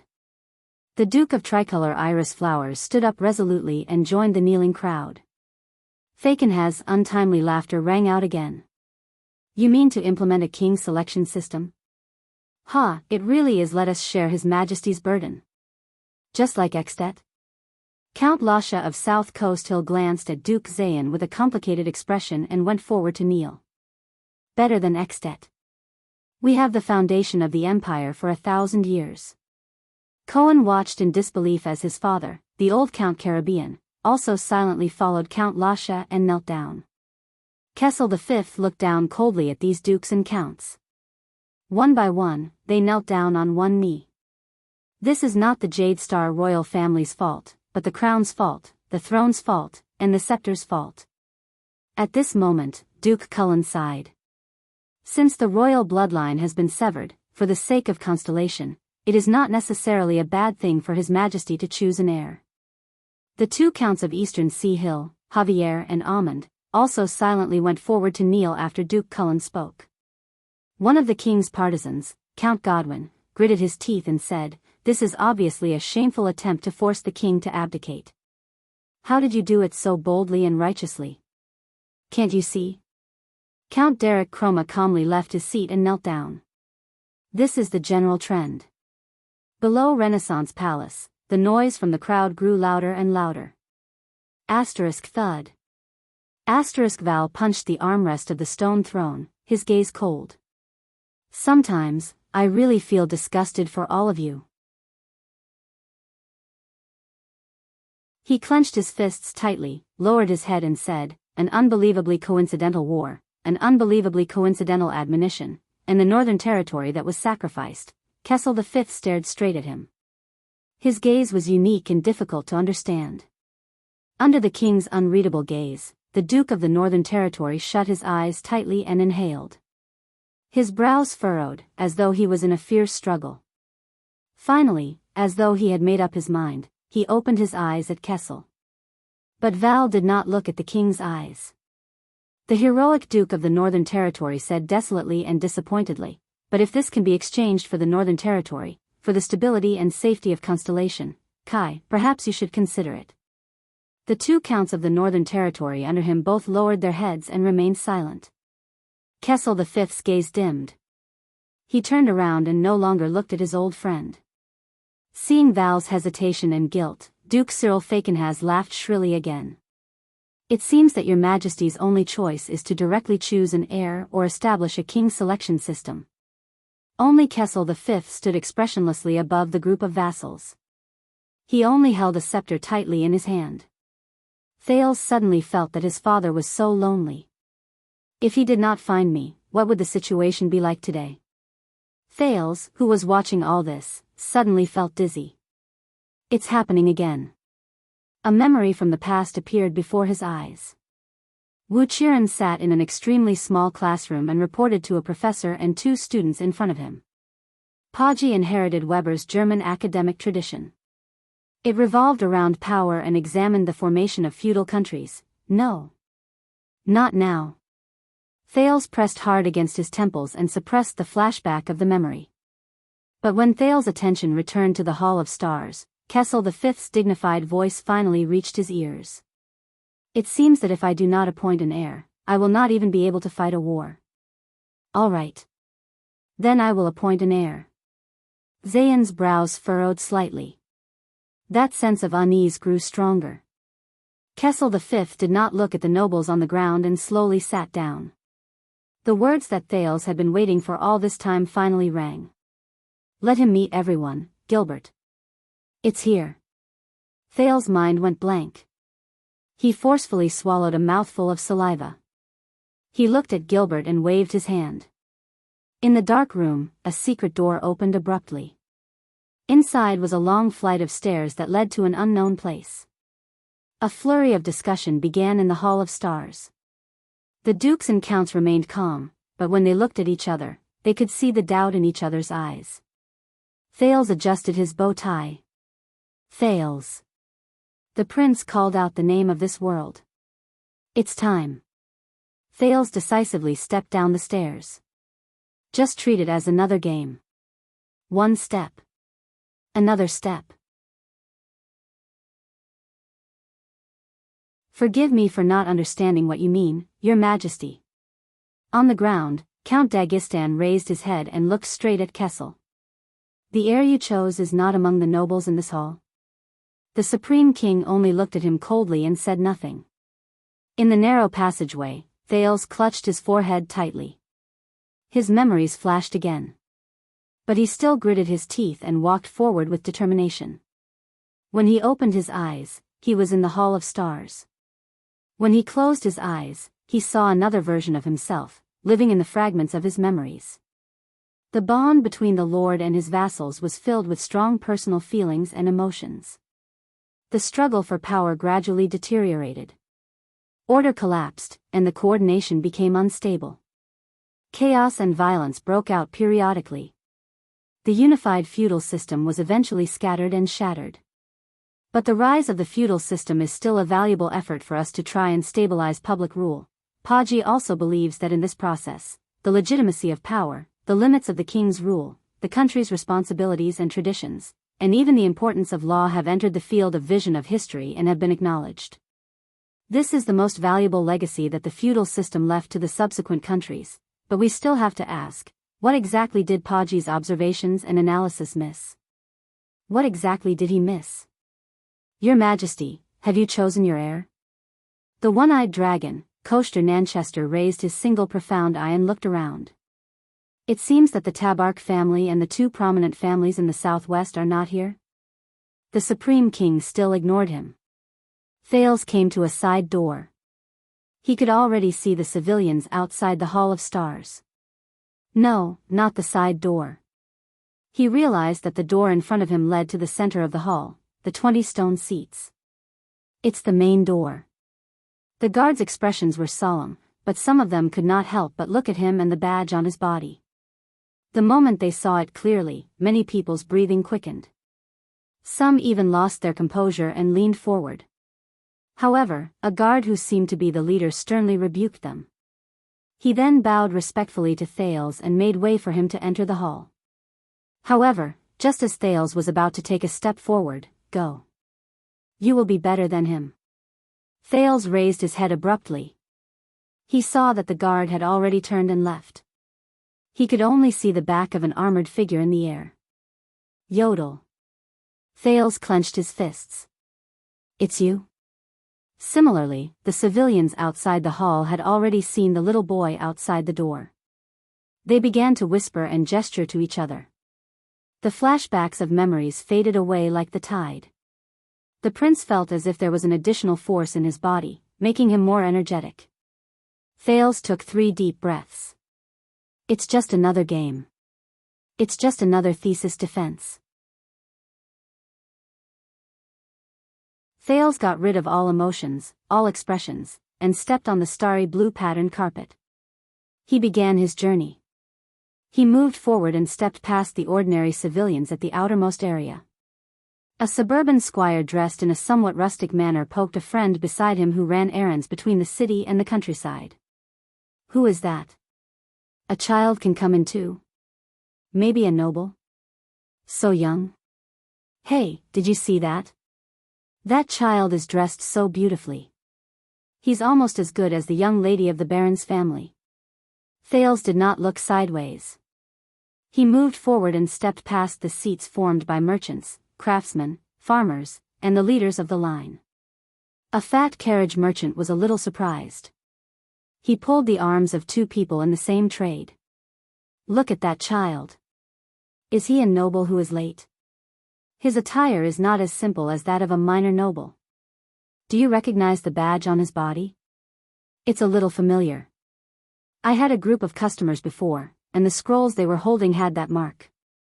Why did he come at this time?" Thales did not stop walking. He moved forward and stepped past the seats formed by honorary military soldiers and government bureaucrats. An inquisitor from a small village in the suburbs saw him. He frowned and lowered his head to whisper in the ear of another signatory from the city hall. "Look at that clan emblem. That's... Oh my God. How is that possible? I think it's impossible too. Are you sure you didn't make a mistake? I've dealt with hundreds of warrants from the king. How could I make a mistake?" Thales ignored him. He moved forward and stepped past the stone seats of lords, barons, and other low-ranking nobles without any support. A baron who was smoking a pipe had a glint in his eyes. He almost bit the pipe in his mouth. He leaned forward and patted his good friend's shoulder. Could that be the 9-pointed star? What? This. Do you think the same as me? More or less. Then now, yes, as expected of the Iron Hand King. Thales did not care. He moved forward and stepped past the stone seats of viscounts, counts, and other middle-ranking nobles. An honorary count opened his mouth in disbelief. He did not need to inform the others. Many nobles had already seen Thales. That is, by the king. How is this going to end? No, there hasn't been any news for so many years. Could it be an illegitimate child who was wandering outside? Then the suzerains, sigh, the waters are too deep, let's wait for a good show. The discussions, noises, and noises from the crowd became louder and louder. In the end, it turned into a commotion and an uproar. People stood up one after another and leaned forward to look at the mysterious boy with the gold and silver 9-pointed star. In the center of the stone seat, Cohen turned his head to look at the source of the commotion. A boy dressed in noble attire with a 9-pointed star pin walked forward with a solemn expression. Cohen looked at the 9-pointed star and froze on the spot. That boy. Why does he have the Jade Star clan emblem? The prince stepped onto the 13 stone seats without changing his expression. Gilbert winked at him. The 3 dukes who were seated saw the boy walking towards them.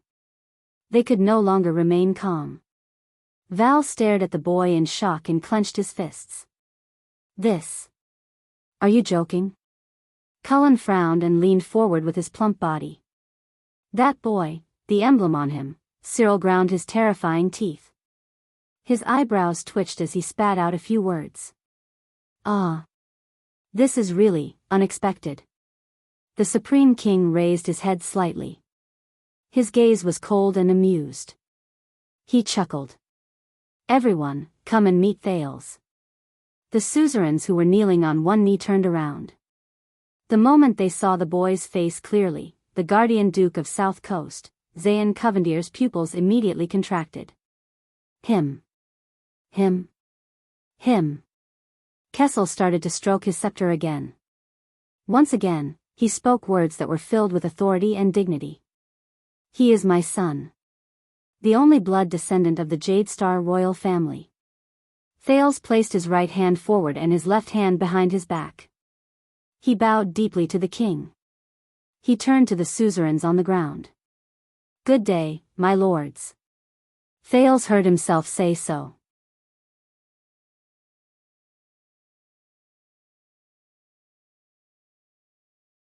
Chapter 63. The suppressed commotion in the Hall of Stars officially turned into an uproar. Be it the commoners, officials, or nobles, everyone rushed forward, wanting to catch a glimpse of the Jade Star descendant who had not appeared for 12 years. Under Gilbert's command, teams of guards, who had been prepared since a long time ago, hurriedly entered the scene. They formed a human wall and raised the anti-charge shields and electric batons that were borrowed from the police station in an emergency. They tried their best to block the crowd and maintain order. Step back. Otherwise, you will be punished for disrespecting the royal family, many guards shouted with all their might. Even though these guards frequently turned back to look at the boy of only 6 or 7 years of age with a special identity, Thales stood calmly. Thales stood calmly in the face of all the gazes in the hall. This is what I have to face, everything I cannot choose. He could not muster up any energy. Even though he was under countless gazes, he was extremely calm. Especially the gazes of the dukes and counts. Doubt, surprise, anger, indignation, contemplation, and obscurity coexisted. Then, they turned into scrutiny and vigilance in unison, cutting at him like a sword. And, the complicated gaze from Zayn Covendier. Zayn felt as if all the blood in his body was flowing against the flow and pounding against his brain. Trembling slightly, he slowly stood up and looked at Thales in disbelief. It's that boy. How? That so-called illegitimate son of Lord Mon. Him. What's more ironic is that I just saved his life from the assassin yesterday. If I had insisted yesterday, or simply not intervened and let him die under the assassin's sword, he clenched his fists tightly and gritted his teeth. No, they haven't lost yet. There's still a chance. However, louder, noisier, and more deafening cheers came from Star Plaza. The news of the Jade Star descendant was finally announced to the entire kingdom. Return to your seats, my lords, Gilbert said coldly. I believe His Majesty will humbly accept your advice and accept your suggestion to appoint an heir. Why does this boy have the 9-pointed star? It's been 12 years. Your Majesty. Count Sorrel could not hide his astonished expression and sat back on his stone seat in a daze. We have never heard of Queen Kia having a third child. Who is this unknown child? Count Dagestan muttered. He sat back on his stone seat and frowned in deep thought. Your Majesty, we still need an explanation. The one-eyed dragon Duke of Nanchester, Koester lowered his head so that no one could see his expression under the shadows. However, his tightly clenched fists never loosened. He suddenly raised his head and glared at Kessel V with his single eye that was filled with rage. At this moment, a boy wearing the 9-pointed star emblem appeared. Are you making a fool out of us? Kessel V did not even spare him a glance. He only stared in another direction. Kia, I understand. That's why you're here. Val furrowed his brows and exhaled softly. He said in a low voice, just like this group of disgusting people, you've also planned this a long time ago. Today's national conference was not held to deal with Extet, but for this child. The Duke of the Northern Territory leaned back and looked at the expressionless Thales, then at the silent king. He said dejectedly, all of you take me for an idiot, don't you? Ha, after all this time, no one cares about Extet and the war except for the Northern Territory itself. He laughed sarcastically. Look, this is the glory of Constellation, the afterglow of the Empire. Kessel V ignored him. The suzerains also avoided his gaze. The plump Duke Cullen furrowed his brows, which was a rare sight. He pondered seriously and solemnly without saying a word. Don't be surprised. This is the Jade Star royal family and the 19 nobles. Duke Fakenhaz laughed dryly. He did not care if he was also scolding himself. He mocked, the pillars of Constellation. Zayn Covendier, who had calmed down, exchanged a glance with Koster. They tried to communicate with Duke Cullen, who was sitting on another stone seat. However, the latter only lowered his head and pondered, as if everything in the outside world had nothing to do with him. Damn old man. The young Duke of South Coast and the one-eyed Duke of Land of Cliffs cursed in their hearts at the same time. He was the initiator of a new star and the one who approved the plan, but he was always the fastest to retreat when an accident happened. Gilbert watched the counts and dukes return to their seats and replied coldly, "Everyone has heard His Majesty's words. Today, at the National Conference, His Majesty will recognize this boy as his bloodline." The middle-aged noble took a step forward and tried his best to suppress his excitement. "The Jade Star royal bloodline will be reborn here, wait." The Duke of Land of Cliffs, the one-eyed dragon Koster, seemed to have just recovered from the shock of losing his composure. He loudly interrupted Gilbert, "We all know that His Majesty had 2 children who unfortunately died 12 years ago, but we still do not know where this boy came from. Perhaps it will have little effect, but we must stop this no matter what. Otherwise, after planning for so long," Thales sighed and looked at Koster. "Are they the ones who, like Gilbert said, look forward to a sudden crisis to change the situation of the kingdom and seize power and benefits?" He swept his gaze across Koster, Zayn, and the counts. Thales lowered his gaze and shook his head slightly. "It's like a farce in a market. But it decides war and peace, and the future of countless people in this kingdom."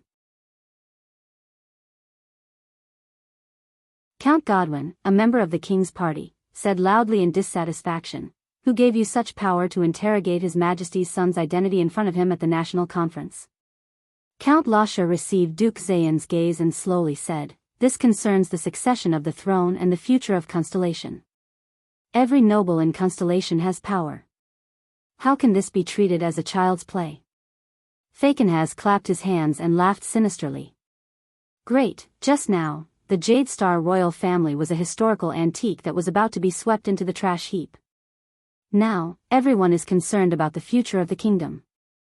Koster and Zayn simultaneously glanced at Fakenhaz in dissatisfaction. "Let this damned farce end quickly." Val held his forehead and suppressed his anger. "No matter what the outcome is, the Northern Territory is still facing the threat of war. Although I know that all of you do not care, and even this crisis is. Anyway, let it end quickly." At the end of his sentence, the Duke of the Northern Territory, whose eyes were burning with anger, shook his head slightly and said mockingly, "Whether it's the king or the suzerains. The Northern Territory should never have counted on you." The suzerains looked at each other and were silent for a while. The voices in Star Plaza grew louder again, spreading all the way to the Hall of Stars. But this time, the reason was unknown. Kessel V tapped his scepter lightly, attracting everyone's attention. The Iron Hand King's expression was calm and indifferent. "Thales, let everyone see who you are." The king's tone was calm, but his words shocked everyone. "Sooner or later, they will all kneel before you, swear allegiance, and become your arms and the pillars of the kingdom." A few counts turned their heads without batting an eyelid, completely giving up on the idea of speaking. "Yes. If this boy really becomes the supreme king of Constellation in the future," Zayn clasped his hands together without batting an eyelid, quickly calculating the day's situation. "If the higher parliament, formed by 19 nobles, does not recognize this child's identity, then, even if it will damage our popularity. This damned national conference," the sound of footsteps rang. Everyone on the stone seats turned their heads and watched the boy walk to King Kessel's side. The boy, who looked thin and pitiful under the gaze of everyone present, but his expression remained calm, even a little absent-minded. He sighed. "I am Thales." In the noisy background, the prince said softly. So, the people in the hall quickly quietened down to hear his words. This was also a technique he learned from giving speeches in his previous life. When speaking in a noisy place, to make others quiet down, not louder than them. Instead, it was to make others have no choice but to shut up so that they could hear him clearly. "I am a bloodline descendant of Jade Star. My father is the supreme king of this country, King Kessel Jade Star. My grandfather is the former king of this country, the king of eternal rule, King 80 Jade Star." He swept his gaze across every suzerain in front of him. He saw the Duke of the Northern Territory sitting alone with a gloomy expression and his head hung low. Val Arund. And the 2 counts of the Northern Territory sitting behind him. He also saw the aggressive one-eyed Nanchester, Zayan, who was staring at him and shaking his head slightly, Fakenhaz, who had a contemplative look in his eyes, and Duke Cullen, who was smiling with his head lowered. All the counts had different expressions, but they all had ulterior motives in their hearts. Even Kessel V, who was holding his scepter with an indifferent expression. Thales suddenly came to a realization. His identity, the succession of the royal family, and even the upcoming war and the safety of Constellation. These were probably never in the consideration of this group of people. As for the casualties in the war, the sense of powerlessness and boredom in the prince's heart grew heavier. Logically speaking, he should follow the instructions and finish talking about his life experience in Mon Manor, then wait for the king and the king's party to finish the rest. But Thales only felt that he was a little dispirited. He did not want to follow the routine anymore. He had had enough of all this. The prince's brain began to spin. The formation of a feudal country, the king and his vassals, strong personal feelings and personal color, the struggle for power, the gradual deterioration, then, he slowly opened his eyes and looked at the suzerains. The corners of his lips curled up. Everyone saw the boy close his eyes. A second later, he opened his eyes and chuckled. Gilbert saw Thales sneer and the fact that he stopped talking. His heart instantly turned cold. Could it be? Although this young man often gave him quite a few surprises, it was better to have fewer surprises on such an important occasion. Thales blinked and spoke slowly. "I can prove that I am of Jade Star's bloodline, but, forget it." Thales swept his gaze over the nobles who were eyeing him covetously and said quietly, "Anyway, even if I can prove that I am a descendant of Jade Star, all of you will still have reasons to object." "Child," Koster said coldly, "do you know what you are saying? If you can't prove that you are the guardian duke of the land of cliffs, Koster Nanchester," Thales said coldly, "isn't everyone well aware of the reason why all of you object so fiercely for Constellation and the royal family, or for your people to be able to wear that crown? This is the national conference. Everyone in the capital city is listening. Who do you think you can fool with your righteous 'I am doing this for Constellation' look?" The crowd in the hall immediately burst into an uproar. Gilbert began to panic. This was not what he had planned.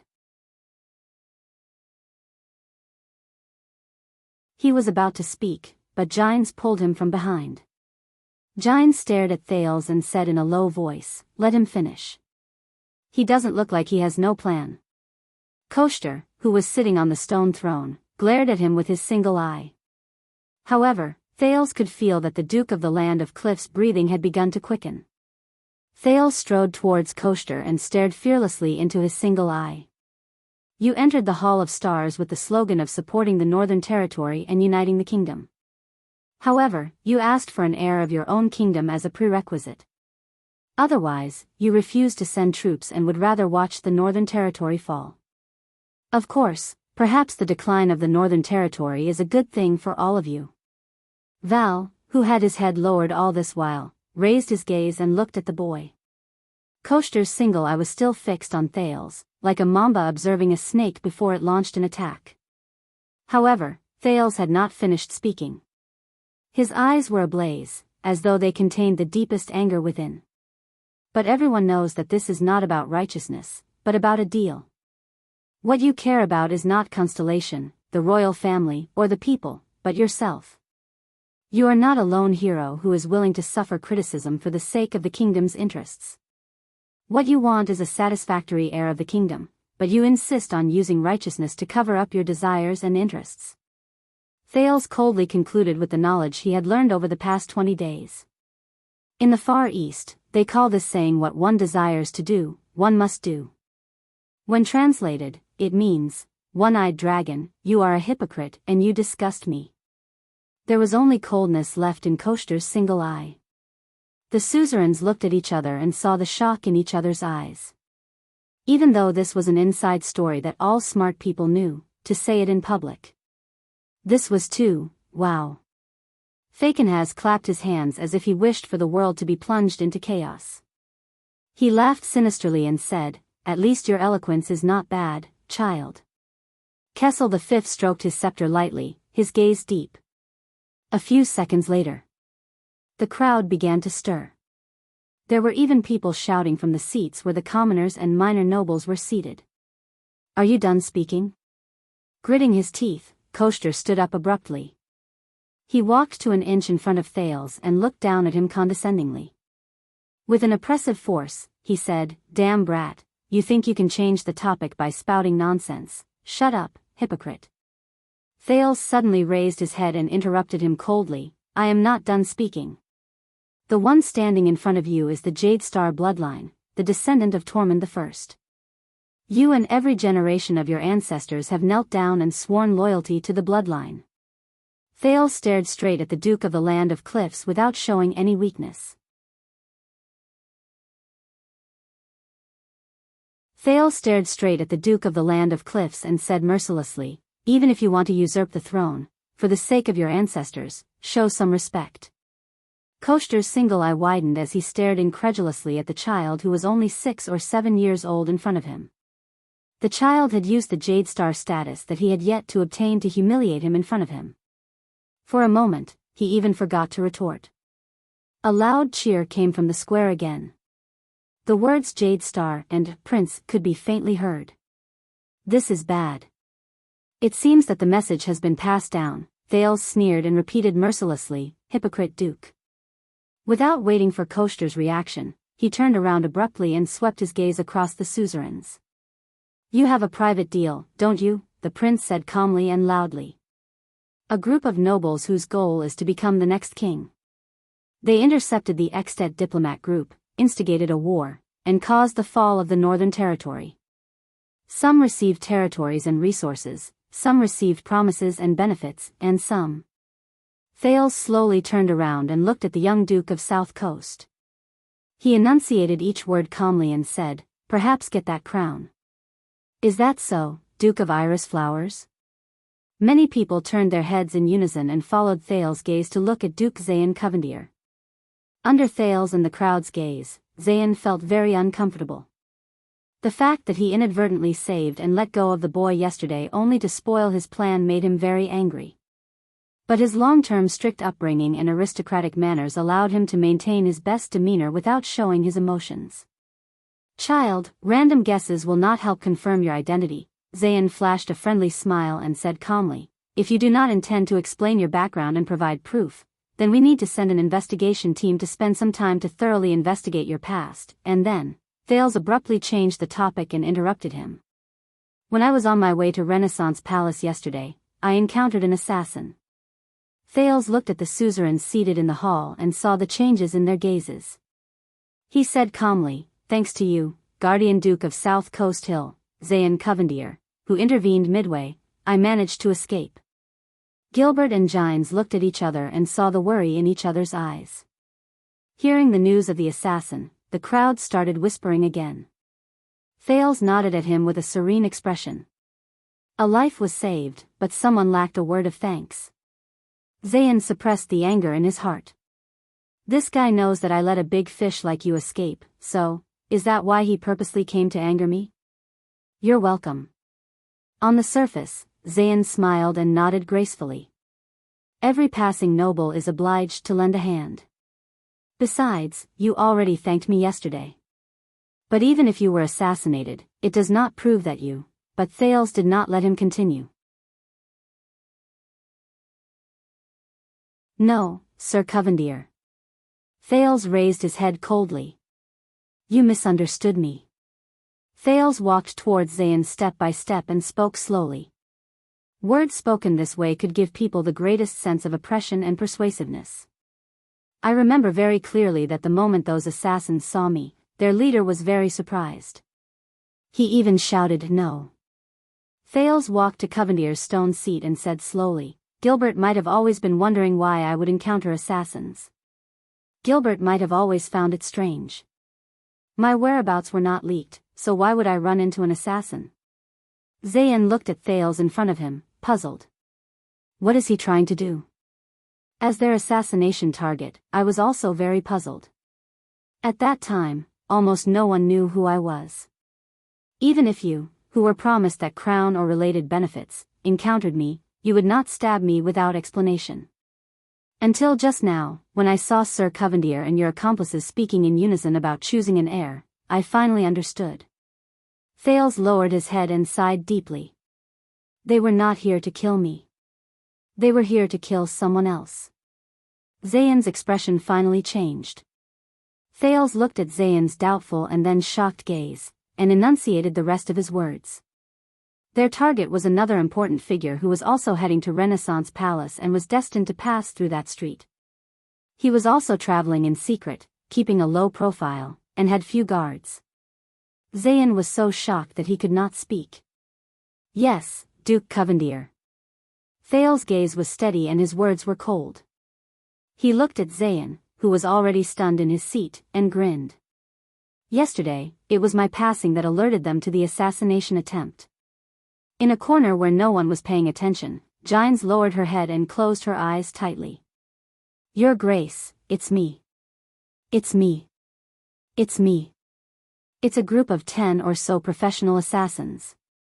They're well-trained, well-coordinated, and well-hidden. They have psionic humans with them, and they're equipped with military crossbows. They're protected by supreme-class elites, and they're professional assassins. Thales narrowed his gray eyes and spoke softly. Saved your life. He placed his last chess piece. So, you owe me a word of thanks, Duke Covendier.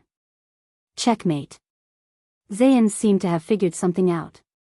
His face gradually turned pale, and his back subconsciously leaned against the stone seat.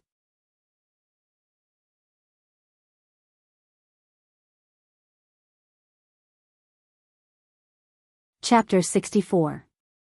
But Thales had yet to finish his sentence. Since the assassin's target was you, then who would want your life? Your Grace, why don't you think about it? Thales' voice was like a hammer covered with iron spikes, pounding on Zayn's heart. What were you going to do that day? Who were you meeting? Who knew of your whereabouts? Zayn exhaled deeply. He did not reveal his emotions, but the scene of that day uncontrollably appeared in his mind. He saw that Gilbert was among the people who were attacked. In order to buy people's hearts, he helped. Those assassins. That boy. And those people who knew he would go there. Thales coldly enunciated each word. Was it those people who you thought were your allies? Those who worked together for a better constellation? The ones who promised you a bright future? Thales turned his head and sighed. That's true. Among those who are qualified to sit on the throne, you are the youngest, the best image, the most popular, and the most likely candidate. Did they also tell you that? Thales turned his head around and sighed. The breathless crowd finally began to make a ruckus.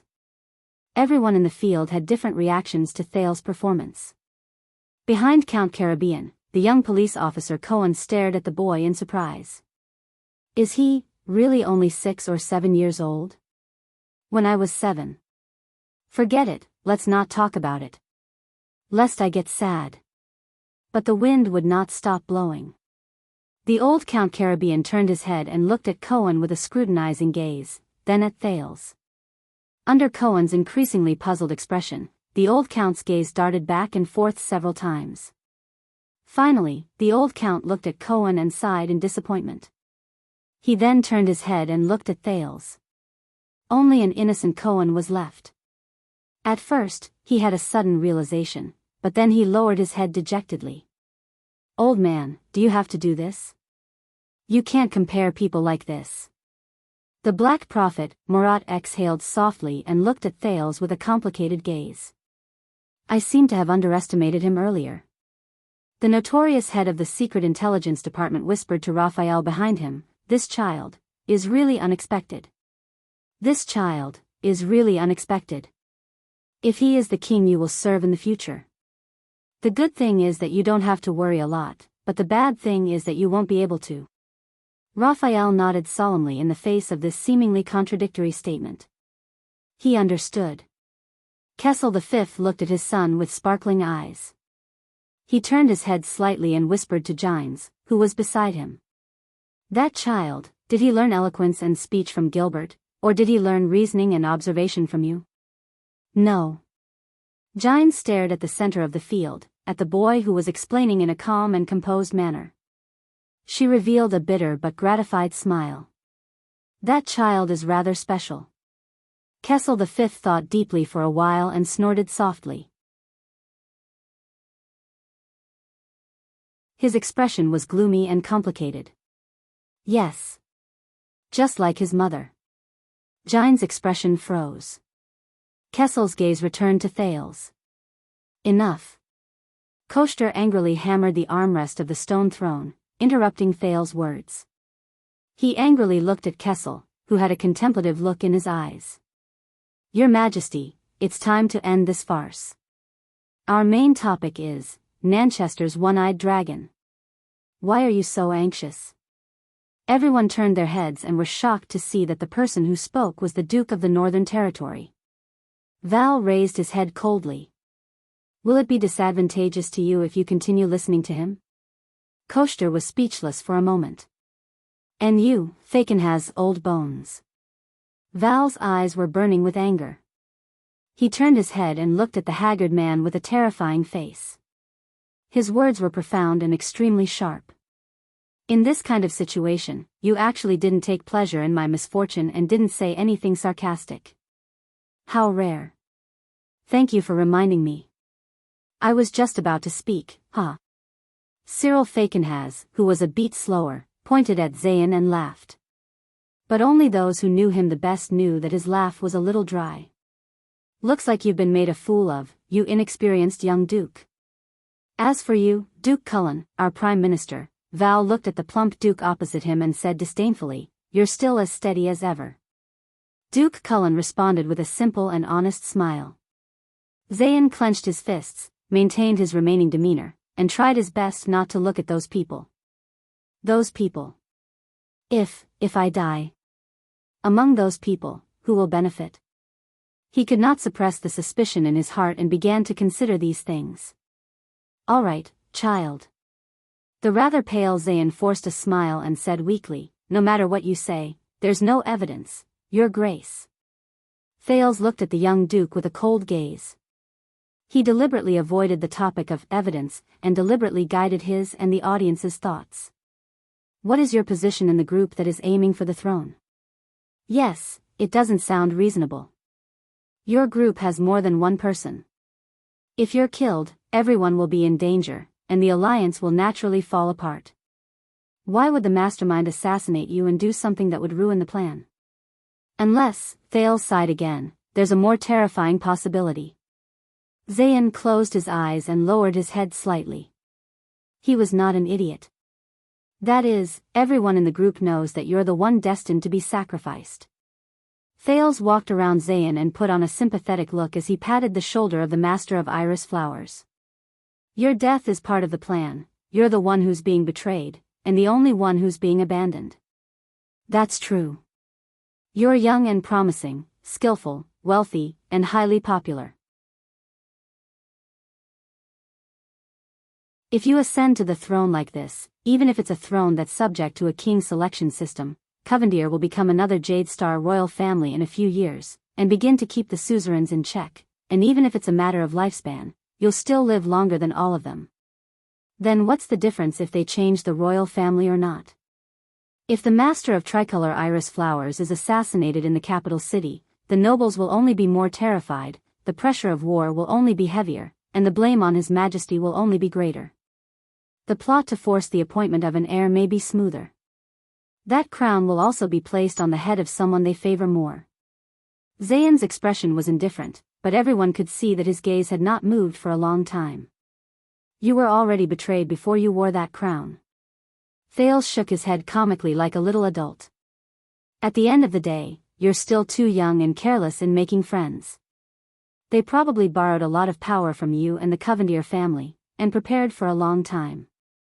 But no matter what they promised you, Thales walked back to Kessel's side and said coldly, they're not prepared to fulfill their promises. Please think carefully and reconsider your position. You're a smart man, who would you rather choose as an ally? Who is going to be the king, and who is going to be the most beneficial for the flourishing of the iris flowers? Zayan did not speak again, nor did he look at Thales. He just stared at the floor in front of him, as if he was particularly interested in the patterns on the floor tiles. At this moment, Thales suddenly turned around. He looked at the lords on the stone seats and shouted in a strange voice, kill them all. Don't move. Many of the suzerains frowned. Thales' gaze carefully swept across each person's face, as if he did not want to miss even a single pore. He said coldly, don't move, those who betrayed Zayan, don't turn your head, don't shift your gaze, look into my eyes. I can smell your guilt and fear from your expressions. Zayan also raised his head abruptly and looked at the suzerains. Some of the suzerains held their breaths for a moment. But in the next moment, Thales suddenly relaxed. He spread out his hands and said with a smile, don't be nervous. I'm joking. Some of the suzerains breathed a sigh of relief. Looking at Thales, they either secretly gritted their teeth or clenched their fists tightly. Was he doing it on purpose? But when you see the example of iris flowers, you'll understand. Thales looked at the suzerains and his expression became serious again. Once the Jade Star heirs die out, no matter which rich or distinguished family ascends to the throne, whether they are weak or powerful, the new royal family will eventually become the suzerain's next target, regardless of whether they are weak or powerful. Without external enemies, all of you will kill each other on the unbalanced scales of power until Constellation is destroyed. I don't care who among you hatched this conspiracy, this plan, and I don't care who wants the throne. After all, in the eyes of many, since the end of the royal family is a foregone conclusion, they naturally have to choose the future that best suits their own interests. But I'm already standing here. For the stability of Constellation, and for your own interests. The continued existence of the Jade Star royal family is the stability of Constellation, and the greatest hope. Everyone, for everything, please be like your ancestors and support Jade Star, support me. The crowd's discussions grew louder, and many people began to applaud. As if by coincidence, the cheers from the plaza also came in waves.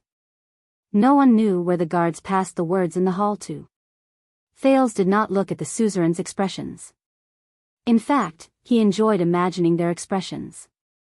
Gilbert finally let out a long sigh and said softly to Thales, who was walking back. What a deep impression, young sir. The threat of iris flowers has been eliminated amid suspicion, and the power of the great antler deer has also been greatly reduced. Gilbert lowered his head and asked quietly, but how are you so sure that those assassins were after the iris flowers? Of course I can't be sure. Thales smiled at him and looked at Zayan, who was deep in thought in the distance. His eyes shone brightly. But he doesn't know either, does he? Everything has to be focused on the main point. The important thing is not those assassins, but that Zayan saw those assassins with his own eyes. Sensing Kessel V's solemn gaze, the rather pressured Thales tried his best to maintain his breathing. He said briskly, just like just now, the important thing is not whether my identity can be recognized, but who is not willing to recognize my identity. Under Thales' puzzled gaze, Gilbert could only heave a long sigh and whisper, I still have to say something. Even though it was satisfying, what you did just now was not a wise way of governing. You will understand in the future. Stop spouting nonsense here. This is meaningless. The furious one-eyed dragon, Duke Nanchester, slammed his stone seat hard and swept his gaze across the crowd in an oppressive manner. Have all of you forgotten? Up until now, he has yet to prove his identity. His Majesty has not had an heir for 12 years, and a 6 or 7-year-old child suddenly jumped out and said that he is a descendant of the royal family. He even spouted nonsense during the national conference. Duke Coaster Nanchester, why are you still bothered about my identity? Thales sighed and interrupted him loudly, do you still not understand? My father has prepared everything a long time ago. Thales lifted his head slightly and flashed an innocent smile. I thought that a hypocrite like you, who worries about the country and the people, would be overjoyed by the return of the Jade Star bloodline. An ominous feeling assaulted the one-eyed dragon's heart. At this moment, the crowd began to clamor again. A new person stepped into the Hall of Stars. Thales turned his head and his eyes immediately lit up. A graceful, gentle, and alluring lady draped in a dark-colored priest robe with half a red sun draped over her shoulders. Accompanied by a nervous little female priestess, she slowly walked out of the passage that the guards had forcefully blocked off. Many commoners knelt down devoutly and lowered their heads to pray to the lady. The moment the nobles saw the half-red sun, many of them understood something. Very good. Fakenhas narrowed his eyes. The king, the nobles, and the gods. The 3 pillars of constellation are all here. The moment the Duke of the Northern Territory saw the newcomer, his pupils shrank abruptly and he could not help but lean forward. Count Caribbean solemnly stuck his head out and whispered to his wife and nephew, Count Derek Chroma, who was equally shocked at the moment, from now on, be careful with your words and actions. Things have already gotten out of the suzerain's control. I'm afraid that the gods are also involved. Under the watchful eyes of the crowd, the spokesperson of the Sunset Goddess on Earth, the head ritual master of Sunset Temple, Wuxia Arund gracefully stepped onto the stone seat area. Wuxia. Val Arund was stunned. His originally desolate expression gradually became complicated after he saw his sister. It's been so many years, but the head ritual master did not look at her own brother. She only walked forward slowly. Koshter's expression was unpleasant.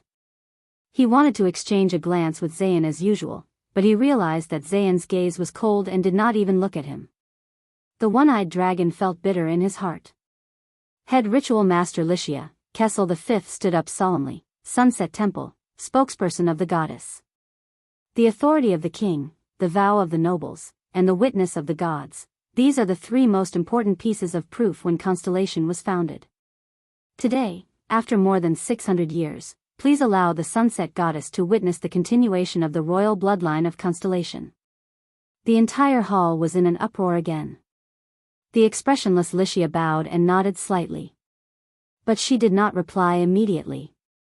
Instead, she knelt on her back and closed her eyes. Thales looked curiously at the head ritual master who did not seem to like him very much. Is she communicating with the gods? But suddenly, an indescribable feeling assaulted Thales' heart, making him feel very uncomfortable. A sound that sounded like ringing in his ears suddenly rang. Beep, he was horrified. Resisting the desire to cover his ears with his hands, he looked around. But the people in the hall, whether nobles or commoners, did not make a sound, nor did they show any signs of impatience. Could it be, until the ringing in his ears disappeared? The people around him were all normal. It seemed like he was the only one who heard the ringing in his ears. The transmigrator had never known what kind of existence the gods of this world were. But now, Thales had one more doubt in his heart.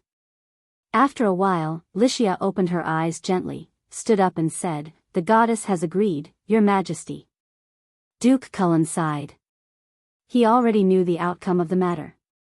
Koshter clenched his fist tightly, a cold glint flashed in his single eye. Fakenhas laughed dryly. Zayn, on the other hand, looked thoughtfully at Thales, who was the center of attention. Kessel V nodded lightly. Suddenly, he grabbed Thales' hand. The transmigrator was shocked. "Come with me," Kessel said in an unquestionable tone, "your bloodline should be seen by all the people of Constellation." Thales was dumbfounded as he allowed Kessel V to pull him down from the round platform formed by the stone seats, and towards the balcony overlooking Star Plaza. To be honest, he was really not used to it. Perhaps it was because, from the bottom of his heart, he had not yet regarded this strong man as his father. The other 19 nobles and suzerains on the stone seats stood up one after another and followed the king and his son to the wide balcony. Many of the surrounding nobles wanted to follow, but were mercilessly forced back by the defense shields and electric batons of the guards. Thales walked to the edge of the balcony and looked down. It was afternoon, the sky was just right. He immediately held his breath. People.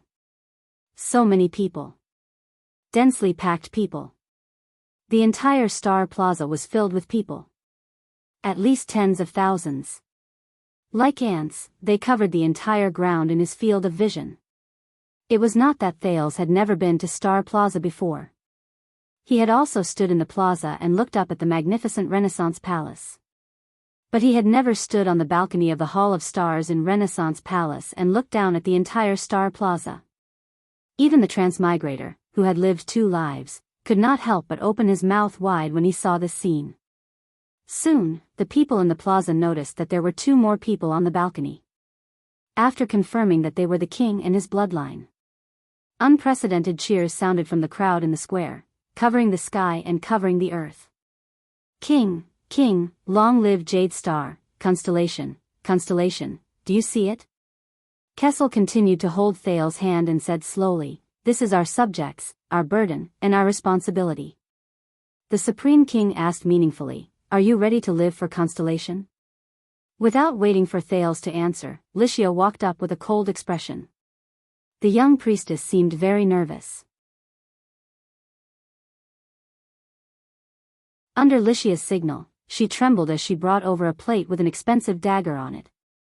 Bloodline ceremony? Supported by 2 attendants, Duke Cullen walked to the balcony and shook his head. I have not used this ceremony for almost 200 years. When was the last time? Prince Kira's bloodline recognition ceremony? No one answered him. The Duke of the Northern Territory stared blankly at his sister, whom he had not seen for many years. But Wuxia did not even look at him. The charming high priestess slowly walked between the king and Thales. Under the gaze of the entire plaza, Kessel gently picked up the dagger, cut his left index finger, and put the dagger back. The priestess placed the plate in front of Thales. She was only 11 or 12 years old, but it seemed to be her first time in such a situation. She was so nervous that she trembled. Don't be nervous, it's okay. Thales smiled at her, picked up the dagger with the red sun symbol, and cut the palm of his left hand. Wuxia expressionlessly reached out with both hands and grabbed the king and Thales. Then she raised her head. It was completely different from the long prayer ceremony that Thales had expected. Because in the next moment, Wuxia's eyes instantly erupted with a strong light that was exactly the same as the one in the stone house. The people on the balcony and behind the balcony who were fighting to watch immediately quietened down. More commoners began to kneel, closing their eyes and praying towards the light in the middle of the balcony. The light became stronger and stronger. Even the people in the plaza could see it clearly in broad daylight. Almost all the commoners in the plaza had no right to enter the Hall of Stars. Almost all the people in the plaza knelt devoutly and began to pray in the direction of Renaissance Palace above their heads. The pious kneeling of the believers caused the entire Star Plaza to change color and surge like waves from the balcony of the Hall of Stars. But Thales did not have the energy to look at this spectacle. The prince was shocked to see that the blood on his and Kessel's hands were floating under the light in the eyes of the high priestess. Then, they connected to form a red light. This is... Thales looked at the light in confusion.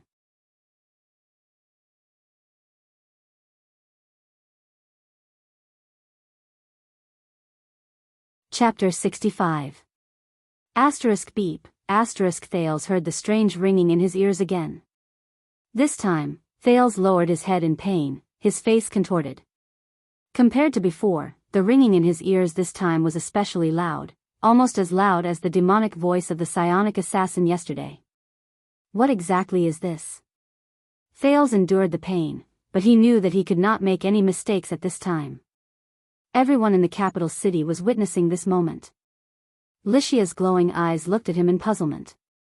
The light grew brighter. It was so piercing that everyone on the balcony raised their hands or turned their heads.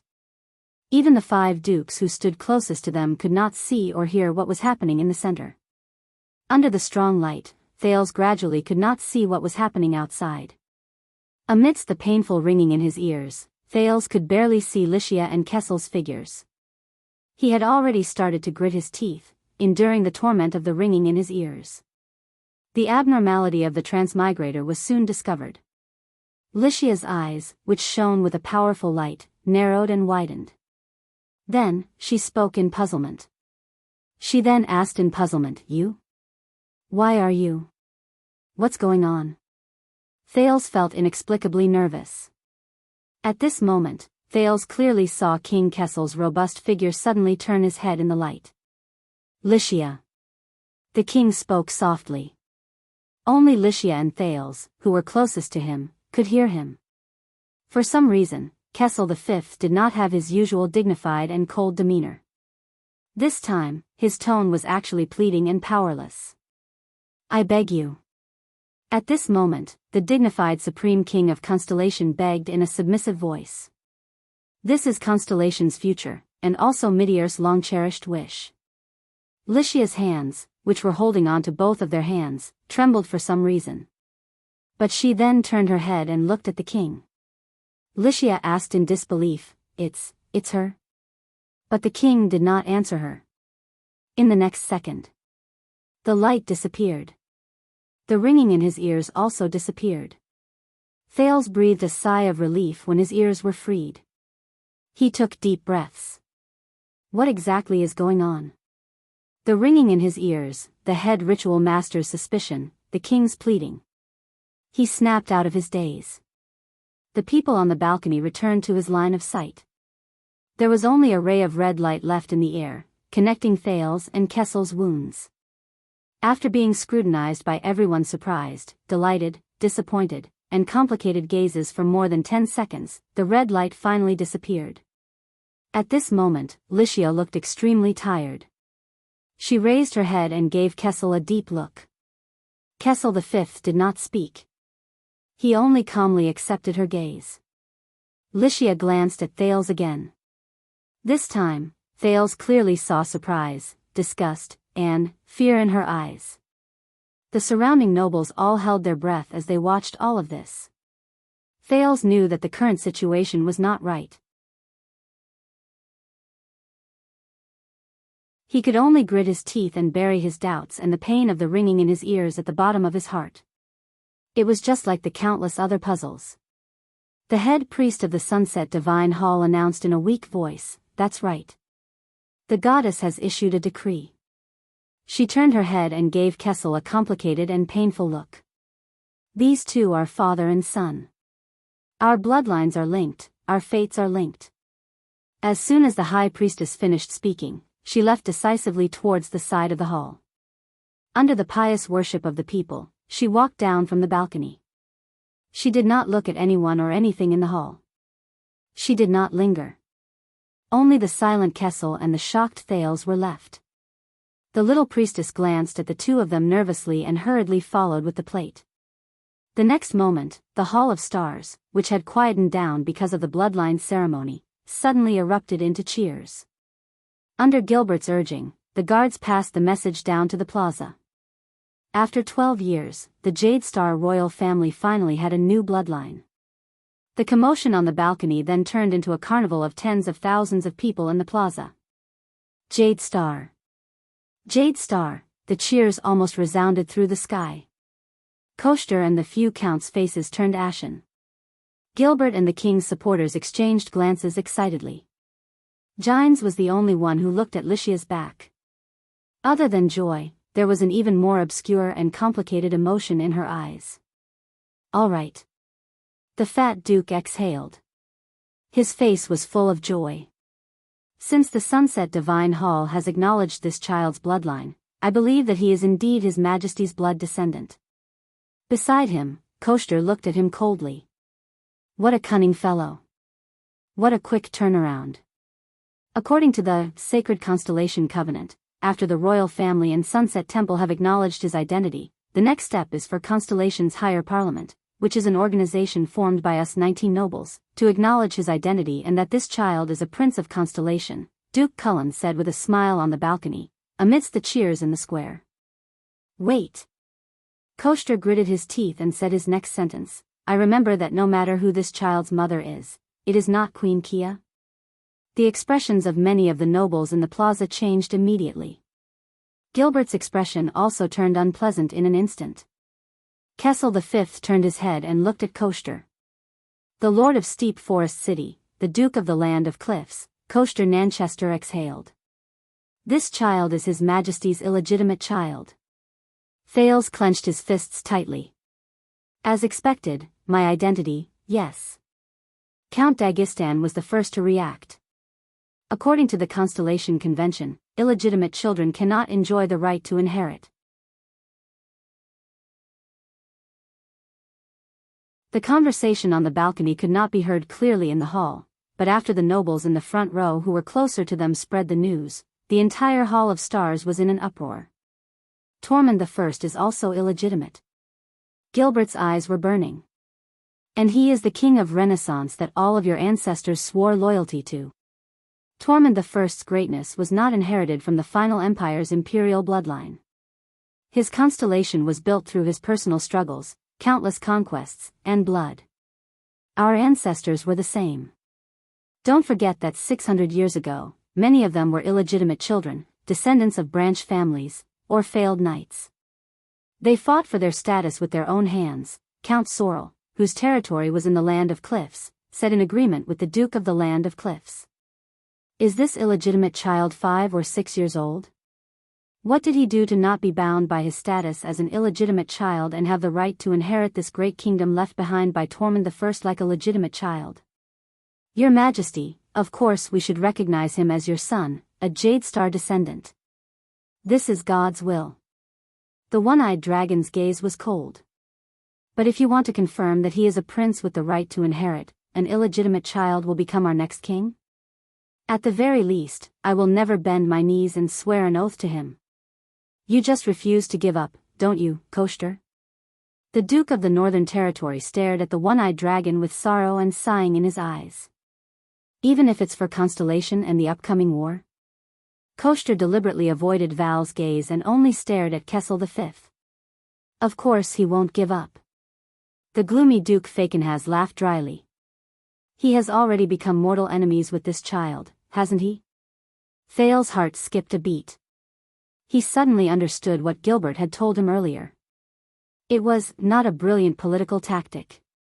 He had just angrily rebuked Nanchester and lured out the secret organization. Then, he turned to Covendier.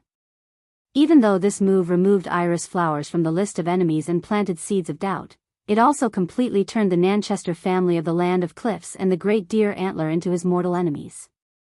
If Koster Nanchester's initial goal was to fight for the greatest interests of the noble group against the royal family that was destined to have no heir, then now, the Great Deer Antler's goal had changed to not letting Thales inherit the kingdom. This was for the future survival of the Great Deer Antler.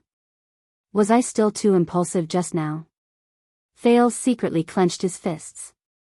The one-eyed dragon took a step forward on the balcony.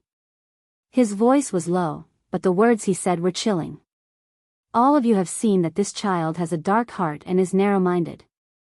He is still brooding over the assassination and has become suspicious of all of us. That is why he fabricated the so-called plot of us usurping the throne out of thin air. Do you think that when he ascends the throne in the future, he will easily let all of you off?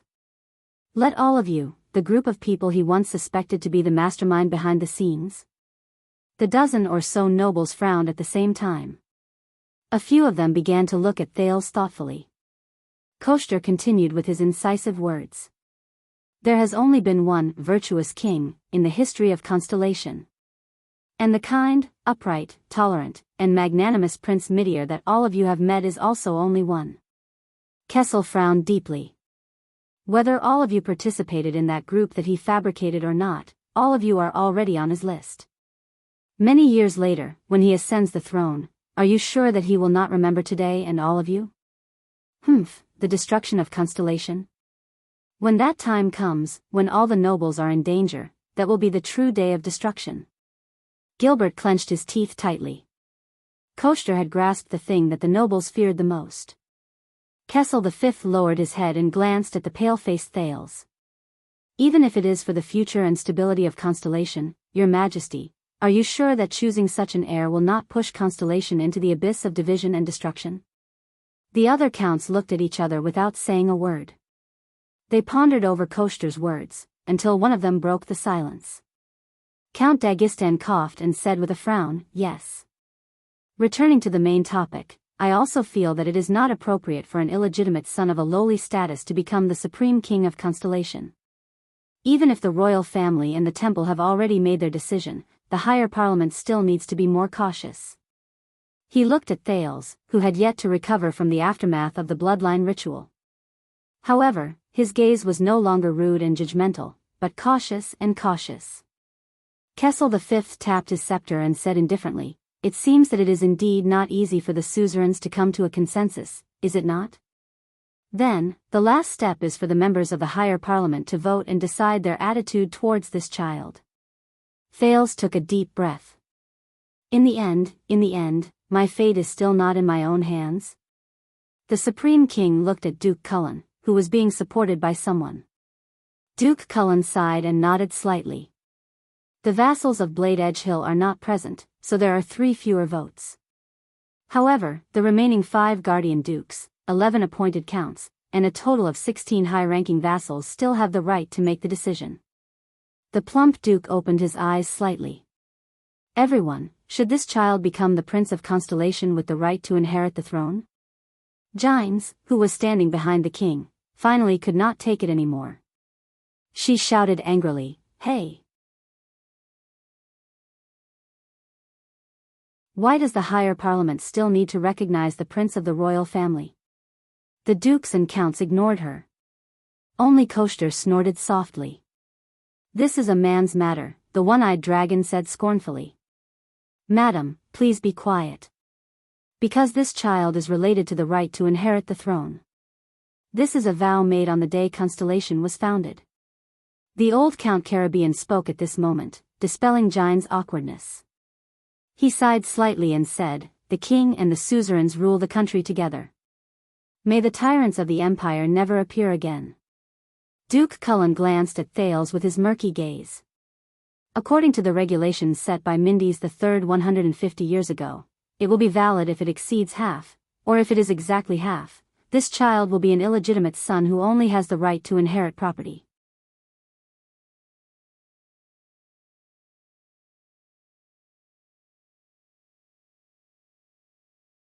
Chapter 66.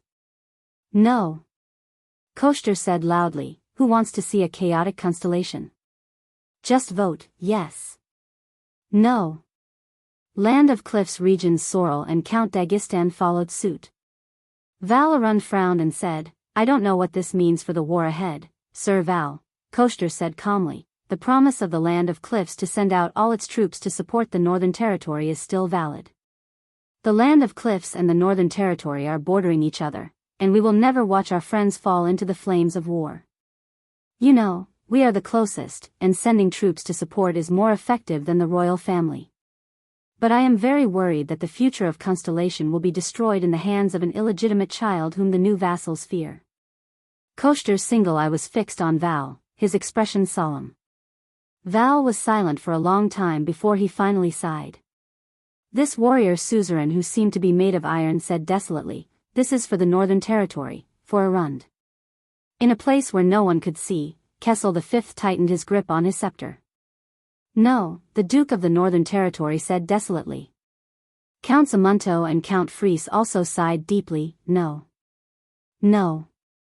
6 people object." Duke Cullen said expressionlessly. Gines looked at the Duke of the Northern Territory in disbelief.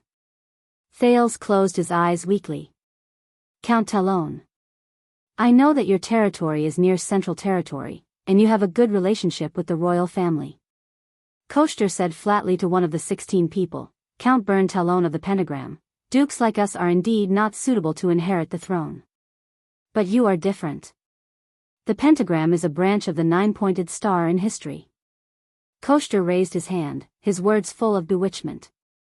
If the king does not have an heir, I believe you are also on the list of candidates. Everyone's gaze was on Count Talon. Bern Talon was drenched in cold sweat. He looked at Kessel V, but the latter only stared back coldly. Of course, as a strong contender for the throne, will this child think that you are also involved in those so-called conspiracies? Koshter said with a smile. Thales was anxious and was about to speak, but the king held him down. Bern, just follow your heart. Kessel V closed his eyes and said solemnly, after all, a pentagram is not a nine-pointed star. Bern Talon hesitated, took a deep breath, and finally said dejectedly, I'm not sure. The Talon family forfeits. Many of the lords frowned again. Koshter smiled silently. The pentagram's Talon family was the only family among the 13 distinguished families that was not located near the territories of the 6 great noble families. Talon family was located near the central territory of the royal family and had always been a strong supporter of the Jade Star family. But now they, at this moment. Everyone looked over in surprise. The one who spoke was Zayn Covendier, who had been silent for a long time. He was the first to agree with Thales. The Duke of Iris Flowers, Zayn, who ruled South Coast Hill, stared coldly at Koshter, whose face was filled with astonishment and then turned cold. Thales stared at him in a daze, but he had no intention of returning Thales' gaze. Count Caribbean and Count Lasha nodded and stepped forward together. Looks like your strategy is still effective, Gilbert said to Thales in a low voice. Under such circumstances, you still manage to gain valuable support for us. Duke Fakenhaz of Western Desert Hill. His shrill laughter suddenly rang. Haha, I vote aye. No. No. Chroma and Bosdorf's voices also rang out.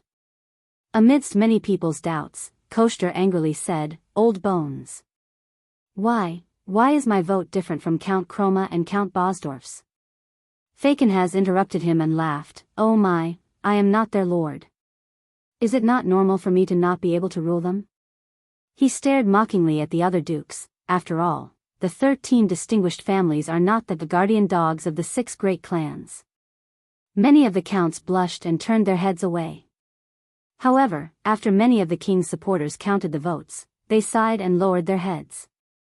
8 are against, 4 are in favor, and 1 abstained. Duke Cullen said with a trembling voice, there are 16 people present. Since half of them are against, it looks like there is no need to continue. Gilbert sighed softly. Thales could only smile bitterly as he listened to the results. Am I still too naive? For some reason, Kessel V was still expressionless at this moment. He could only lament that he was, after all, the supreme king. In a corner not far away, Marat chuckled softly. The leader of the kingdom's secret intelligence department whispered, It looks like even though that child's performance was very exciting, we still have to use the backup plan. Are you ready? Raphael tightened his gloves and said cheerfully, even though there were some accidents, it is foolproof. Koshter smiled and looked at the suzerains, who had different expressions on their faces, and said, since the results have been decided, everyone, please put away your guilt. Personally, this is for your family. Publicly, Koshter glanced at Gines, who was gritting her teeth, and Thales, who had a defeated look on his face, in contempt. Constellation cannot be ruled by ignorant women and children. At this moment, a chilly and mellow young woman's voice came from the far end of the hall. Ignorant women and children? There was a commotion in the crowd. The nobles on the balcony turned their heads one after another. After seeing who it was, they started whispering to each other. However, I am ignorant. The chilly female voice seemed to have a magical power that could pass through the crowd. And also young and childish. Thales stuck his head out curiously. And it's a woman. Under the reprimand of the guards, the crowd parted. From the crowd, a young girl of about 14 or 15 walked out. She had beautiful chestnut-colored hair, and one could still see the tenderness of her pretty face. At this moment, the young girl's face was cold and stern as she stared intently at the people on the balcony. She wore a dark black cloak, leather boots with spurs, and a purple and black hunting outfit, which was very eye-catching. On her left shoulder was a brooch that seemed to have a blood-red crescent moon on it. But for some reason, Thales felt that the chestnut-haired girl's cold and stern expression seemed to be an act. The crowd's discussions grew louder. Many of the suzerains saw the blood-red crescent moon and started whispering to each other, while the dukes frowned without exception. Behind the chestnut-haired girl were two nobles. One of them was a middle-aged man with flaxen hair and a smile on his face. His clothes were embroidered with a golden sunflower. The other was a middle-aged man with long hair and gloomy eyes. On his sleeves was a three-tailed fish. The fish opened its mouth savagely, and inside it were densely packed sharp teeth. "But it is I, the ignorant woman and child that you speak of." The young girl walked up to Koshter, who had a surprised expression on his face. She raised her head arrogantly and looked at the one-eyed man who was a head taller than her in an overbearing manner. "The ruler of Constellation, Blade Edge Hill." The chestnut-haired girl's voice turned cold. "Do you have any objections, Duke Nanchester, whom we are meeting for the first time? You are Blood Moon, Tabark family." Koshter stared at her in disbelief. His only eye flickered with uncertainty. The Duchess of Blade Edge Hill? The chestnut-haired girl no longer paid attention to him. Instead, she walked straight up to the king and knelt down on one knee. "Lionel Tabark." Kessel sighed. With a nostalgic expression, he extended his right hand. "The last time I saw you was about 12 years ago. You were only 3 years old then. I remember Sonia bringing John's body back to Eternal Star. She held you in her arms and tearfully told me that you were the next Duchess of Tabark." Duchess Lionel Tabark, the unsmiling young girl, kissed the king's ring gently and solemnly said, "Your Majesty, I will never dare to forget your kindness to the Fortress Flower and the late Duke of Star Lake." "Is this the orphan of the Tabark family whom the Duke of Star Lake rescued from the hands of the rebel army during the Bloody Year?" Duke Val looked at the determined young girl who was even younger than his own daughter and sighed. "The southwest is far and the journey is arduous.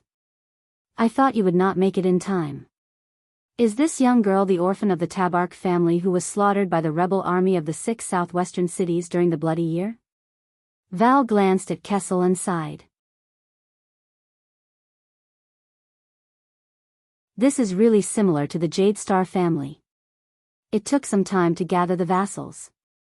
It also took time to gather the soldiers." Lionel bowed respectfully to Iron Eagle.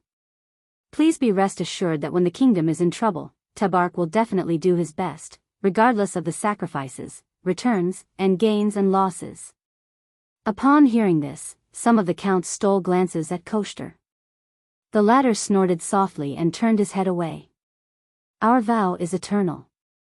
Even if we are attacked by swords and axes, even if blood is spilled on the ground, the Blood Moon will always stand on the side of the Nine-Pointed Star family." Kessel V looked at the resolute young girl and nodded slowly. Then, he watched as the two nobles behind her walked forward and knelt down to kiss their rings. "Sukater and Kisen," Kessel said steadily, "I hope that the two of you will support each other and cooperate seamlessly in the southwest. I hope that the tragedy of the Bloody Year will not happen again." "Of course, Your Majesty." Bruce Sukater, who was in the prime of his life, smiled cautiously. "Although the morning sunflower is isolated beyond the sea, it will always be attached to Constellation. The piranhas will devour all enemies who harm the Blood Moon and the Nine-Pointed Star, regardless of whether they come from within the kingdom or abroad." Gunther Kisen's gaze was cold as he looked around. "Oh my," as expected of the Constellation's general edict. Fakenhaz's mocking and unpleasant laughter rang out again along with his applause. "The 6 great clans and the 13 distinguished families have gathered in the capital. This is a sight that has not been seen in 12 years. Cyril's shrill laughter continued. "It would be even better if there was no war with Extet. Of course, if there was no war, we would not be here." No one paid attention to him. Everyone was calculating the impact that the sudden appearance of the three great clans in southwest Blade Edge Hill and their stance would have on the situation.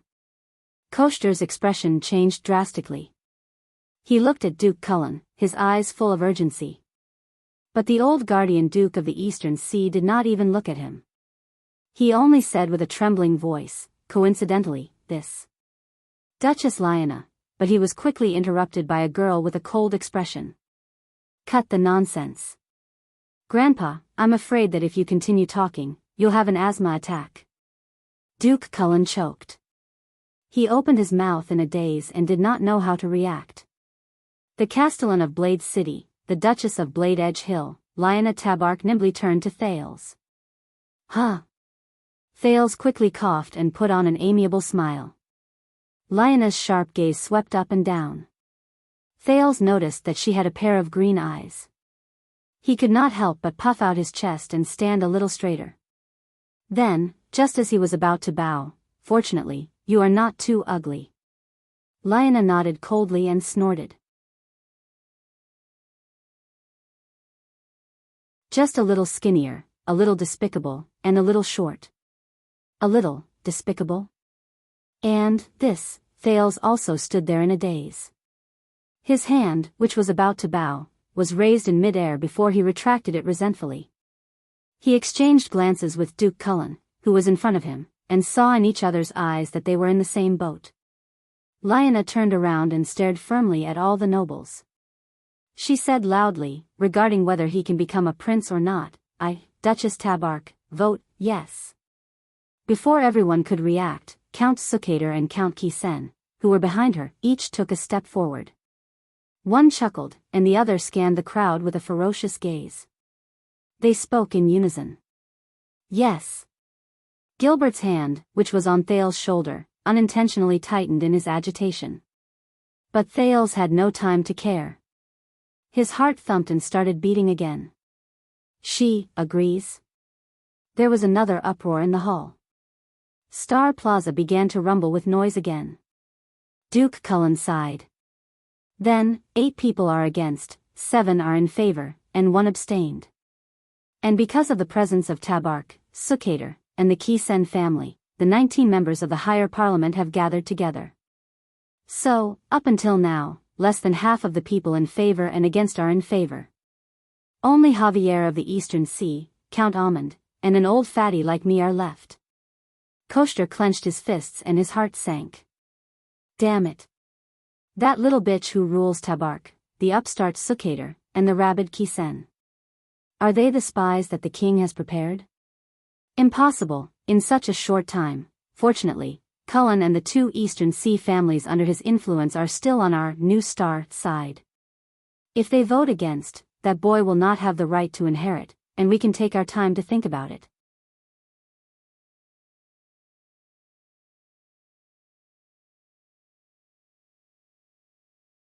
Chapter 67. Cullen family, yes. Javia, yes. Almond, yes.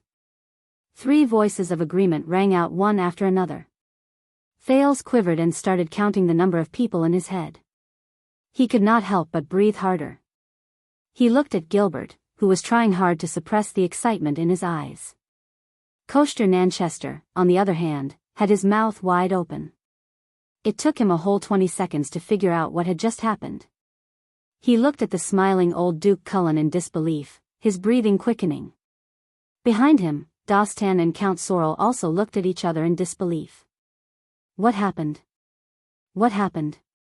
So, 8 people are against, 10 people are in favor, and 1 person abstained. Cullen had a smile on his face as he panted and counted the votes. More than half of the people in favor. Looks like we don't have to show up. Murat, the Black Prophet, sighed as he watched all this. The backup plan is cancelled. The situation was decided the moment the iris flowers turned on us. In the end, it was that child's trick that worked. Raphael flashed a relaxed smile, nodded, and pulled his gloves back onto his wrists. The higher parliament has made a decision. The treaty regarding illegitimate children does not apply to this child. Duke Cullen squeezed out a smile on his plump face. This child can have the Jade Star surname and all the rights of a prince. The Jade Star bloodline has been renewed, and Constellation has a successor. Congratulations, Your Majesty. Kessel V finally flashed a stingy smile. He nodded and gestured to Gilbert. Once again, the hall erupted with loud cheers one after the other. Applause, cheers, shouts, and the crowd that kept squeezing through the defense line of the guards and shields. Koester did not listen to what Cullen said. He only stared at Duke Cullen with his single eye wide open. Bob Cullen. You are the one who started all of this. You are the one who, but you. Traitor. Let him be your future king. Koester glared at Duke Cullen, gritted his teeth and spat out a few words. You will regret this one day. The dukes all had different expressions. Val stared at Thales in a daze, Zayn sneered with his arms crossed, Fakenhaz stared at the crowd with a ruminating look, and Lyona's expression was still cold, only occasionally glancing at Thales. As for Thales, his mind was blank. Did he pass today's test?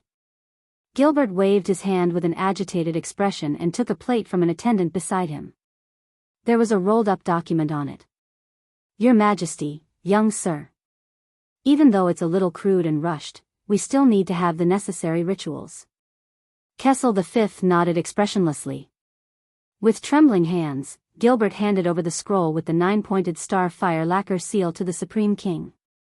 The nobles with different expressions slowly dispersed, leaving the center of the balcony to the father and son. Kneel.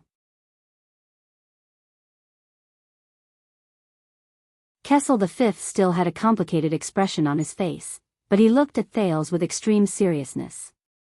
The prince adjusted his breathing and knelt down on one knee. Here it comes, he said to himself. On this day. Although this was not the future he could choose, wanted to choose. But in this dangerous and unknown world, he was like a small boat that was being battered by huge waves, and he was completely powerless to control his own fate. In fact, the fact that he was still alive was already a great fortune. And now. Thales looked at the other side. Kessel V took off the seal on the scroll and slowly pulled it open. The tens of thousands of people in Star Plaza saw a small figure kneeling in front of His Majesty. They excitedly cheered, roared, clamored, and clapped. Some people even began to attack the line of order of the city defense team and the police station. Jade Star. Jade Star, in the name of the 39th Supreme King of Constellation, the Southern Islands, and the Western Desert, Kessel Mindy's Eddie Jade Star. Kessel V read the contents of the scroll and stared at Thales with his sky-blue eyes. This person before me is a descendant of Jade Star, of the kingdom's bloodline. Sunset Goddess bears witness to his bloodline. The Jade Star royal family guarantees his identity. The higher council recognizes his rights. Gods. Kings.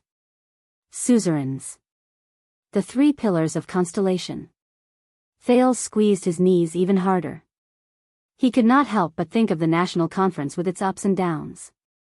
Regardless of your past, when you stand up, you will stand up as, that is, at this point, Kessel V suddenly paused. His hand holding the scroll actually trembled slightly. Thales furrowed his brows. He knew why the king stopped here. He knew. Thales' thoughts returned to a few hours ago. In the final corridor leading to the Hall of Stars, Gilbert confirmed Thales' name with him. According to tradition, members of the royal family have two middle names. The second one is your father's name, and the first one is an important person who has influenced you. Usually, they are famous members in the history of the royal family, such as the three kings of Constellation you met, the supreme class enemy of the wolves Kira Jade Star, or the great musician Sumer Jade Star. Are you sure you want to do this? You know, this name is even rarer than Thales. This will. Gilbert followed behind Thales, feeling troubled. Yes. Mr. Gilbert, I have already decided. This is like the brand and memory on my body. Thales' gaze was firm as he walked forward step by step. No matter what the price, I do not want to give up. I am about to become a Jade Star. He panted slightly as he recalled what he saw in the royal family cemetery. But if I cannot control my future, at least, please let me control my name. Thales raised his head and walked forward with determination. He had no intention of turning back. Gilbert exchanged glances with Jianghu, who had a complicated expression on her face, and nodded helplessly. His Majesty will probably not be happy. Time returned to the present. Just as the nobles began to frown and discuss the king's abnormality, Kessel V took a deep breath, as though he was gathering his courage and perseverance. With a deep breath, he shouted in a voice that was filled with dignity and calmness, "Do you know that His Majesty is the King of Hell?" With a dignified and calm voice, he shouted, "When you rise, you will, Thales Therangerana Kessel Jade Star. The second Prince of Constellation." Kessel V finished reading the contents of the scroll. His eyes looked at Thales, but he seemed to be deep in thought. The nobles began to discuss. Therangerana? Who is that? Thales Jade Star slowly stood up from the ground. He was a Jade Star. The second prince. Also the only prince of Constellation. The only heir of the Supreme King. The guards hurriedly passed the message down to every corner of Star Plaza. Deafening shouts rose and fell, like waves rolling backwards, and rose again. But this time, the chaotic and grand shouts of the crowd soon became clear and distinct because they had a target to refer to. Thales Therangerana Kessel Jade Star, Second Prince, Second Prince. Thales Therangerana Kessel Jade Star, Second Prince, Second Prince. Amidst the deafening cheers, Thales glanced at the sky in a daze. The setting sun was hanging in the west, emitting endless red light. It illuminated the outer walls of the magnificent Renaissance palace in a bright red light. It was like the color of blood. Dusk had arrived. "You have worked hard today." Gilbert walked forward excitedly and bowed slightly. "Please follow me." "Your Highness." Somewhere in the eastern peninsula. In a dark and dilapidated building, two men sat around a fire. They wore white robes with golden suns embroidered on them. "Master Affairs Officer, have you heard?" One of the younger men raised his head and asked curiously, "Night Kingdom has been in a commotion recently. I heard that many vampires have left and fled to the western peninsula." The older affairs officer nodded with a cold expression. "The temple has sent people to investigate. But if it's the western peninsula, Sunset Temple's power should be stronger than ours, right?" The young man saw that the affairs officer did not reveal anything, so he asked tentatively, "I heard that the people of the western peninsula coexist peacefully with the vampires and werewolves. Sunset Temple no longer hunts dark creatures. Can our people pass through Sunset Temple's power?" The affairs officer raised his head and looked at him coldly. "Why do you think our world is called Errol?" "Huh. I saw it when I was learning the language." The young Sunrise Temple priest scratched his head. "Errol is the god of the holy sun. He controls the rising and setting of the sun and determines the origin of all things. That's why our world is called Errol, isn't it?" The Sunrise Affairs officer snorted and smiled mysteriously. "You were sent to guard the seal, but you are not qualified to read those historical records. That's all you know." The young priest's face was filled with desire and curiosity. "Our world was not originally called Errol. It was only after the Battle of Eradication that it changed its name," the affairs officer said quietly. "At the end of the war that almost destroyed the world, the god of the holy sun, Errol, sacrificed himself. Otherwise, the world would not have been as simple as being split into two continents. From then on, the world was named Errol to commemorate the god of the holy sun and his heroic act of sacrificing himself to save the world." The young priest widened his eyes in shock. "So the legendary god of the holy sun was killed by those calamities." The affairs officer raised his hand with a cold expression and interrupted the priest's rhetorical question. He continued, "In the embers of the holy sun, the two gods inherited his light and rose again." The young priest suddenly understood something and opened his mouth wide. Yes, the Sunrise Lord and the Sunset Goddess were originally one and controlled the holy sun together. The affairs officer's eyes glinted coldly. The holy sun shines on all things. How can there be a difference? Can the sunrise priests move within the range of the sunset goddess? This is the answer. But when the administrator looked at the jubilant priest, he secretly added another sentence in his heart, that's right. Of course, at least that's what we think. As for the sunset goddess, at this moment, a strange tremor suddenly came from the dilapidated and dark building. Dust fell from the collapsed stone pillars. Their expressions changed at the same time. No way. They leaped up and ran towards the center of the building with cold and vigilant eyes. Prepare the communication candles. Don't be stingy. The affairs officer shouted as if he was facing a great enemy. To deal with that kind of evil, prepare for the worst. They arrived at their destination. On the stone floor at the center of the dark building, a strange pattern was drawn with strange paint. It was a circle nearly 10 meters wide. It was filled with strange formulas and letters. In the middle of the circle was a 6-fingered black claw. The tremor continued. The young priest's eyes were filled with doubt. He put away a white candle with golden patterns. He frowned and said, "The seal pattern is still intact. It hasn't broken free." But the affairs officer was still on high alert. He felt the tremor and turned to ask with a serious expression, "But what's going on?" This tremor. The young priest seemed to have thought of something. In a flurry, he brought out an ancient black book from his bosom. He flipped to one of the pages hastily and read it with great difficulty. Strange tremor. Strange tremor. Ah, I got it. It's here. But the priest looked at it for a while before raising his head and looking at the affairs officer with a troubled expression. What's wrong? The affairs officer asked unhappily. You're the only one here who has received complete training in the language of the ancient empire. No. This notebook says that the occasional agitation of the seal is very normal. The young priest frowned.